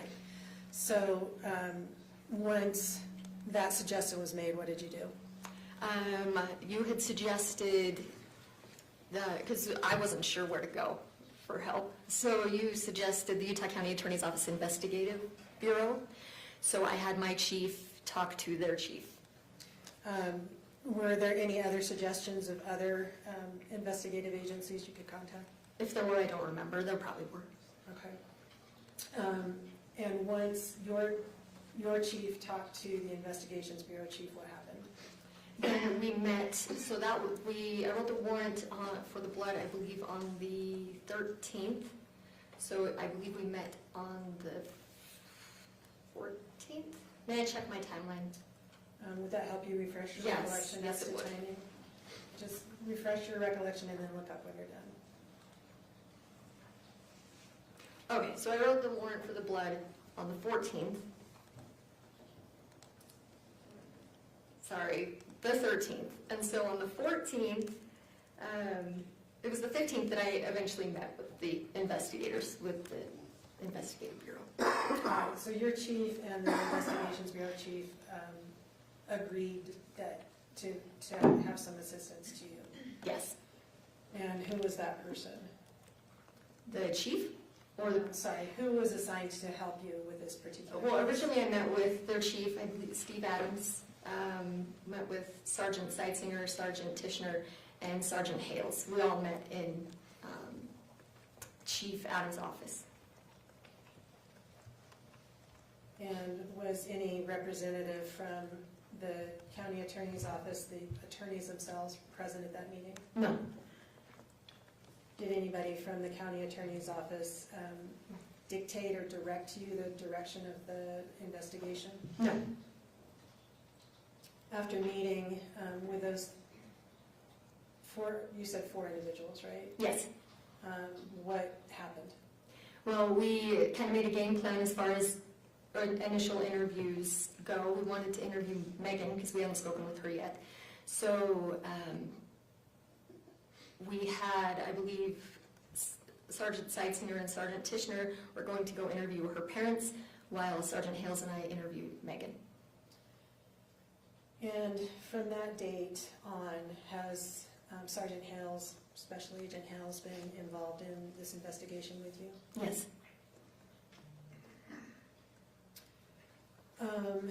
And then you had mentioned when you were talking about this search of the closet during the execution of the search warrant of Kacee's room. Yes. You said that some syringes were found in the medical closet. Can you, were those diabetic syringes or something else? Yes, I believe it was, I can't remember who showed me, but they showed me just a huge amount of syringes. There was just a lot of medical equipment in that closet. I honestly don't know the difference between syringes, so I couldn't tell you. Were the ones that you saw, did they have the orange cap on them? I believe so. Just like the photo that we saw of the Fanta box syringe? Yes. They appeared to be unused syringes. Okay. All right, back to, you had collected from Mark Farnsworth the items that he found in the Fanta box. Yes. Did he provide you any other items at that time? Yes, so it was at that time that I asked him if I could search the bathroom. So I went in to search Kacee's bathroom, and he, at that time, so he had taken Sergeant Hales into Kacee's bedroom. I believe it was the first time Sergeant Hales had been to the home. So they had ripped the carpet out of the bedroom because of the flood. It had started to smell. They were planning on redoing the damage to the room. And so all that was left in the room was Kacee's bed frame. When I went in there, Mark pointed to the medical closet. There was a syringe on one of those permanent shelves. And he said, I found the syringe when I was taking out the carpet. So I believe we asked him where he found it. He pointed to the middle of the room. And I'm like, you found a syringe in the middle of the room? Like, that doesn't, I mean, I wouldn't have stepped over a syringe. So he said, no, I didn't say it like that. I was like, where did you find it? And he said, in the closet. And so we put it in a bag and took that as evidence. He also provided me with some more paperwork that day. Okay. Did the syringe that Mark gave you that was found in the closet feel significant to you as far as evidence being collected in this matter? No, it was in the closet with the rest of the medical equipment. And you mentioned that you at that time also searched the bathroom associated with Kacee's bedroom. Yes. Tell us about that. So we had interviewed Meggan by then, and she had stated that Kacee had gone in the bathroom for an extended amount of time, and that when she came out, she was more loopy and that she needed help back to bed. So I wanted to look in the bathroom to see if there was any medications or anything in there. What did you find? Nothing. Did you look in the trash in the bathroom? Yes. Find any pill bottles, any syringes, any insulin? No. None of those matters. No. Items matters. All right. Then you also mentioned that Mark Farnsworth also gave you some paperwork at that time. Do you recall that? Yes. What did he give you? So he had all of Kacee's belongings in the kitchen area. So in the body cam that was shown a little earlier, there's the kitchen table, and everything was kind of stacked in that area that was Kacee's, and then there were additional items on the bar and on like near the bar. And he had taken that turquoise box, and it was sitting near the bar. And he was looking through it because they had found some additional paperwork. He said they found it in the closet. So he gave me a paper, I believe it said Schedule A or Schedule B at the top. It looked like life insurance paperwork. He said he had found that in the closet. He did take it out of the box. Okay, let me back you up for just a minute. Your understanding was that he had found items in the closet when they were clearing out the closet? Yes. That he then put into the box? Yes. And he was giving you those documents on Yes. August 19th? Yes, he had compiled some things in the box, and he did give me that. He said he had an additional, actually I believe he gave Sergeant Tishner a mailer from John Hancock, and then when we were searching the car, he brought me that additional document. All right, let's look at Exhibit 24, please.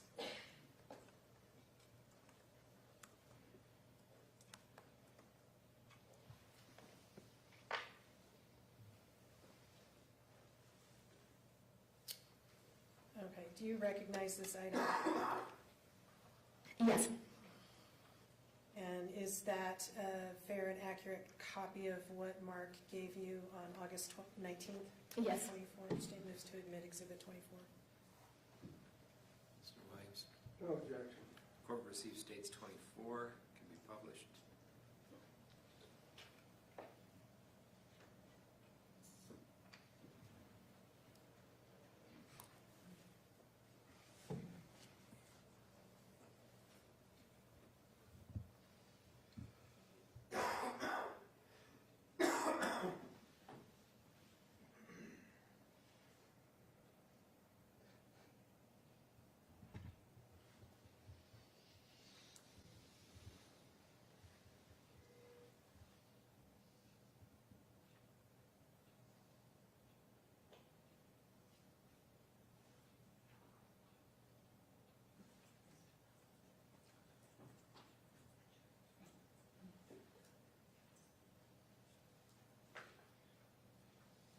Did this exhibit have another page to it?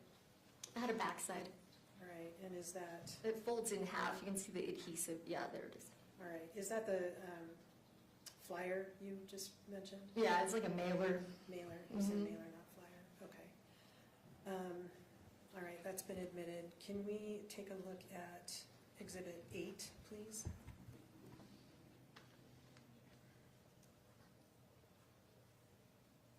And what is this document? That is the other document given to me by Mark that day, And on does the that, 19th. okay, does that accurately represent what you received from Mark? on Yes. August 19th, statements to admit Exhibit 8? No objection. Court received states 8, it can be published. Thank you.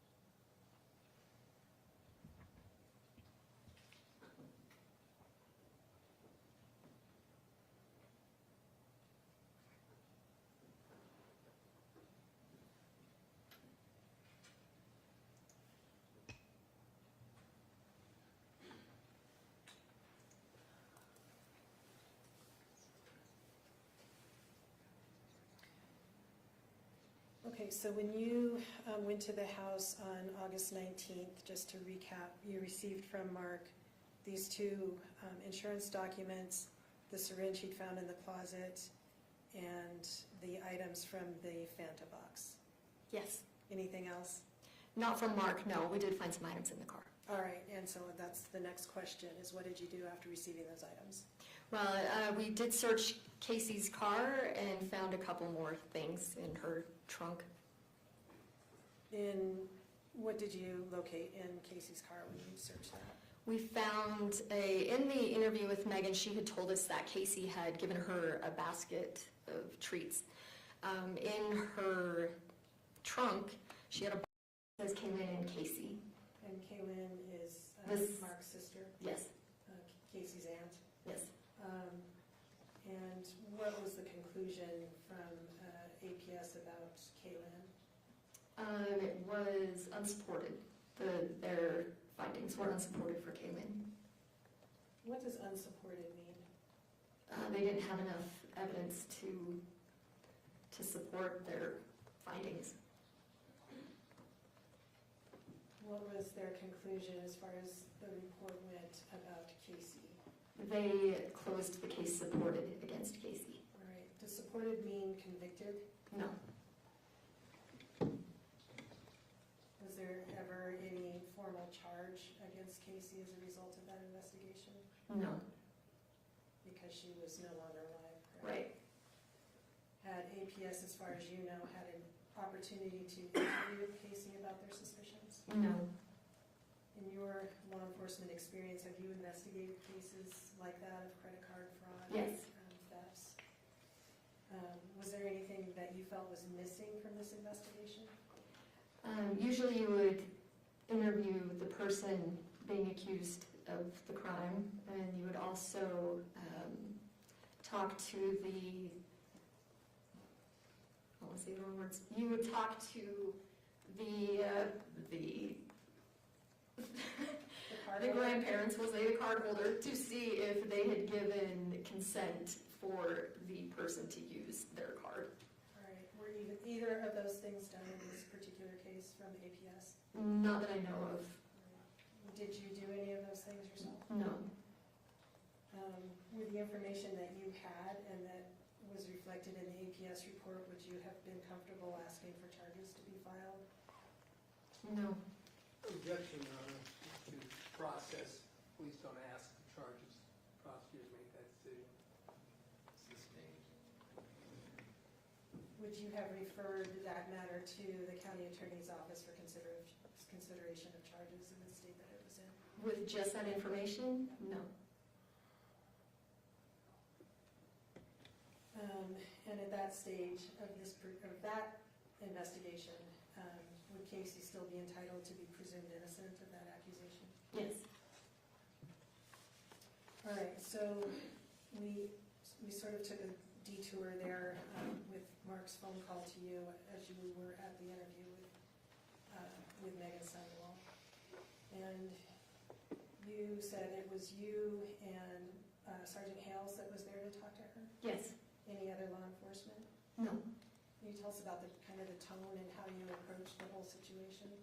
So we, like I said, we just wanted to find out how they met, how long they'd known each other, that type of thing, the relationship of their the nature of their relationship, and what her story of Monday was, or her recollection of what happened Monday.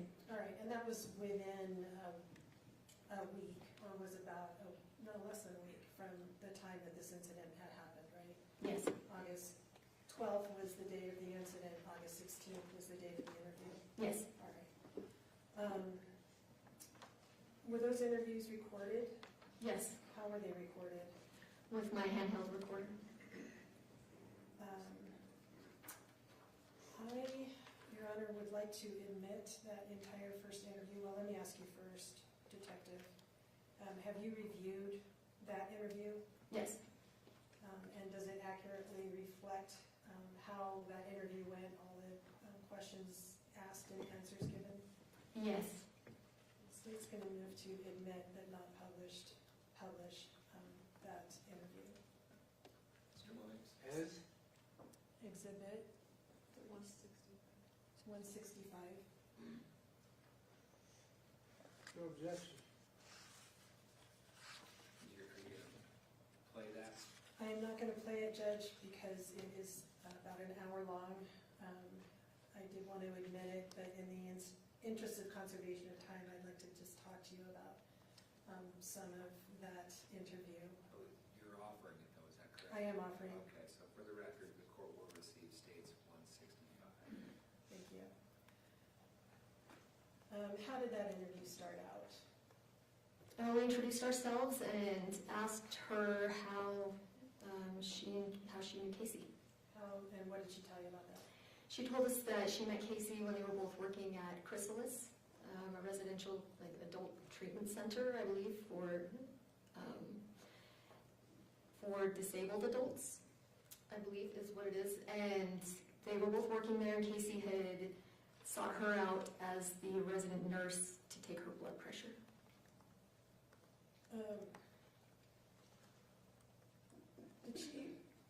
Did she tell you about when that was? I think no, I don't remember. Okay. What else did she tell you in the course of that interview about, well, you said that Kacee had asked Meggan to take her blood pressure. Why was that significant to you? She told us that she was a nurse and that she took her blood pressure and it was high, which showed us that she knows, I guess, basic medical knowledge. Did she tell you about what had gone on that day, August 12th? Yes, she prefaced it with that Kacee had been sick for a long time. We had heard that she had had cancer, so Meggan was still under the impression that Kacee was a cancer patient. She told us that Kacee had been on hospice, I believe, since April, that she had been conversing with the doctors and nurses and helping with her care. Can I interrupt you for just a second? You said we had learned that she had cancer. Who's we? Well, I had learned that she had cancer as the case was unfolding, the next day. So as she went to the hospital, her uncle had told dispatch that she was sick and that she had cancer.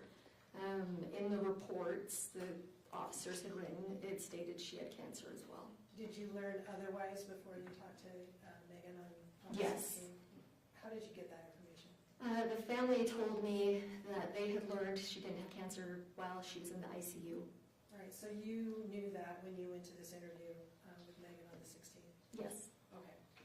You were talking about that she prefaced or started her explanation of what happened on August 12th by telling you that Kacee Yeah, she was- had cancer. Yeah, she was giving us the backstory of Kacee's health. So she was talking about hospice. She had told us that Kacee had broken her femur in 3 places, I believe, a few months prior. And then she told us what happened that day. Did she tell you what they had intended to be doing that day? Yeah, she said that she was going over there to watch movies, just to hang out, is what their plan was. What did she tell you they did after she arrived? She said that they started watching The Blind Side, and Kacee fell asleep. And what else did she tell you after, what happened after Kacee fell asleep? She did say that upon her arrival, Kacee was slurring her words. And she said that she fell asleep when they were watching The Blind Side. She said that she had woken up to use the bathroom, that she had gone into the bathroom, and that she was there for a long time. That Kacee had gone to use the bathroom and Yes. for a long time? Yes. What did Meggan tell you she did when Kacee went up to use the bathroom? She said she took the dog out. All right, and what did she say happened after that? She said that Kacee wasn't coming out of the bathroom and that she was pounding on the door trying to get her to come out of the bathroom. She said Kacee eventually came out of the bathroom at 2 or 2:30, I believe is what she said, and that she was acting even more loopy and that she had to help her back to the bed. Did she give you any indication during the course of this interview what had caused Kacee's medical condition that day? She said she didn't know what happened. Did she mention anything about pills? I think she said that when she got there, Kacee had taken some pills out of a little box, but she didn't know what they were. She had told us prior to, like when she was going through the medical knowledge about the hospice and the nurses and the doctors, she had said that she spoke with, or that she had been in contact with Dr. Mastower in relation to Kacee's care. So during, when she was going through the timeline of the 12th, she did say that she had contacted him. All right, were you able to confirm or deny whether that happened? She did send who she thought was Dr. Mastower a text, yes. Can we look at Exhibit 37, please?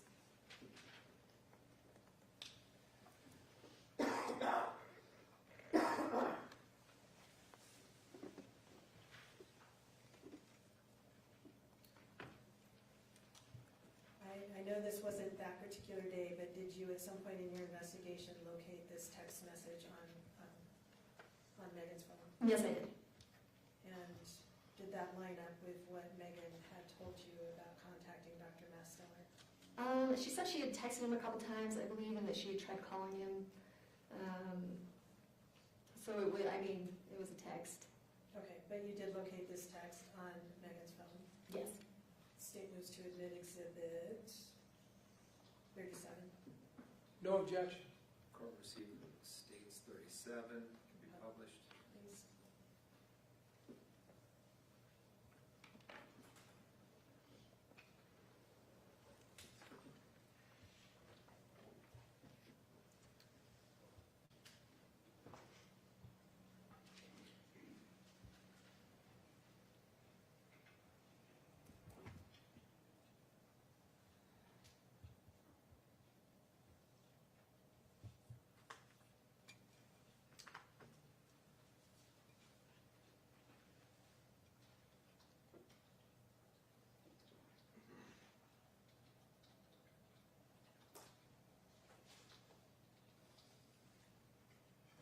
Do you see in Exhibit 37 the phone number that text message went to? Yes. Were you able to ascertain whose phone number that was? Yes. Whose was it? It actually belonged to Kacee's deceased father. So that was not Dr. Mastower's phone number? No. Did you also, looking at the phones in that time frame of what Meggan was describing happened to you, did Meggan also locate, or did you also locate a text that Meggan had sent to her mother? Yes. If we could please take a look at, I'm sorry, back on Exhibit 37, what was the, I wasn't fast enough. Bring that back up. What was the time of that, when that text message went? 12:47. 12:47. And if I could.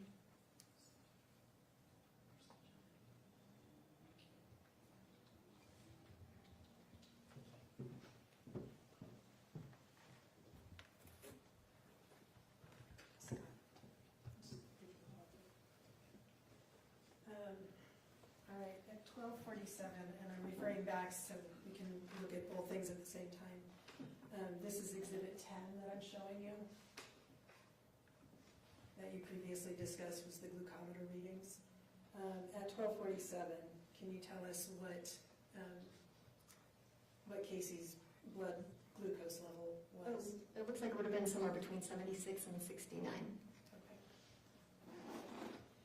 And then, did you also locate a text that Meggan had sent to her mother, Renee? Yes.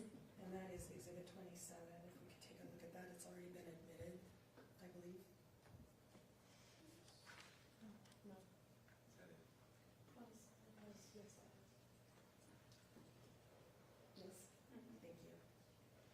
So if we could publish that. All right, and this was, when you were interviewing Meggan, did she mention that she had texted her mother? She said she had contacted her parents. She said that Kacee wasn't doing well by 4 or 5, and that she had contacted her parents, I think, around 6. Okay. And what is the time on this particular text message? 1:59. I'm referring again to Exhibit 10. What would Kacee's blood glucose have been at 1:59? 30.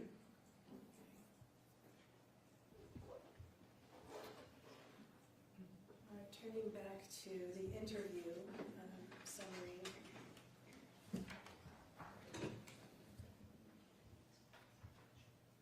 What else did she say happened that day after she said that she had helped Kacee back to bed?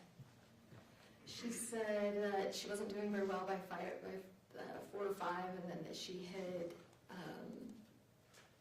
asked her dad to come give Kacee a blessing of release. And again, at 4 or 5, what would her blood glucose reading have been? Low. So 19 or less. Okay. The trick is, I'm going to put it so the defense can see also.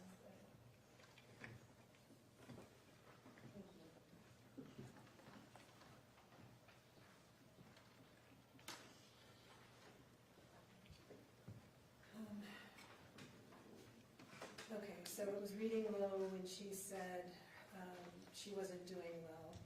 What did she say, do you recall, about watching Kacee as Kacee's condition deteriorated?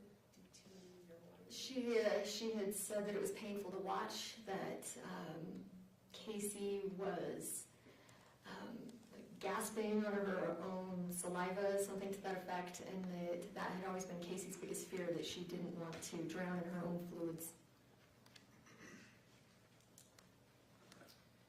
Meggan told you that she contacted her parents to come to the house? Yes.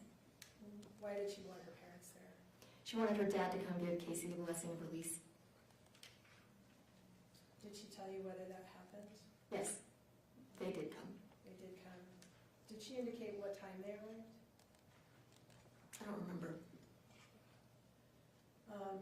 Did she mention a telephone call with Kylie? Yes. What did She she did. say about that? She said that after her father had given Kacee the blessing, that's when Mark had entered the room. That's when he came downstairs. She said that that's when she told him that there was a DNR, that he shouldn't call the ambulance. And at that point, she called Kylie to tell Kylie about the DNR as well. Did she describe to you how Kylie responded? I think she told us that she was angry, told her to get out. I don't remember specifics. What did Meggan tell you about whether she had ever actually seen a DNR? She said she had not. What did she tell you about whether she'd actually seen a physical power of attorney. She had not seen that either. During the course of this interview, did she ever tell you what Kacee had in her system? No. Okay. Did she ever indicate to you what had happened to Kacee that day? No, she said she didn't know. Did you ask her why she didn't call 911? Yeah, she said because of the DNR.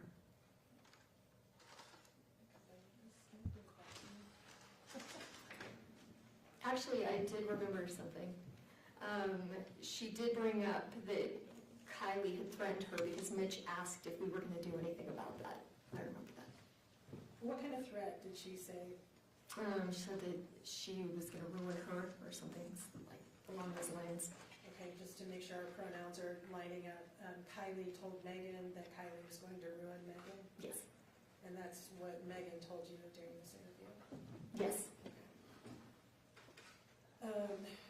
And you asked her why she didn't call 911, Yes. and that was, The DNR. okay. Did you inform Meggan during the course of this interview what Kacee's medical condition was? Yes. We let her know that Kacee had passed away. How did she respond to that? She appeared sad. Okay. In what way did she appear sad? She sniffled and hung her head for a minute, I guess. Okay. Did she tell you about you mentioned that she had described to you Kacee being on hospice. Yes. What did she tell you about that? She said that she had been in contact with the doctors and nurses that were taking care of Kacee. She was contact for Kacee's medical care, and so they were going through her. She said that they were sedating her to help her pass. Like sedation therapy, I believe, is what she said. Did she tell you how she communicated with these people? Yes, she said that they would contact her through Kacee's phone.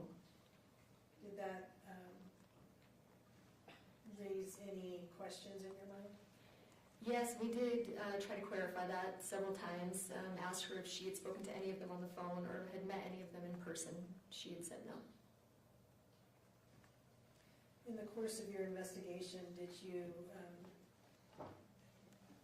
notice the vitals that these so-called hospice workers had given Meggan over the course of time? Yes, I believe she gave us some that day or in the second interview. She had read some to us. And what struck you about those? They were extremely low. I don't know much about anything medical, but they were extremely low. Like, I believe that the temperature was in the 50s, something like that. Enough to raise your concern that these Yeah. were inaccurate? Yeah.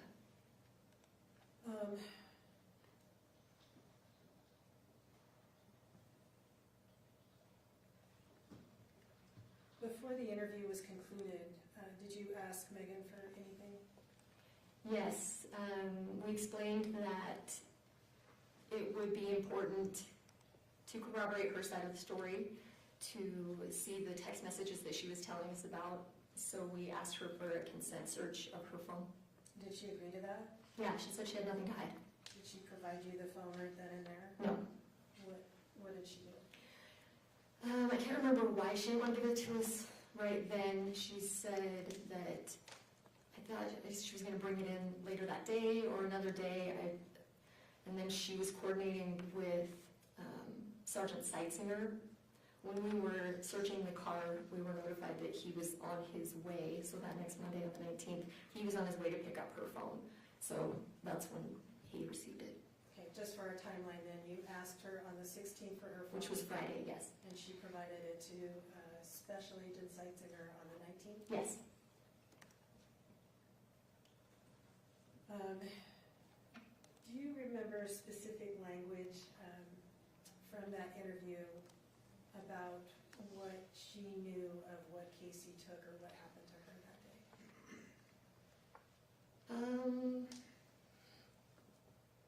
It's hard to differentiate the interviews, but She made it clear that she didn't know what she had taken, That Meggan didn't know what Kacee. that Meggan did not know what Kacee had taken, or why she had gone downhill like that. Was that, in the course of your investigation, did you come across information that was, she was telling other people that that's not consistent? Yes. If we could, we've previously discussed Exhibit 22, I want to offer it at this time. See 22? 22. Which one is that? It's a telephone call. Mr. Williams? The telephone call, The telephone call we've discussed. phone call evidence of thing Right, subject to prior objection. understood. We'll receive. Before, Stage then, 22, sorry, we'll receive stage 22. sorry, Judge, I didn't mean to interrupt you. Before I publish that to the jury, are you aware of whether Meggan was aware that this call was recorded? She wasn't. All right. And let's play Exhibit 22 if we could.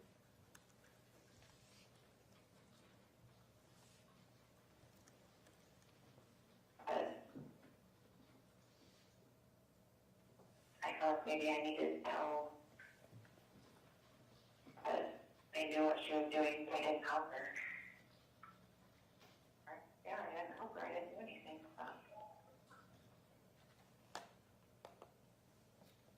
Okay, so she told you on the 16th that she didn't know what Kacee took or what happened to her, and then you had this phone call where she's saying maybe I should say that I didn't help her. Yes. Did you conduct another interview of the defendant after the Yes. first one? When was that? That was on the 21st of August. I believe it was the next Wednesday. Why did you do another interview? It was at Meggan's request. Why did she want to talk to you, do you know? She had questions about the investigation. Where was this interview conducted? She met Sergeant Hales and I at the Utah County Attorney's Office Investigative Bureau office. Let me ask you about that office real quick. Is that located in the same building as the Utah County Attorney's Office? Yes. Is it located on the same floor as the Utah County Attorney's Office? No. Do the attorneys in the office have access to the Investigations Bureau? I honestly don't know. Is it a locked facility? It is locked. You have to get magic permission to get in. And does that extend to you? You have to Yes. get permission to enter? Yes. How do you enter? You have to have somebody with a key card let you in. All right. Is there any alternative ways to get in? Not that I know of. Is there a buzzer that you can? Oh, probably. All right, so on the 21st of August, Meggan came to the Investigations Bureau in Provo, and have you reviewed that entire interview? Yes. Does that accurately reflect your memory of the questions asked and answered in that particular interview? Yes. All right, do you recall how long the interview was? No. I don't. Okay. The state would move to admit 166, second interview. What kind of media is it? It's an audio, this one's a video. This one has audio and video. I don't know which one you're using. I'm gonna put the audio. It's audio. What's your exhibit number? 166. Audio only. Can we lay some foundation where the audio is coming from, please? Sure. So where was this interview held? In their conference room? And what is in that conference room as far as recording capabilities? I'm not sure. I believe I had my handheld. Excuse me. I'm not sure how they recorded there. All right. Are you aware of whether there are any cameras or audio equipment in that conference room? I think so. I don't know. Okay. The audio that you listened to in preparing or in reviewing, that, was it from your own Yes. interview? My handheld recorder, yes. Okay, state moves to admit exhibit 166. No objection. Court receives states 166. And again, in the interest of time, Judge, I'm not going to publish it at this time, but would like to ask the detective questions about that interview. What did she first want to know when she came in? She wanted to know if there would be an autopsy done on Kacee. What did you tell her? We told her that the autopsy was already done, but the toxicology was not. We were still waiting on it, all that. What else did she want to know? She told us that Kacee had told her that when she passed away to call her attorney, Derek Marshall, and that Kacee's attorney, Okay. Derek Marshall, and contact him about further steps. Did you have an opportunity after that interview to get in touch with Derek Marshall? Yes, we did. What did you learn from him? Well, she told us that she spoke with him and that he directed her to the blue box, the turquoise box, and that he told her everything she would need would be in that box. And that's what Meggan told you, he instructed her? Yes. Okay. I believe sometime after we contacted Derek Marshall and he had never spoken with her. Okay, so she was interested in the contents of the turquoise box during the course of this second interview? Yes. Did she describe it? She described the box, said it was a wooden turquoise box and that it should have life insurance, letters for her, and I don't know, funeral paperwork maybe? Why was she interested in it? She said that that was meant for her. The items in the box were for her. Had you located the box at that time? Yes. She told us the box was locked. I let her know that the box actually was not locked when officers found it. They just opened it. And that I had, when we searched the room, I did locate an envelope with her name on it, but it was empty. And she was concerned about that because she wanted the letters that Kacee had intended for her. So we told her we would ask the family about those. All right. And we saw a video, a body cam from Officer Jorgensen earlier where Officer Robinson took the box down from the closet shelf. Do you Yes. recall seeing that? Yes. And have you also reviewed that? Yes. Was the box locked when he opened it to look No. into it? Do you recall whether Meggan mentioned to you during the course of this interview the life insurance policy? I had asked her in the first interview if Kacee had had a will or life insurance, and she said she didn't have anything, so she didn't have a will or life insurance. In the second interview, she told us exactly where the paperwork for the life insurance would be, and that it was John Hancock information. All right.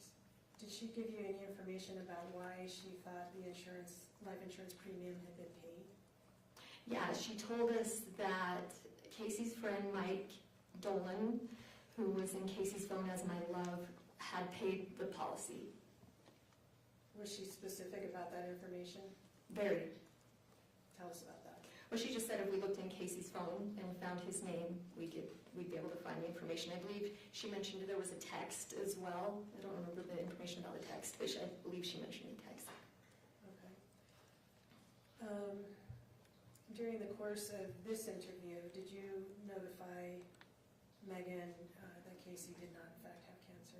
Yes, we told her that Kacee did not have cancer, that the autopsy showed that she, besides her one kidney, she was perfectly healthy, that she had not broken her femur, as previously reported, that she had had a knee replacement. How did Meggan respond to that? She was shocked. She appeared shocked.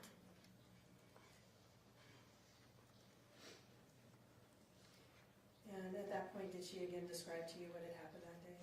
Yes. What did she tell you? She said that she just recounted the story, that she had gone to the bathroom, that she had to help her out of the bathroom and back to bed, and that she was loopy, more loopy.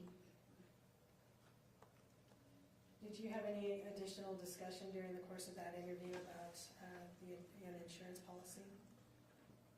During that interview, I don't recall. Was it mentioned during the course of that interview that it was unlikely there was an insurance policy? Yes. And who said that? Sergeant Hales told her there was a 0 to none chance that Kacee had life insurance.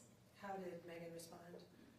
She doubled down on Mike Dolan, saying that he had paid the policy. All right, did she give you an amount that she believed he had paid for the premium? I think it was $2,000. Did you talk to Meggan at that time about discussions of suicide? Yes, she at one point told us that she never thought Kacee was suicidal. And having been to the house and seen that Fanta box that we've seen a couple of times now, did you ask Meggan about the Fanta box? We asked her if Kacee's favorite drink was Fanta. How'd she respond to that? She said she didn't know.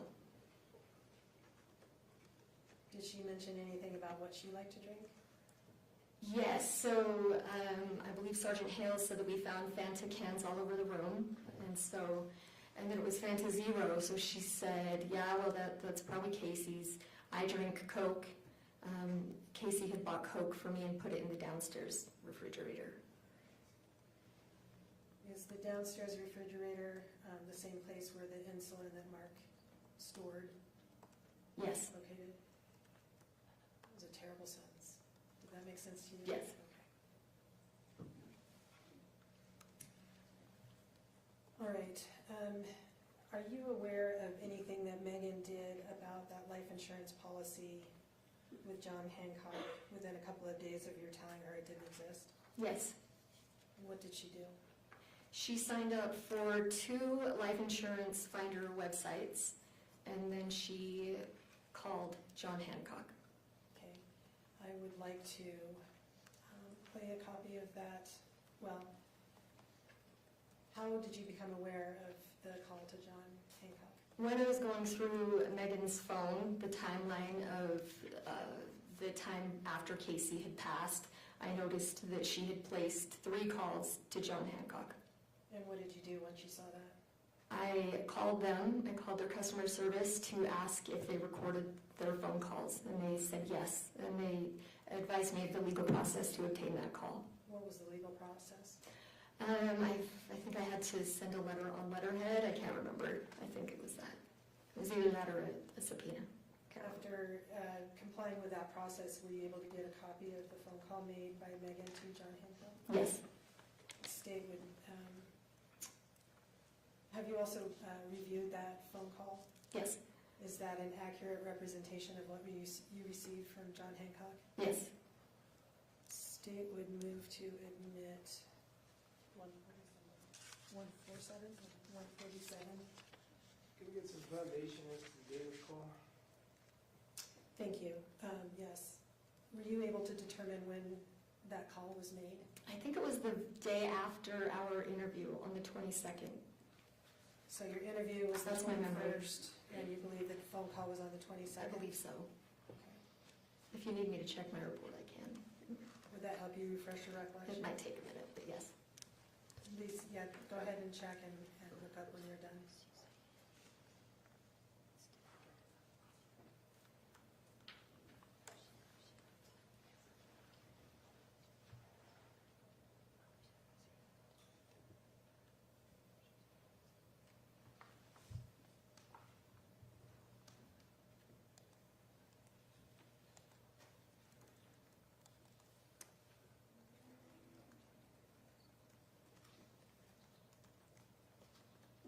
It was Friday the 23rd.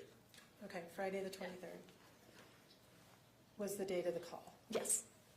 to John Hancock. Yes. State moves to admit Exhibit 147. No objection. You, I'll receive Exhibit 147. 27, you gonna publish? I would like to publish that in just a moment. Well, before we do that, I want to ask you, Detective, during the course of this phone call, after you listened to it, was a policy number provided to John Hancock by Meggan Sundwall? Yes. When we listen to that phone call, I'd like you to note down the policy number that was given. Do you have a pen or a pencil up there with you? Okay. All right, if we could publish that.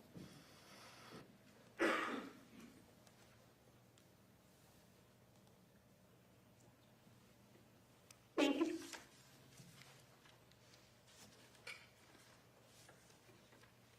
Thank you for calling John Hancock Life Insurance. This is Erica. How can I help? Hi, Erica. My name is Megan, and I got a kind of a weird situation.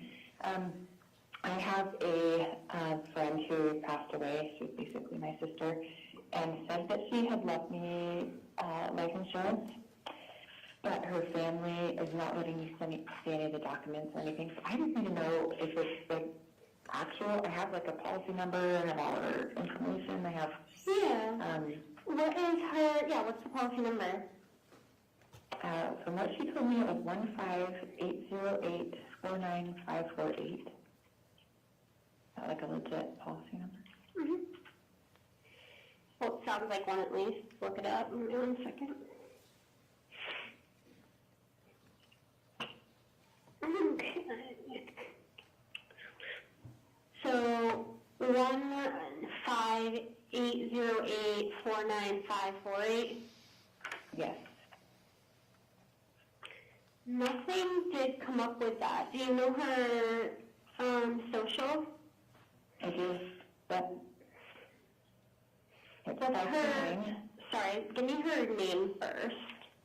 It's Kacee, so it's Kacee, and then last name is Terry, Terry. And then just the last four of her social. 1540.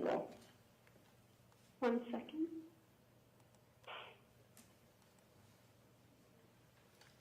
Nothing. Nothing. Okay. Okay, that's all I needed to know. Thank you. Yeah, of course. Take care. Okay, bye. And if we could pull up Exhibit 30, please.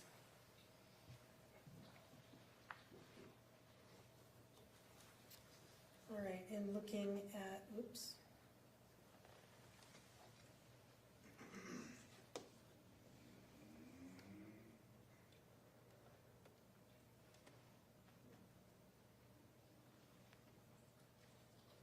All right, and looking at Exhibit 30, what was the policy number on that? It says, it looks like a 15, that looks like a B, but 808-49548. Okay, which is, The number that she read off. thank you, can turn that off. Oops. All right, and before this interview, you mentioned that she had provided her cell phone to, directly to Sergeant Hale or Sergeant Seitzinger for examination. Yes. And what, as far as you know, did he do with that? What did he do with the phone? Yeah. He extracted messages between Meggan and Kacee. Did he tell you, or did you see how many texts between them there were? 28,880. What was the earliest? I believe it was December 2019. Do you know why it didn't go any further back than 2019? I think one of them got a new phone. Okay. And did you compare the information on Kacee's phone with the information on Meggan's phone? Yes. What did you learn? Due to the vast amount of text messages between the two of them, Sergeant Hales had pared it down from July 20th to August 12th. In that time frame, there were 283 texts missing from Meggan's phone that were still on Kacee's phone. All right. And that was in a 3-week period, about Yes. July 20 to August 12th. Okay. Did you yourself notice anything particular about the messages that were missing from Meggan's phone that were on Kacee's phone? Yes. What did you know?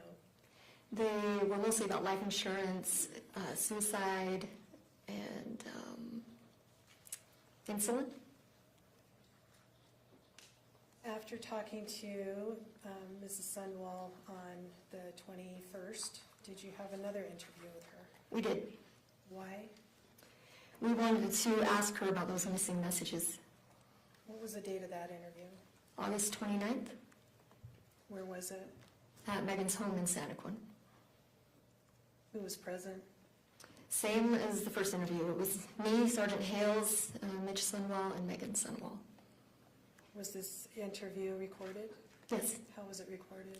my handheld recorder. Have you reviewed that interview in its entirety? Yes, Does it accurately reflect the conversation you had with Meggan Sundwall on August 29th? yes, And that is Exhibit 167. State would move to admit at this time but not publish. No Mr. objection. Woods, thank you. Thank you. Quote receive, states 167. How did that interview begin?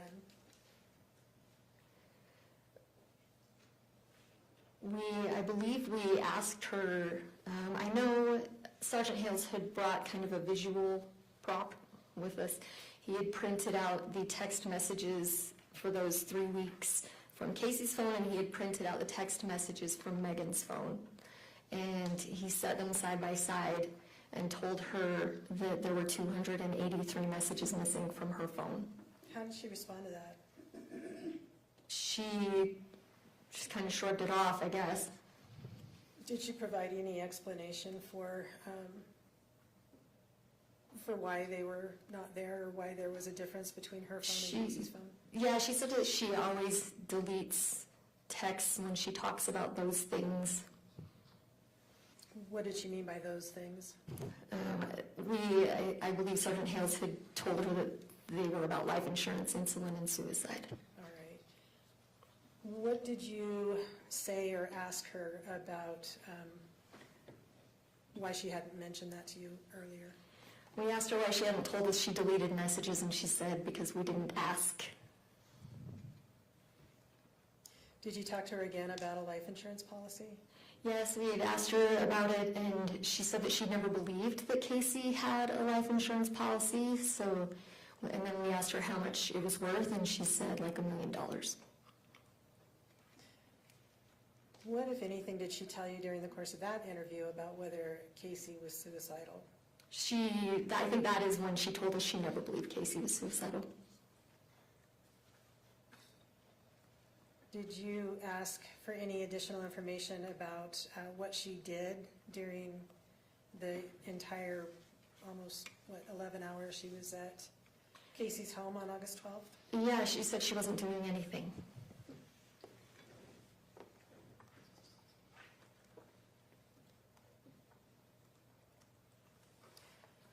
Did you ask her what she would have done if Kacee had died while she was there? Yes, I asked her what her plan was if Mark hadn't come downstairs, and she said, well, Kacee would have passed. And so we said, well, then what? And she said, I would have called the mortuary. And we asked her about the death certificate, like who's going to sign the death certificate? And she said, I would. I am a nurse. I do it all the time. She said something to that effect. Was that consistent with your knowledge of law enforcement No. procedures and policies? No. Who can sign death certificates as far as you're aware? There are a few nurses that can, but mostly it's doctors. There's a list. You have to be on the list. What did she tell you about why she had deleted messages?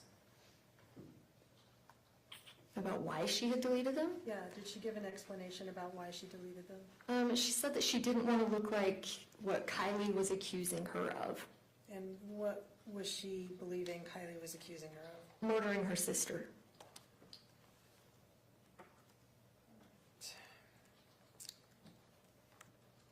Let me switch topics a little bit and ask you, going back to the items that you had collected up till that point, the syringes, the insulin bottle, in particular. What did you do with them after you logged them into your evidence? So we took, Sergeant Hales and I drove to the crime lab to take the 2 syringes that we had, the one from the Fanta box and the one from Kacee's room that was found by the paramedics. We took those syringes along with the other items that, were found in the Fanta box to the crime lab to test for fingerprints.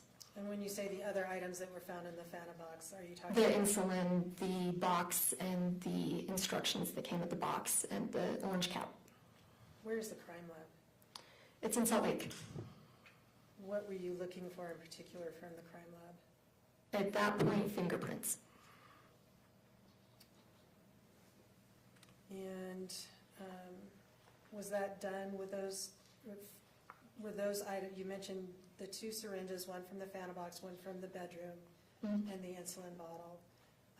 Were those analyzed at the crime lab as far as you know for fingerprints? Item 2, which was the syringe that was found by the paramedics, we took that back with us. The fingerprint analyst told us that the chances of finding fingerprints on that syringe were slim to none. And so we took that one back and put it back into evidence and left item 20, which had the Fanta box items.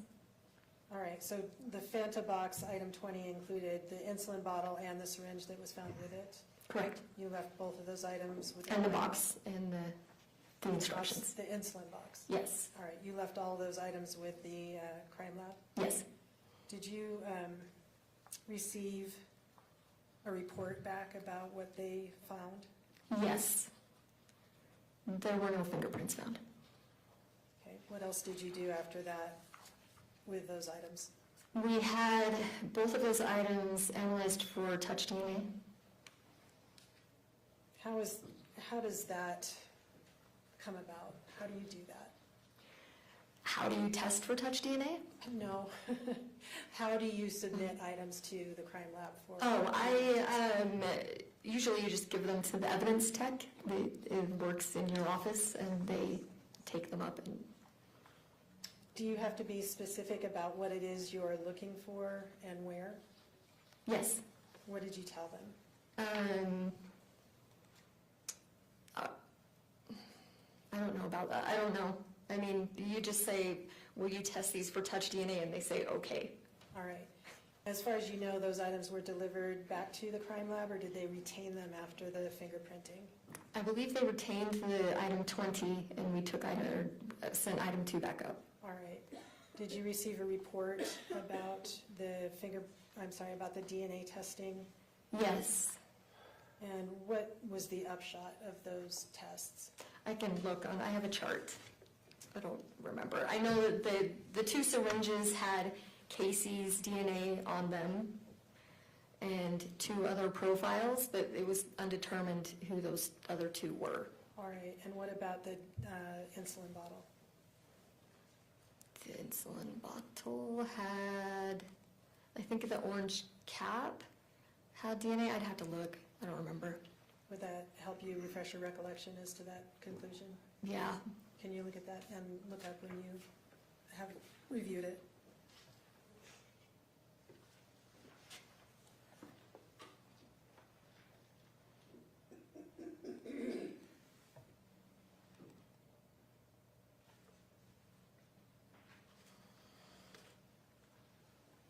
So tell me your question again. What was the DNA, what did the DNA report indicate about DNA on the insulin bottle?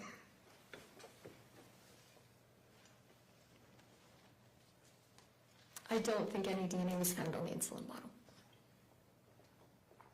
The reports are hard to read, I apologize. But my recollection is that there was no DNA found on the insulin bottle. All right. We are going to turn now to the text messages that you located on Meggan's and on Kacee's cell phones. You mentioned that Sergeant Seitzinger had located 28,880 texts between the two of them in that 5-year period? Yes. Roughly? Did you read all of them? Most. I would say I read most. Okay. Did you note as you were reading them, the content of them? Yes, I did. So I searched through, you're able to search with keywords. Like if I looked up Kacee, then it would show me all the texts that referred to Kacee. So if I found a text that seemed like it was either going to refer to suicide or foul play, I would look on either side of the text for context. Okay.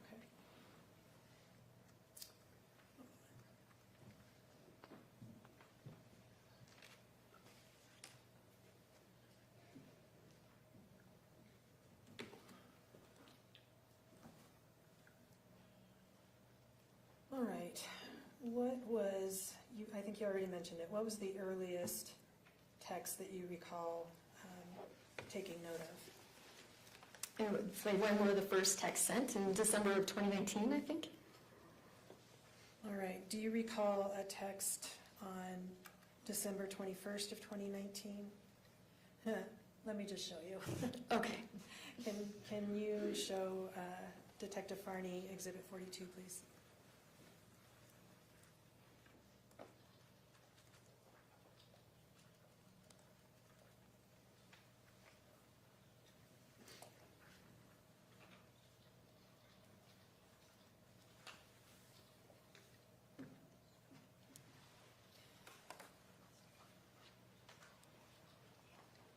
Do you recognize that text? Yes.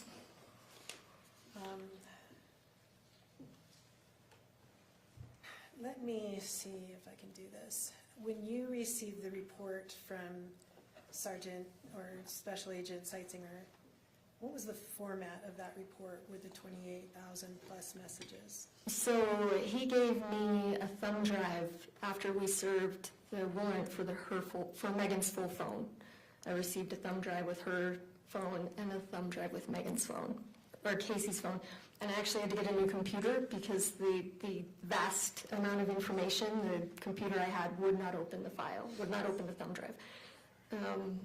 So when you open it, it gives you, there's different tabs across the top and different things that you can click on along the side. And so mostly I worked within timeline, or I believe in the timeline is where you find the text messages. It's been a minute. I apologize. And were those texts that you received from Sergeant Seitzinger altered in any way after you received them? No. There are text strings, is that accurate to say? Yes. So conversations between the two of them that go on for many texts? Or Oh, yes. Sometimes several, Yes. sometimes hundreds? Hundreds. All right. And in your review of them, did you sometimes exclude some that didn't seem relevant to the text that you were focusing on? Yes, in the interest of space. And I would cut out the stuff in the middle, or if it was just redundant, I guess I would remove some of those, yes. All right. And what about texts that seem to support, were you excluding texts that would support Meggan's version of what had happened on that particular day? No, I was still under the impression it was either suicide or foul play. I was still trying to figure it out. Okay. And when you selected or went through and found relevant, or things that you found to be relevant to the investigation of the case, did you flag every single one that you found? Every single one? No, probably not. Were the ones that you did identify representative of what you saw? Yes. Okay. And you have reviewed as much as you could of the texts that were provided to you by Sergeant Seitzinger, correct? Yes. All right. And have you seen this format that you're looking at today? Yes. All right. Is this format accurate as far as what you saw from the Celebrate extraction done by Sergeant Seitzinger? Yes. Okay. At this time, I'm going to move to admit Exhibit 42. No objection. Thank you. Court will receive states 42, wish to publish. Yes, Your Honor, thank you. And if you want to just read it to us, Detective, sorry. It's okay. Kacee is the green bubble, and she says, reassure me I'm not dying. Meggan is the blue bubble. She says, unfortunately, I don't know if you are dying or not. I'm sorry. You need to be prepared no matter what happens. And the date of that was? December 21st, 2019. Like I'm yelling. Am I yelling? You're not yelling. I want to introduce a group. We're not going to publish or talk about all of them, but it exhibits 43 through 53. State would move to admit. Did you say 43 through 53? Yes.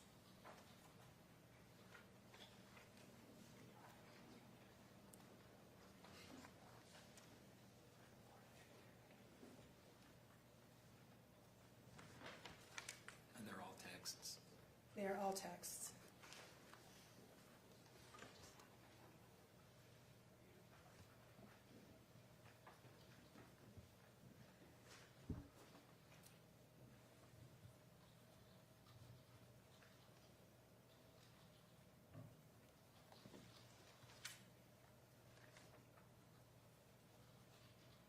Subject to the prior offense, Your Honor.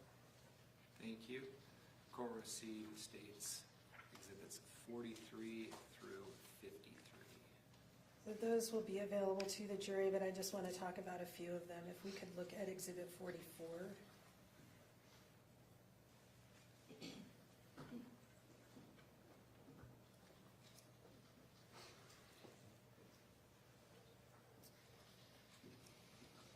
Could you read to us, please, and publish, yeah. Could you read to us, please, the first couple of texts on that, well, the text on that page? Yes, again, Kacee is green. She says, yeah, I'm assuming he is because he said we could keep our appointment for Monday as well. I called him to see about meds. I'm having a major panic attack, or it's my heart failure, but I have like tons of pressure on my chest and I can't breathe normally. I can take it, but today I can't. Normally I can take it, but today I can't. It's like the more time goes on, my chest feels heavier. So Meggan says, I'm sure that is only going to get worse, unfortunately. And if we could skip down to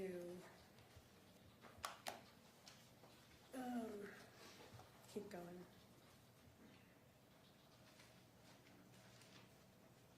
All right, and ultimately, what was the text that Meggan sent back? Meggan says, the process of dying is pretty brutal from what I've observed. We take a look at Exhibit 47.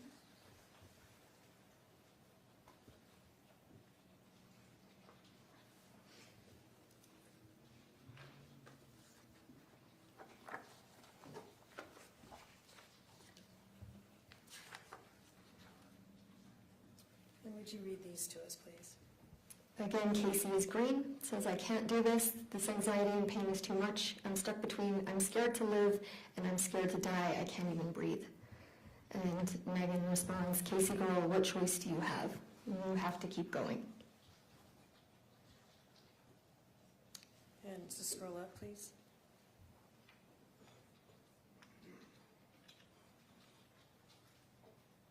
Meggan continues, but I think you need to really work on replacing your fear of death with more faith.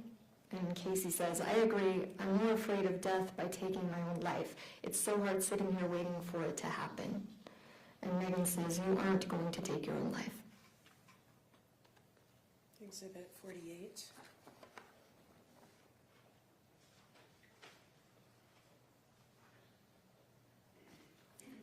If you could read to us, please, just the first Kacee says, I'm so sick, I can't stop throwing up. My legs are jumping so bad. My head is pounding and I can't breathe. It's making me panic. And this was, sorry, what was the date on that? That's 8/31/2020. And then the next two, please. Meggan responds, sorry, I just got these, been up all night with Porter. You didn't freak me out, Kacee. You are never going to pass away if you keep freaking yourself out and going into a panic when you start to feel bad. I am convinced that you are not going to pass until you actually want to, completely. You've asked for blessings, taken stuff, and say you want to, but I know you don't. You have to let go. It is past time. The next one says, there is nothing left here for you. Everything is ahead of you in the next life. Move forward and stop only existing. Okay, let's skip the next three and go to the one after that that starts because. Kacee says, because I feel like I'm frustrating the hell out of you because I'm not dying. I do want to be done and out of pain, but yeah, I'm scared and I don't know how not to be. And yeah, I'm scared to leave Bella and you. Do you recall who Bella is? Her dog, Kacee's dog. All right, the next three. Meggan says, you aren't frustrating the hell out of me. Faith and fear cannot exist in the same place. You are letting fear rule your life. I understand that is the way you have always lived, but it will not work to die that way. I try to help you, Kacee, but I can only do so much when you sabotage. I don't know what more I can do. Kacee says, I didn't think I was sabotaging. I tried 3 different times to die this weekend. I don't know what I'm doing. I'm trying the best I can. I'm sorry I'm constantly complaining about being sick and asking you for help. She goes on to say, I was grateful that you were there for me this weekend, and I felt like I didn't have to do it alone. It made it so much easier. It makes me sad that you think I'm just sticking around on purpose. Anyway, we don't have to talk about it anymore. Let's take a look at Exhibit 49.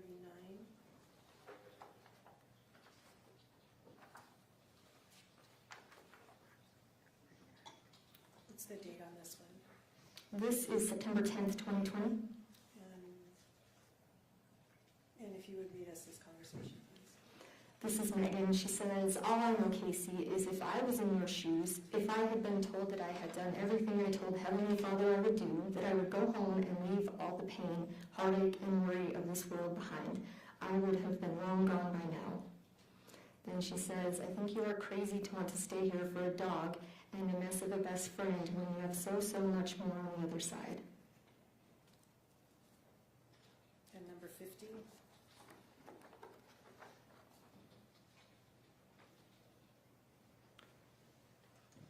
Kacee says, I know you are having a bad day and I'm sorry. I'm sorry that I haven't gone home yet and I'm making your life harder. I am trying. I know you don't think I am, but I am trying to mentally prepare myself for it. What was the date of that particular text message? September 11th, 2020. Great. We can look at 51.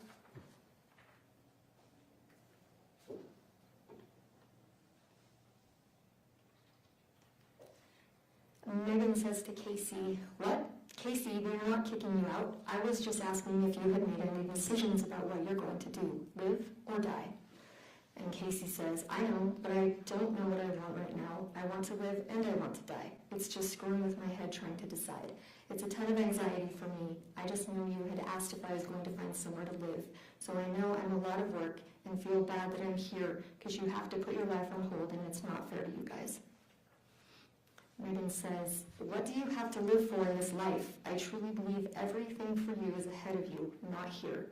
I've felt that way for a long time, more strongly as time goes on. 52.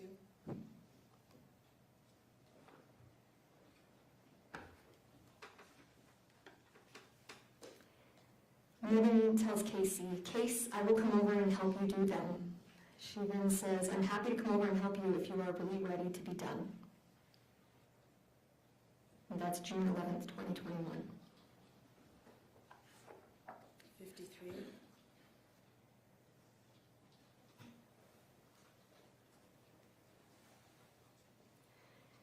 Meggan says, I don't think you will. That's why I said that I'd be willing to come over and help you. I really feel like you need to do some deep soul searching and figure out what's holding you back and what you need to let go of.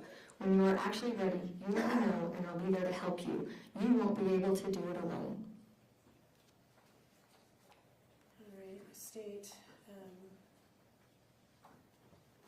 next wants to talk about exhibits 54 through, let's say 64. And move to admit those at this time. Objection. Court will receive states exhibits 54 through 64. And I may publish, Judge. May. Thank you. And 54.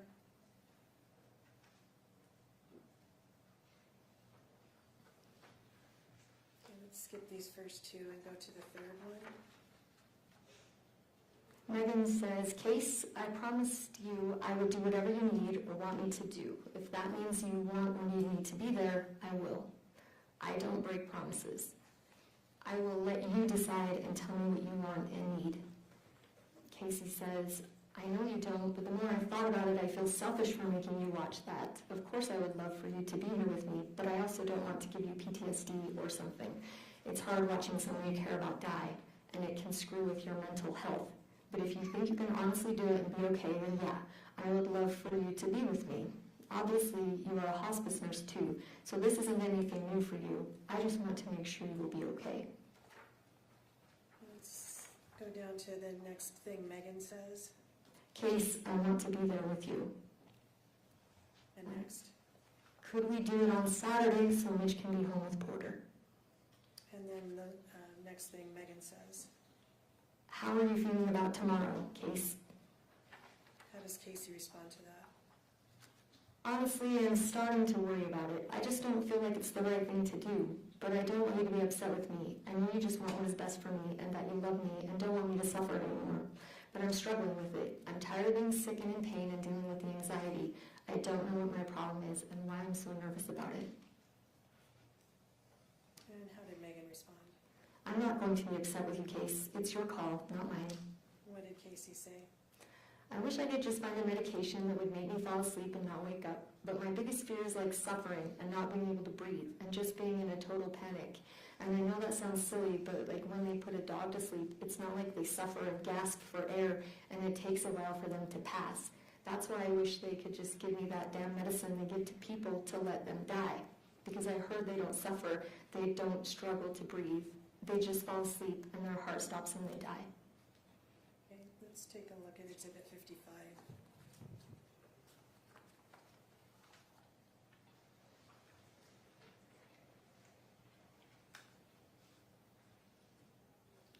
And what's the date on this one? This is January 23rd, 2023. All right, and what's said? This is from Meggan. It says, truthfully, I really, really want to be there with you when you pass. I know that isn't very realistic, but that is what I wish could happen. All right, and 56.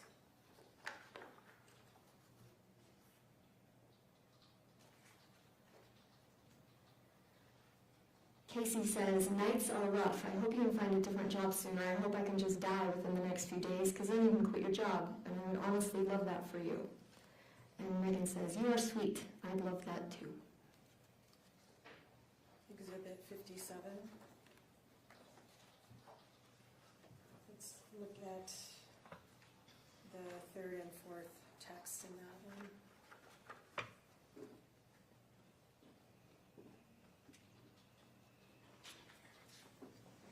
From Meggan, I assume you got your meds and went to bed. I hope you can get some peaceful rest. I'm at work tonight if you need me. Kacee says, sorry, I didn't see your text. I haven't had them yet. I was waiting on Masteller, hoping he would let my nurse go home. But he's not going to call, so I guess I'll take my meds and go to bed. And then down to Meggan's next response.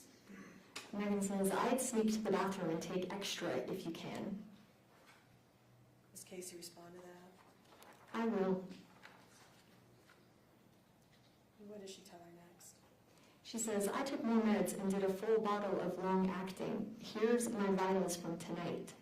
BP 30/0, HR 17, O2 21, temp 87, blood sugar 43. I've never seen a temperature that low. Nurse says it happens near end of life. Last night I had a fever, so I'm not sure how it dropped that low. According to the nurse, that's a sign it's getting close. Anyway, just wanted to give you an update. I'm going to bed. Love ya. Let me just stop you for a minute. In the course of your investigation, did you learn whether was a hospice nurse present? There was not. And how did Meggan respond to that? I hope this is your time, Kacee. Get some rest, sweets. What else? Kacee, when you need to go with whoever it is that comes to get you, do not look back, do not hesitate, you go. You probably don't remember what you were like after the blessing you got when you first moved in with us, but I do. I believe someone came to take you home, but you wouldn't let go of here. That is why in all of your blessings, you have been told that when you are ready to leave me and Bella and everyone here behind, you can go home. Go, Kacee, don't look back, go. This is your time, Kacee girl. Go home, run home. All right, let's move on to Exhibit 58.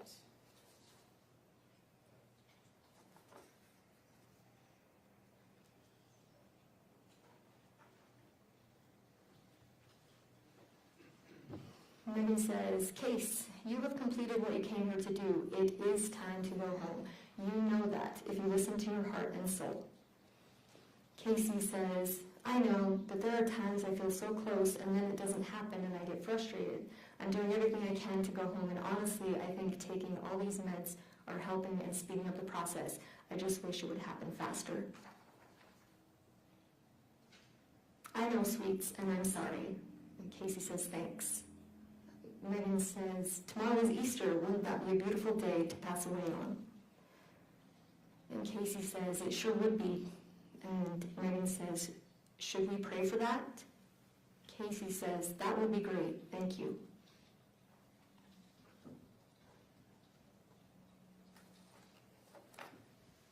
And 59. And sorry, let's skip over to 60.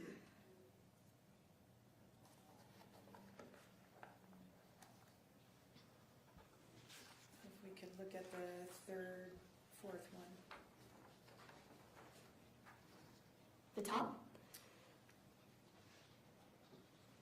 Starting with, I think. Meggan says, I think you'd need at least 100 units. It all depends upon how your body metabolizes medications, which I think is super slow.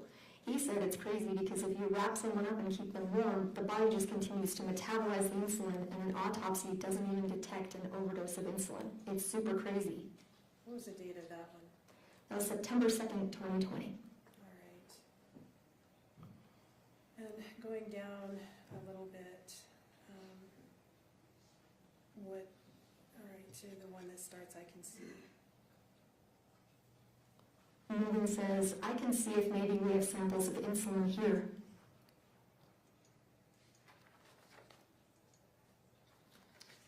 Let's skip some of these and go down to, I asked,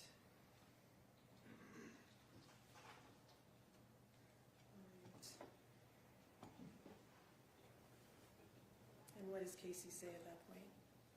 Kacee says, I asked if it makes you feel weird. She said, you can't, I think she's talking about her grandma. I asked if it makes you feel weird. She said you can't even tell, so at least I know I don't need to panic. I can just take it before I go to sleep, or maybe you could give it to me after I fall asleep. What are they talking about? What's the it? Insulin. I believe she had told Meggan that she was going to ask her grandma about it. All right, and how did Meggan respond to that? She says, oh, you won't even know, Kacee. Please don't make me give it to you, though. Okay, I won't. I feel bad even writing that. All right, let's take a look at Exhibit 61.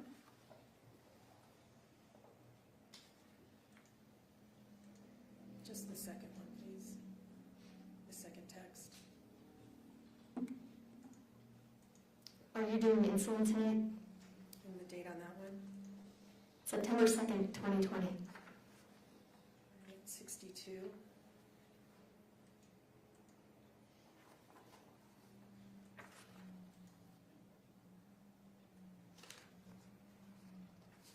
Meggan says, you didn't use the insulin last night. Are you planning on it?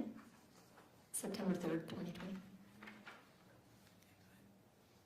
Okay, so thank you.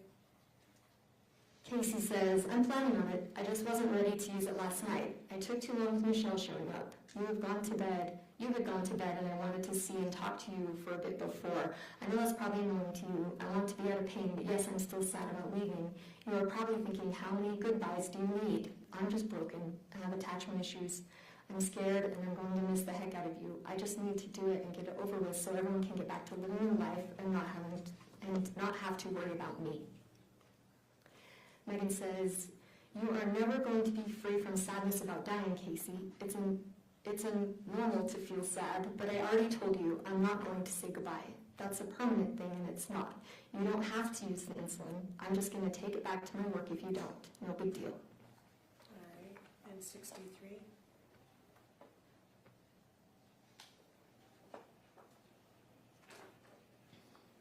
If you could read just the first 4 texts in this series, please.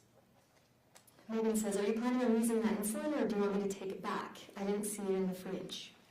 Kacee says, I took it with me just in case. It's on ice. You can take it back if you need to. I can get some somewhere else. And Meggan says, just in case of what? And Kacee says, I thought about doing it while I was gone, but of course I didn't. All right, and let's go up to 64.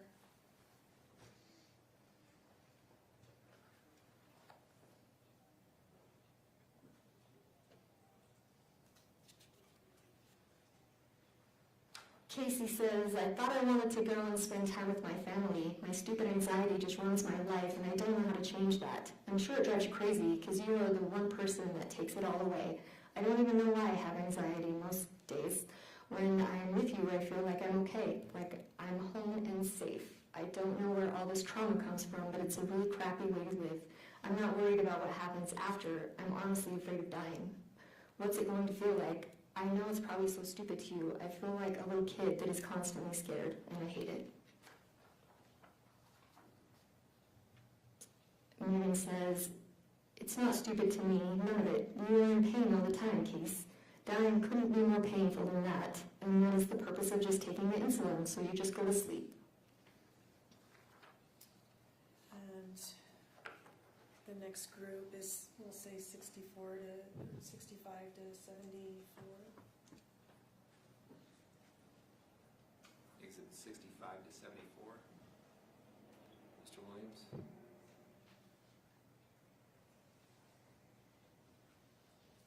No objection. Court received states 65 through 74. Subject to prior discussion, John. Thank you. All right, 65.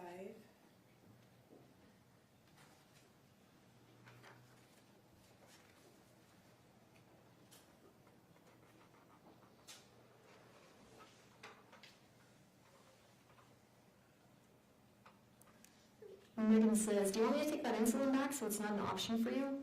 And Kacee says, no, I was going to ask you to draw it up tonight, but then I'm worried I won't dare do it and it will be a waste. I should have never Googled it. Everyone says it's a horrible way to die and it can take hours. Can you just give it to me after I fall asleep? And Meggan says, I'm pretty sure you'd feel me giving you a shot.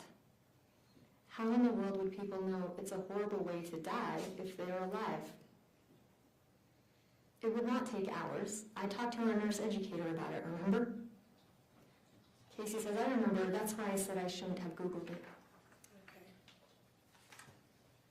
And let's skip down to, whoops. Go back to that one, please. Skip down to the last 3 texts in that series.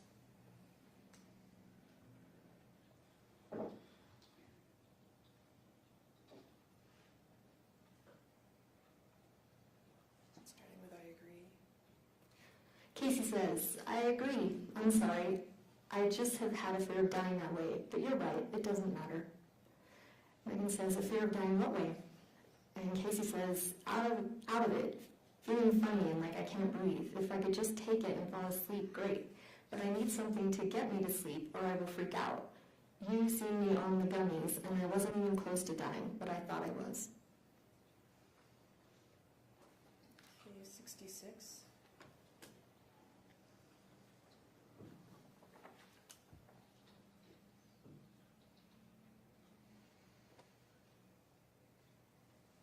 Megan says, how are you this morning? I didn't come in and check on you because the shots were still in the fridge, so I figured you were okay.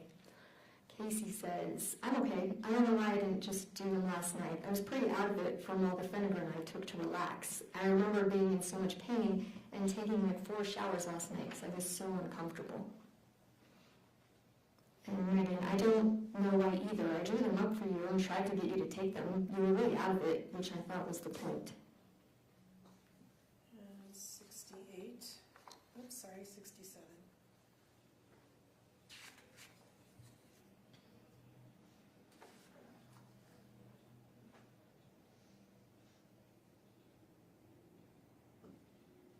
Megan says, are you planning on trying the insulin again? Yeah, I hope it works. Megan, when are you planning to do it again? Or do you not want me to ask? Kacee, I was going to do it last night, but fell asleep. I will probably do it tomorrow night because I have to go with my aunt tomorrow morning. Megan says, for what? I just kind of need to know because of work and such. And the date of that was, I believe 2020. sorry, 10/12/2020. all right, 68. Let's just read the 3rd and 4th one in the series. Megan, you want me to bring you home another bottle of insulin? You could try the whole thing. I don't know. Kacee, yeah, hopefully it will work. I totally thought the second dose would have worked because it was such a huge amount. I don't remember much. I was just bugged that I was still here. Didn't you say I was worse the first time? If you're okay getting it, that would be great. I just don't want you to get in trouble. All right, let's move on to 69.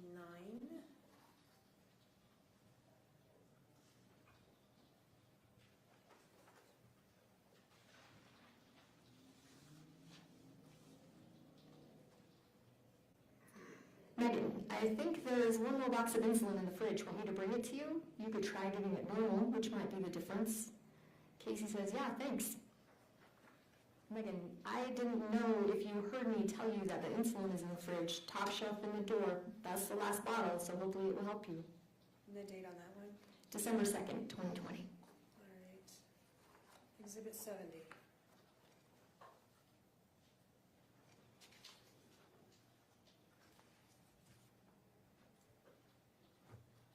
Megan says, are you nervous to do it yourself? Kacee, no, just not sure what I'm doing. Megan says, no, want to know what I do? And Kacee says, yes. Megan says, if I wanted to make sure it did what it was supposed to do, I'd draw them all up, everything you've got, and give it all at once through your port. Kacee says, even the sedation? And Megan says, I don't think even you could survive that. She goes on to say, do you want me to come over and do it? And let's go on to 72.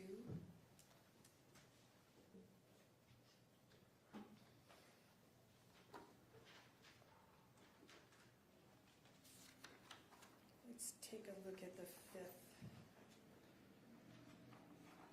text. Megan says, how many did you do before? Kacee says, I think I only did 1.5 because I didn't want my grandma to know, but I just ordered her more insulin last week, so she has like 9 or 10 bottles in the fridge. So she won't even notice. I just want to make sure it works since I'm doing it alone. Megan says, I'd do at least 2 bottles then, maybe 3. Kacee says, okay, should I just do shots or put it through my port? And Megan says, what did you do last time? I'd do both. Okay, let's skip the next 2 and go down to the one after that. Megan says, will you keep me updated? When are you going to do it? And Kacee says, yes, I will. I'm thinking probably around 3. Why around 3? And then Kacee says, because I'm going to take Bella outside to play for a bit. My nurse usually comes over around 9:30 to 11. I feel like that's plenty of time. Megan says, that makes sense. Little Bella girl. And Kacee says, I laid down for a minute after I took Bella outside to play and accidentally fell asleep. I just woke up. I'm going to take that now. Let's skip the next two and go down to should I? Kacee says, should I take some long-acting insulin too? And Meggan says, I guess you could, but if it were me, I'd probably just take extra fast-acting. All right.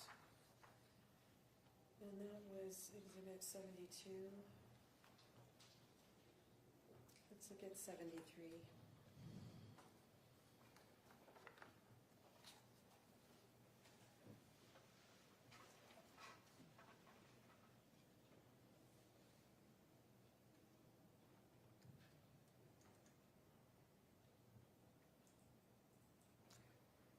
Meggan, good morning, Kacee girl. Been thinking about you all night. How are you?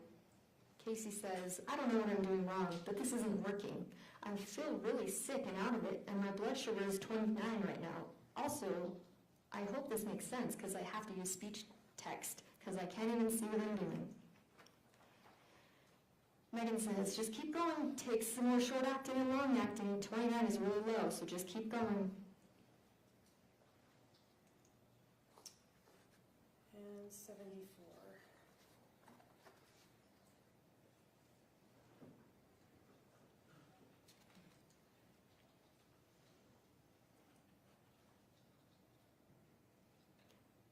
Kacee says, honestly, I feel like the only way to do it is to shoot myself, but I don't want to make a huge mess, and I have to make somebody clean it up. Meggan says, do you have access to a gun, Case? Kacee says, yeah, but I feel like they have been making me comfortable for so long, and it's not working. I do have access to a gun. My Uncle Mark actually bought me one for Christmas so that we could go out and go shooting. So I could use that. I just don't know where I would go and do it because I don't want to do it inside of my grandparents' house. Meggan says, I know how tired you are of all of this, Kacee girl, and I am so sorry you have been having to go through all of this.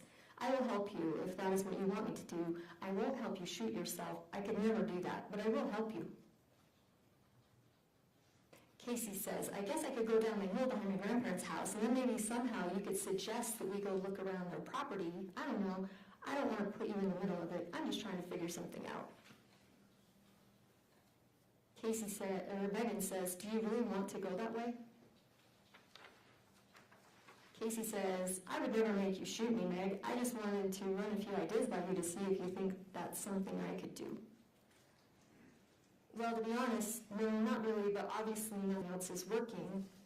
My life insurance does cover suicide because when I signed up for it, it said I had to go at least 2 years without doing that, but it would be covered after that. Or can you think of any medications that would maybe do it? Meggan says, I think we could figure out another way. I've still got all those bottles of Benadryl. If you can get some insulin, then you can take all the pills and then I can give you insulin over and over until it works. Kacee says, I do have plenty of insulin. Meggan says, I think the insulin didn't work because your body recovered itself because it didn't continue to get more insulin. Kacee says, I think so too, and maybe we should do 3 or 4 bottles worth at one time. Meggan says, but that with the Benadryl should do it. If that's what you really want to do, I will come and help you. Thank you, Kacee. Thank you. I would appreciate that. We're going to have to wait a few days, though, because my grandma's sister and her husband and kids are here for a few more days. They live in Hawaii, but they're in town for a funeral right now, so they've been staying with us. Meggan, you tell me when, and I will come. Meggan then says, there's never going to be a good time, Case. Let me just ask you, in that particular series,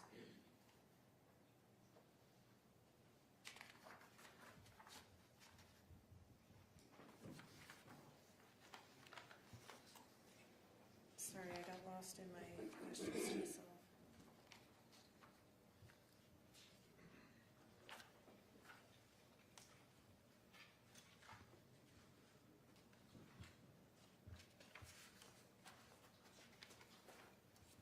All right, skip that. I think I was thinking of something else. Let's look at state would move at this time to admit Exhibit 75 through 85.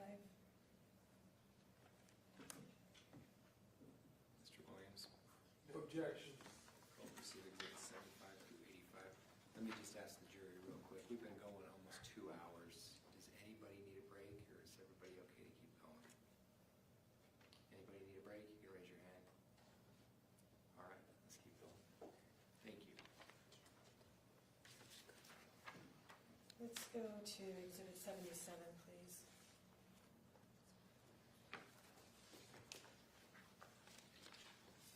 What number? 77.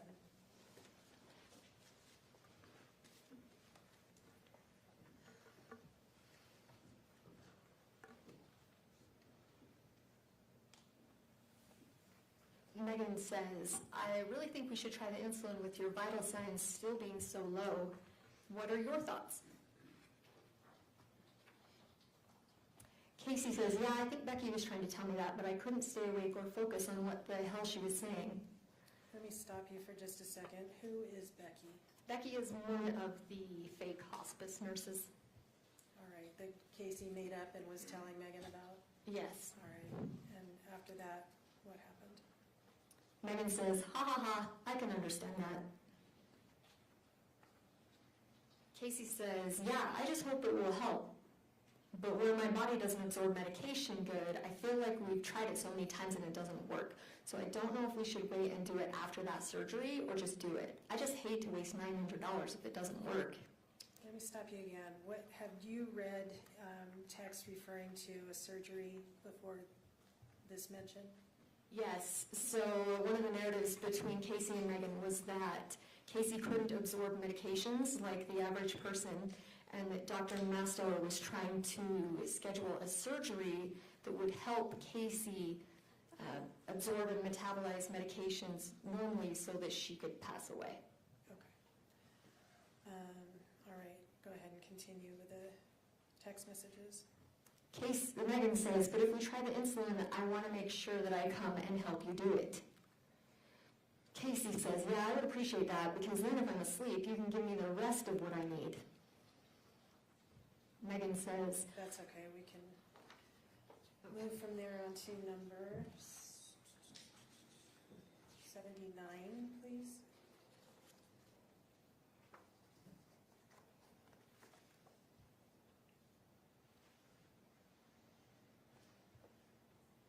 Kacee says, yes, sorry, it's been a bad day, been crying and in a ton of pain, went to bed early.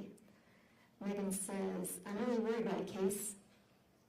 And then she says, do you want to try the insulin? What was the date of that text exchange? This is July 26th, 2024.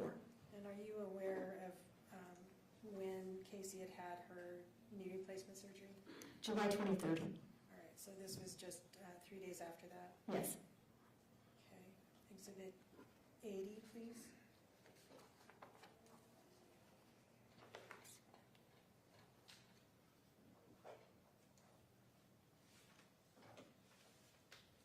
Meggan, here is where you and I differ the most. I think, and it's the same with Mitch, you two are actually so alike. Your focus is the now, like you want relief now. Whereas I was focused on doing the insulin because it's a long-term solution, not just for the now. You need a permanent solution, Kacee girl. As you reviewed all of these text messages between the two of them, did you notice any that appeared to be blatant falsehoods? Oh yes, a lot. All right. Let's take a look at Exhibit 81, which is a long exhibit, many pages, that takes place between March 31st all the way to, if we could scroll all the way to the end, Chelsea.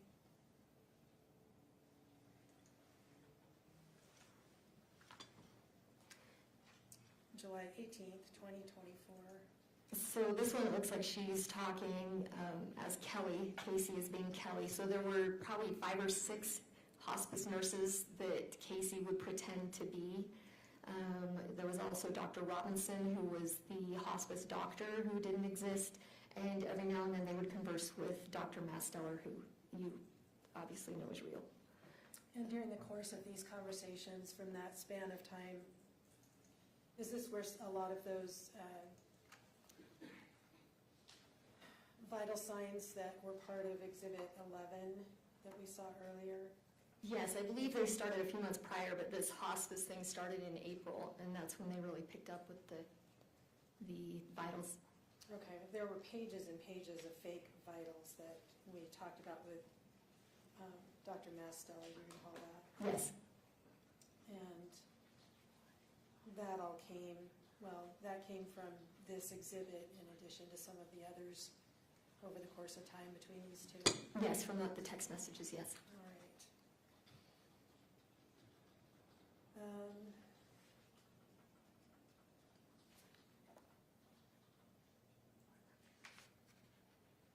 Did you want me to read this one? No, there's, like I said, there's 50 pages to this exhibit. Okay. All right, let's go on to Exhibit 82.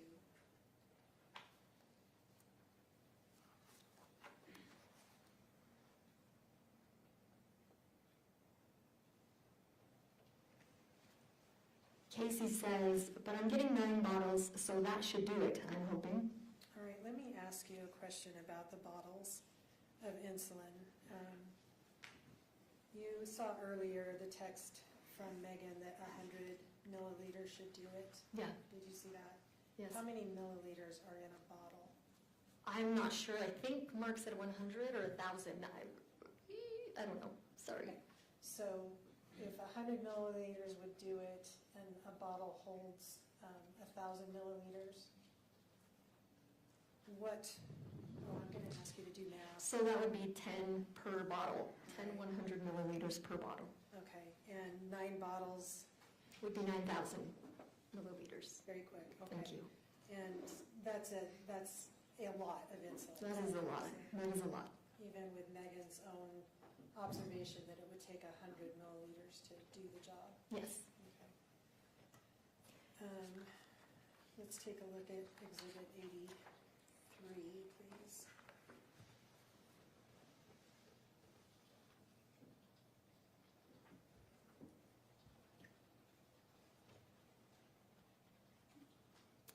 Kacee, it would appear she's in the role of a hospice nurse. It says, I have no idea how someone's heart rate can be that low and it doesn't just stop.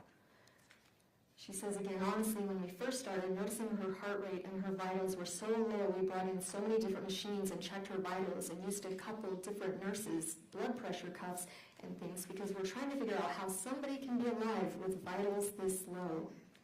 The doctor is even confused. Meggan says, it's a total mystery. Exhibit 84.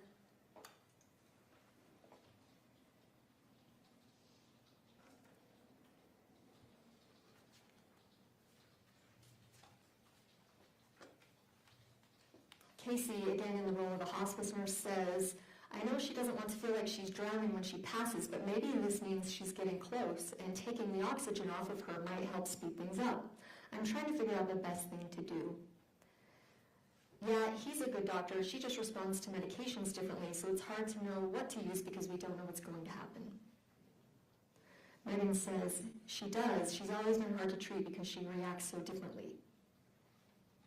Kacee says, yeah, I've never seen someone like this. Poor kid. Obviously, she's not a kid, but she is still so young. It breaks my heart that she's going through all of this. Meggan says, she is so young still.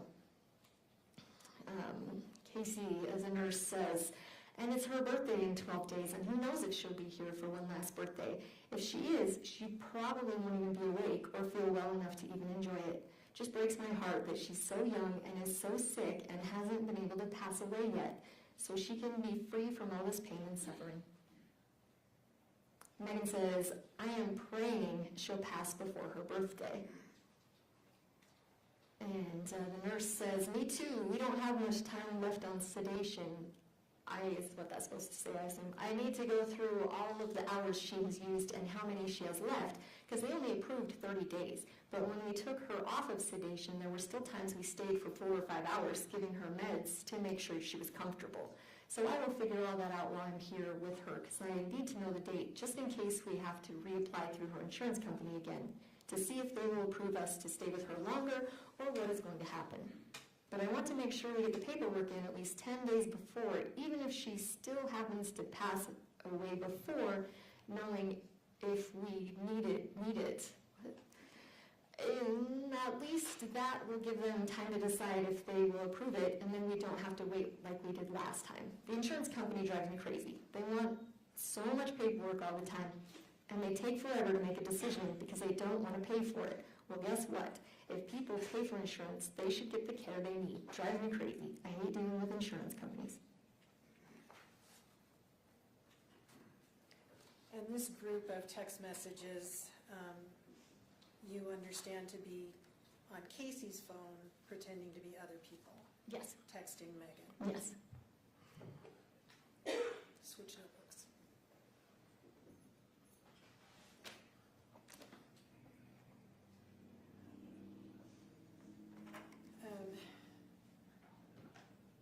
The next batch, the state would move to admit exhibits 86 through 94.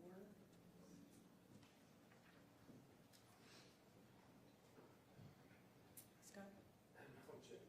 Thank you. Court received states 86 through 94. I'm going to skip up to exhibit 89.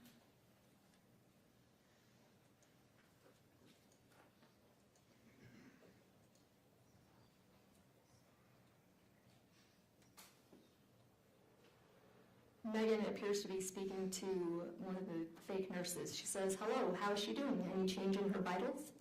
And just to be clear, this text message is going from Meggan to Yes, Kacee's this is phone. Meggan to Kacee's phone. And the date? July 10th, 2024. All right. And next?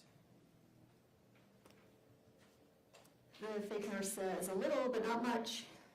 Heart rate 7,026, blood pressure 9/5, temperature 57.4.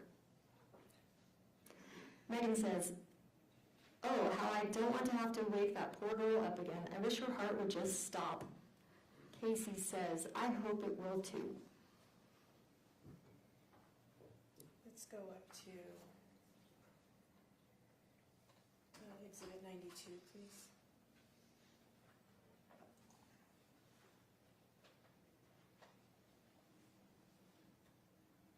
And the date on this one is what? This is July 28th, 2024. Okay. And she says, "Are you okay, Case?" From Kacee's phone, it says, "Hi Meg, this is Dr. Malcolm Masteller. Kacee hasn't been doing well at all today, and I ended up bringing her to American Fork Hospital because I couldn't get a catheter in her, and she's been retaining so much fluid and can't pee, which is making her leg pain a lot worse. Anyway, I'm trying to convince the doctors to approve her for the spleen and intestine surgery we wanted to do and fix her knee while we're at it. We've been here for 11 hours, and I don't think it's going to happen right away, but I feel like I'm getting pretty close. So we've been running tests. They're doing an ultrasound on her leg right now because it's completely red and purple, and they just were checking for a blood clot. Anyway, she told me if you messaged her to respond, so when she gets back from ultrasound, I will have her get a hold of you." Okay, let's skip the next three and go on to the one starting okay. Meggan says, "Okay, thank you. Any idea why hospice has just seemed to drop her since she fell and broke her leg? It is so strange." From Kacee's phone, it says, "I have no idea. I got in an argument with Dr. Robinson about them neglecting her, and he wouldn't say much. So I gave Kacee referrals to other hospice companies, and I hope she will choose a different one. But I told her I would take care of her until she got things figured out. Even when she has a new hospice company, I will still work with her. But I don't want her to be in this much pain. It's not fair to her." Does Dr. Robinson exist? No. All right. Let's skip the next one and go down to I agree. "I agree. I have tried everything I can without breaking the law. So we need to get the surgery done so that her body will absorb the medications and she can pass." And this is from the faux Masteller. Yes. Okay, let's skip the next.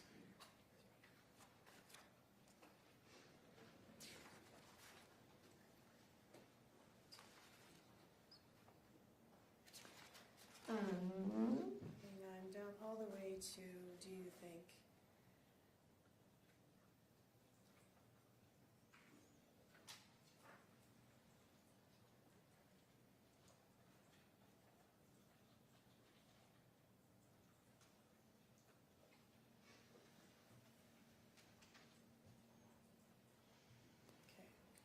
Megan says, do you think I should come up and be with her tonight, or do you think she'll be okay? From Kacee's phone. My only concern is wondering how long she has to recover from spleen surgery and intestine surgery, so I wanted her to be comfortable if that was going to take a while before we could give her the medications. But I will do some research and we can talk about options tomorrow. Honestly, I don't think you need to come and be with her. I think she'll be just fine. She literally falls asleep before I finish giving her the medication.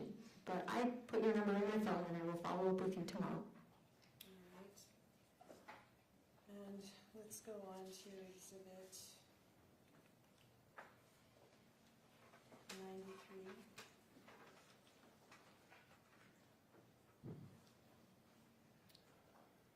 Let's go to the third one. Megan says, does Dr. M know how poorly you are doing? What's the date on this one?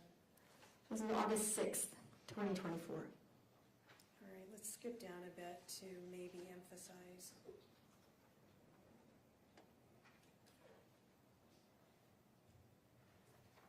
Megan says, maybe emphasize you are getting way worse. I'm sure you probably have already. I will come up and help you with insulin anytime you want me to, Case.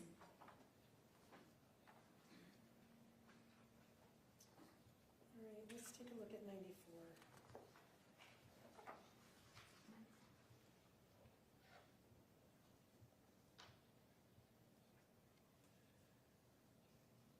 Megan, last night you asked me to think about what I thought you should do. Do you remember that? Kacee, did you come up with a plan? Amber's here and she's just getting stuff set up, but I'm hoping you came up with a plan so you can tell me before I fall asleep. But who knows, I might not fall asleep because yesterday I didn't. Who is Amber? Another fake nurse. And next. Megan says, my thought was give him until Thursday night, and if you still don't have a plan from him, try the insulin over the weekend. Who is him that they're referring to? Dr. Masteller, he was still trying to arrange that surgery. Okay. Kacee says, that works for me. All right. Let's talk about another category of messages. And these are ones in which Megan is offering to help Kacee. In dying, as you read through them, what seemed to you to be the trend when Kacee asked for or Megan offered help? It seems like they would usually come up with a plan to have Megan come over and help Kacee, and then Kacee would deflect. She would find a reason for Megan to not come over. That was what it appeared to be when she invented the doctors and the nurses. It was just kind of a big ploy to keep Megan out. And we've seen a little bit of that already in some of these exhibits that we just read, for example, where so-called Dr. Masteller said, don't come and see her today. Yes. All right. State moves to admit exhibits 95 through 112.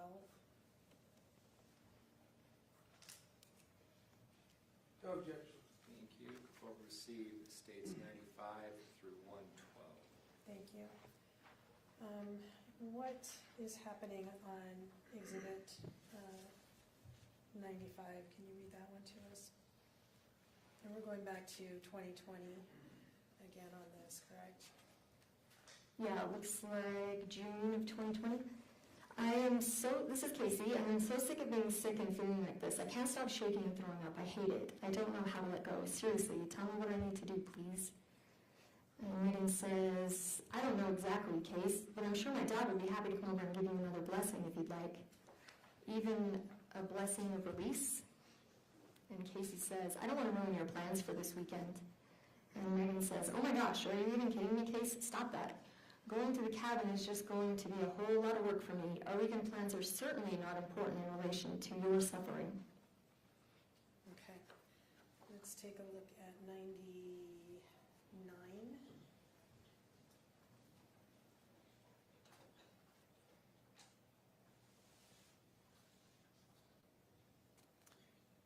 Megan says, this is April 2024, I know she doesn't want anyone seeing her this way. She's talking to a fake nurse, but I feel like I need to come and see her. And the fake nurse says, I think I would wait a little while and let her sleep, and then when we do shift change, we can talk to her and have her get a hold of you and see if that would be okay. Would that be okay with you? Okay. Exhibit 100.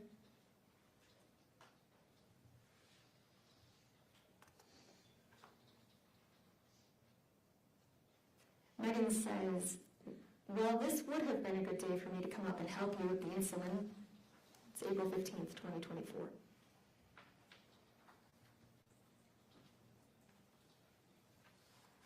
Sorry, I got my signals mixed. I want to go back to 96.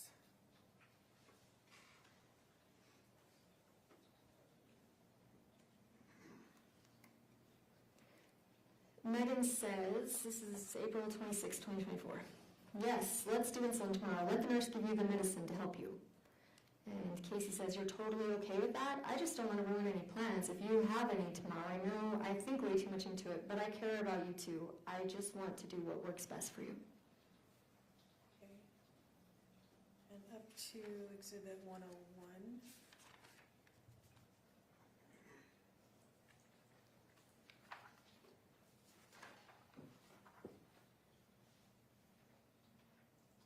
Meggan says, maybe it's time to go and get the insulin. This is in May of 2024. And then she says, do you think you can get it?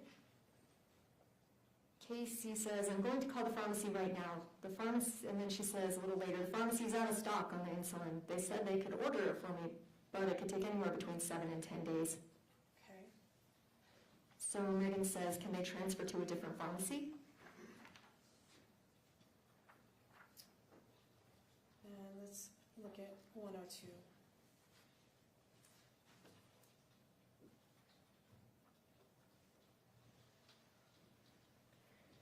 Meggan, this is July 26, 2024. She says, do you want to try the insulin?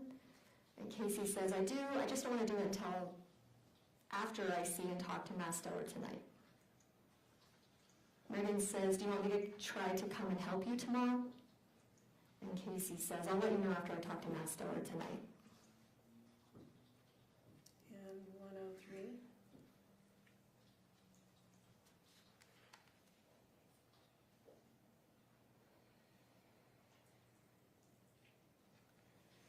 Meggan says, okay, no pressure, just here if you need me. And Kacee says, I appreciate that. I honestly just don't know if it will work. Hell, even an epidural wouldn't numb me. And Meggan says, we are trying to numb you, Case. We are trying to help you pass. And that's on July 26, 2024. Yes. Let's take a look at Exhibit 104.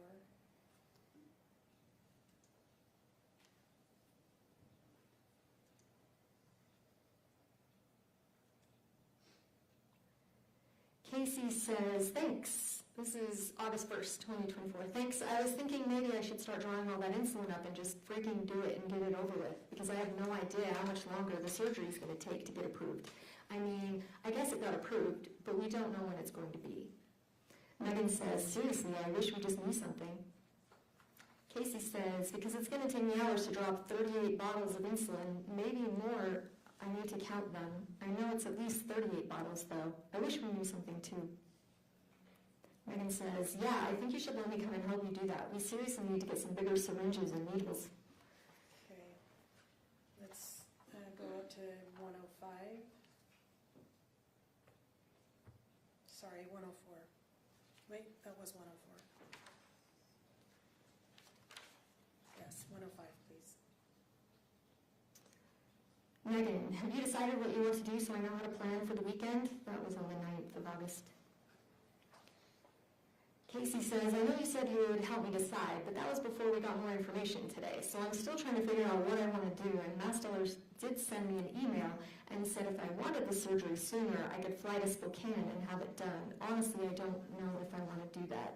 How uncomfortable is it going to be flying home after a major surgery? So anyway, I'm just racking my brain trying to figure out what would be the best thing to try and do, or just say F it and do the insulin and pray to God it works.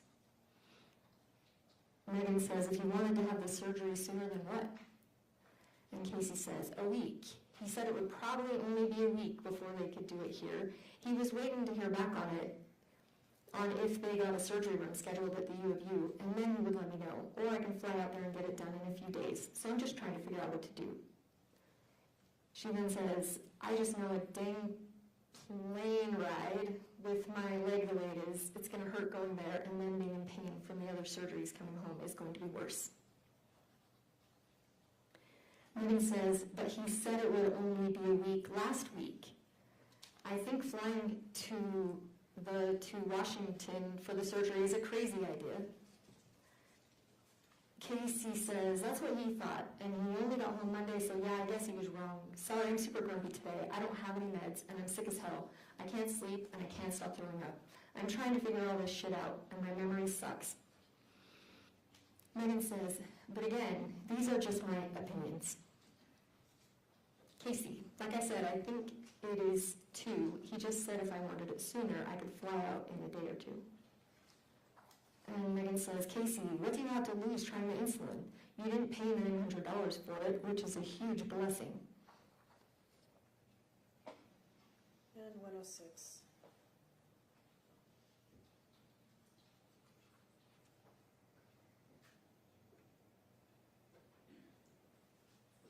Kacee, this is August 9th, 2024. Maybe I'm overanalyzing this whole situation, but I just know how my body is and that my body doesn't respond to anything anymore, and I have tried the insulin so many times that I'm afraid it's not going to do anything. I'm stressed out, sorry. Megan says, but if it doesn't work and you end up having the surgery, they're going to give you medication after the surgery to help you pass anyway, so you're not going to need the insulin after surgery. You've never tried that much insulin before, Kacee. Kacee says, that's true, but a part of me is still worried. What if the surgery doesn't work?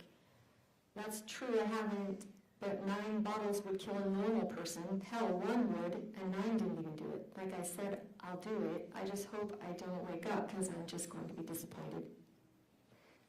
Megan says, I feel like there's something else that's keeping me from doing it, and that's what I'm trying to figure out. Kacee says, I promise you there isn't. I'm just stressed out because nothing's working and I'm frustrated. I'm tired of waking up every freaking day feeling like freaking shit and nothing working. Megan says, so you're out of meds and you're going to have to go the whole weekend without any meds?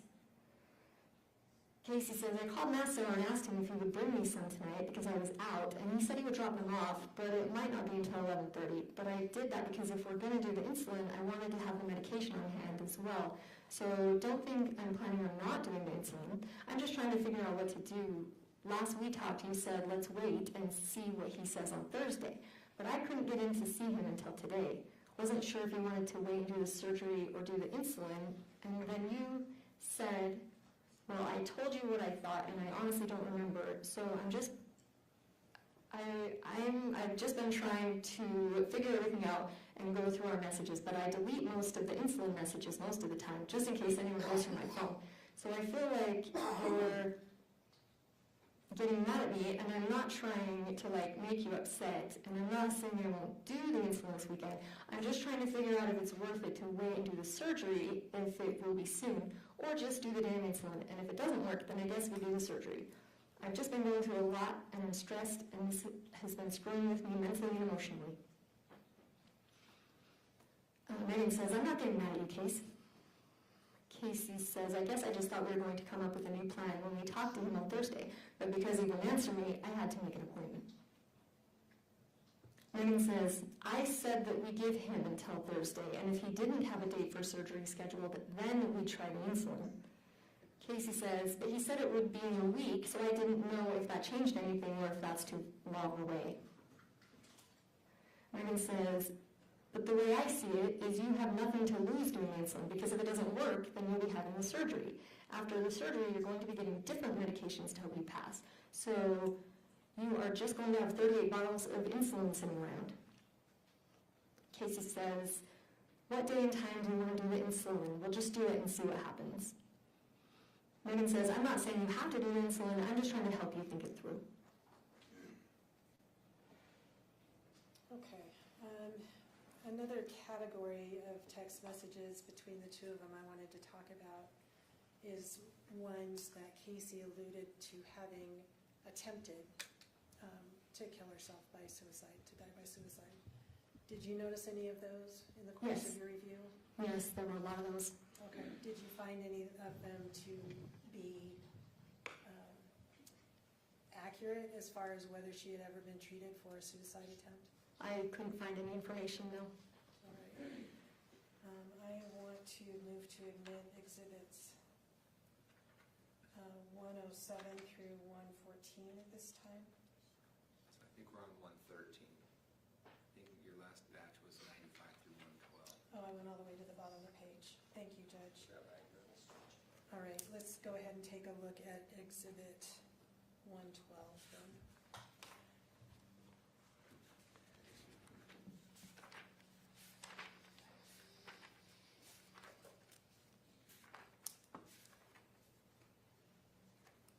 This is from March 29th, 2024. Megan says, how much short acting did you take? Are you out of it? And then she says, did you take any long acting? Kacee says, I didn't take any long acting, and I was only able to take 2 bottles because I took 4.5 bottles the other day, and then that night I took the other half of that bottle to bring my blood sugar down from all that glucose stuff they gave me. And then I took like 20 minutes of long lasting that same night. So I still have 6.5 bottles of long lasting, but I'm out of the fast acting now.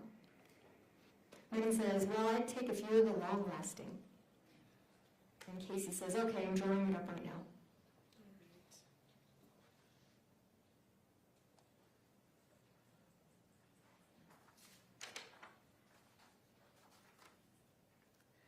Are you aware during any of these text messages between the two of them of any other, we saw one where she talked about suicide by gun, correct? Are you aware of any other messages with any other people that indicated alternative means of suicide? With any other people? Yeah, Kacee and any other people other than Megan. No. Did you see any messages to an individual by the name of Kristen Clements? Yes. Yes, I did. Can we take a look at Exhibit 163, please?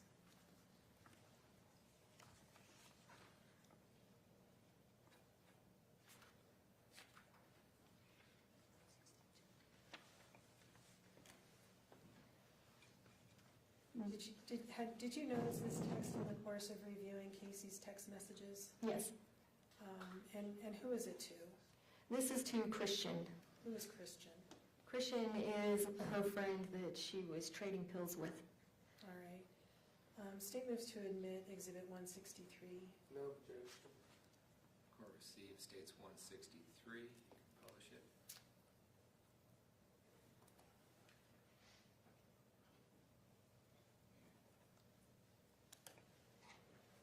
All right. Could you read the conversation between Kacee and Christian, please? Kacee says, they don't have fentanyl in them, do they? I know you hate me asking that, but I just know a lot of people that sell the 30s, but they're laced with fentanyl. But if they're not, I would love to get some. And then she says, okay, sounds good. Have we gotten stuff from him before? Sorry, you know me, I panic a little bit because I'm so afraid of people lacing stuff with fentanyl. But if you feel like they're safe, I'm totally good. And then she says, I know, don't judge me, but I get nervous because the IR30s, people lace with fentanyl a lot. And the date of that one was? That's August 12, 2023. In the course of her interviews that you talked about a little bit earlier, do you recall Megan asking you why she would kill her best friend? She said, in one of the interviews, she said, what motive would I have to kill my best friend, if that's what you're referring to? Yeah, and did any text messages between the two of them direct you to a theory about that? Yes. Why she would do that? She thought she was the beneficiary of a life insurance policy. Let's take a look at Exhibit 1. Sorry, I have not yet admitted. Counsel, thank you. Ladies and gentlemen of the jury, we're going to break for the evening. It is almost 5 o'clock. We put in a good day. Before you leave, might I remind you, you are admonished by the court that it is your duty not to converse among yourselves or to converse with any other person on any subject of the trial, and it is your duty not to form or express an opinion thereon until the case is finally submitted to you. This includes no individual research on the parties, attorneys, or claims. We'll start back up tomorrow at 8:30. You guys are pros at this now. You know the drill. We appreciate your efforts. Cool. rise for the jury.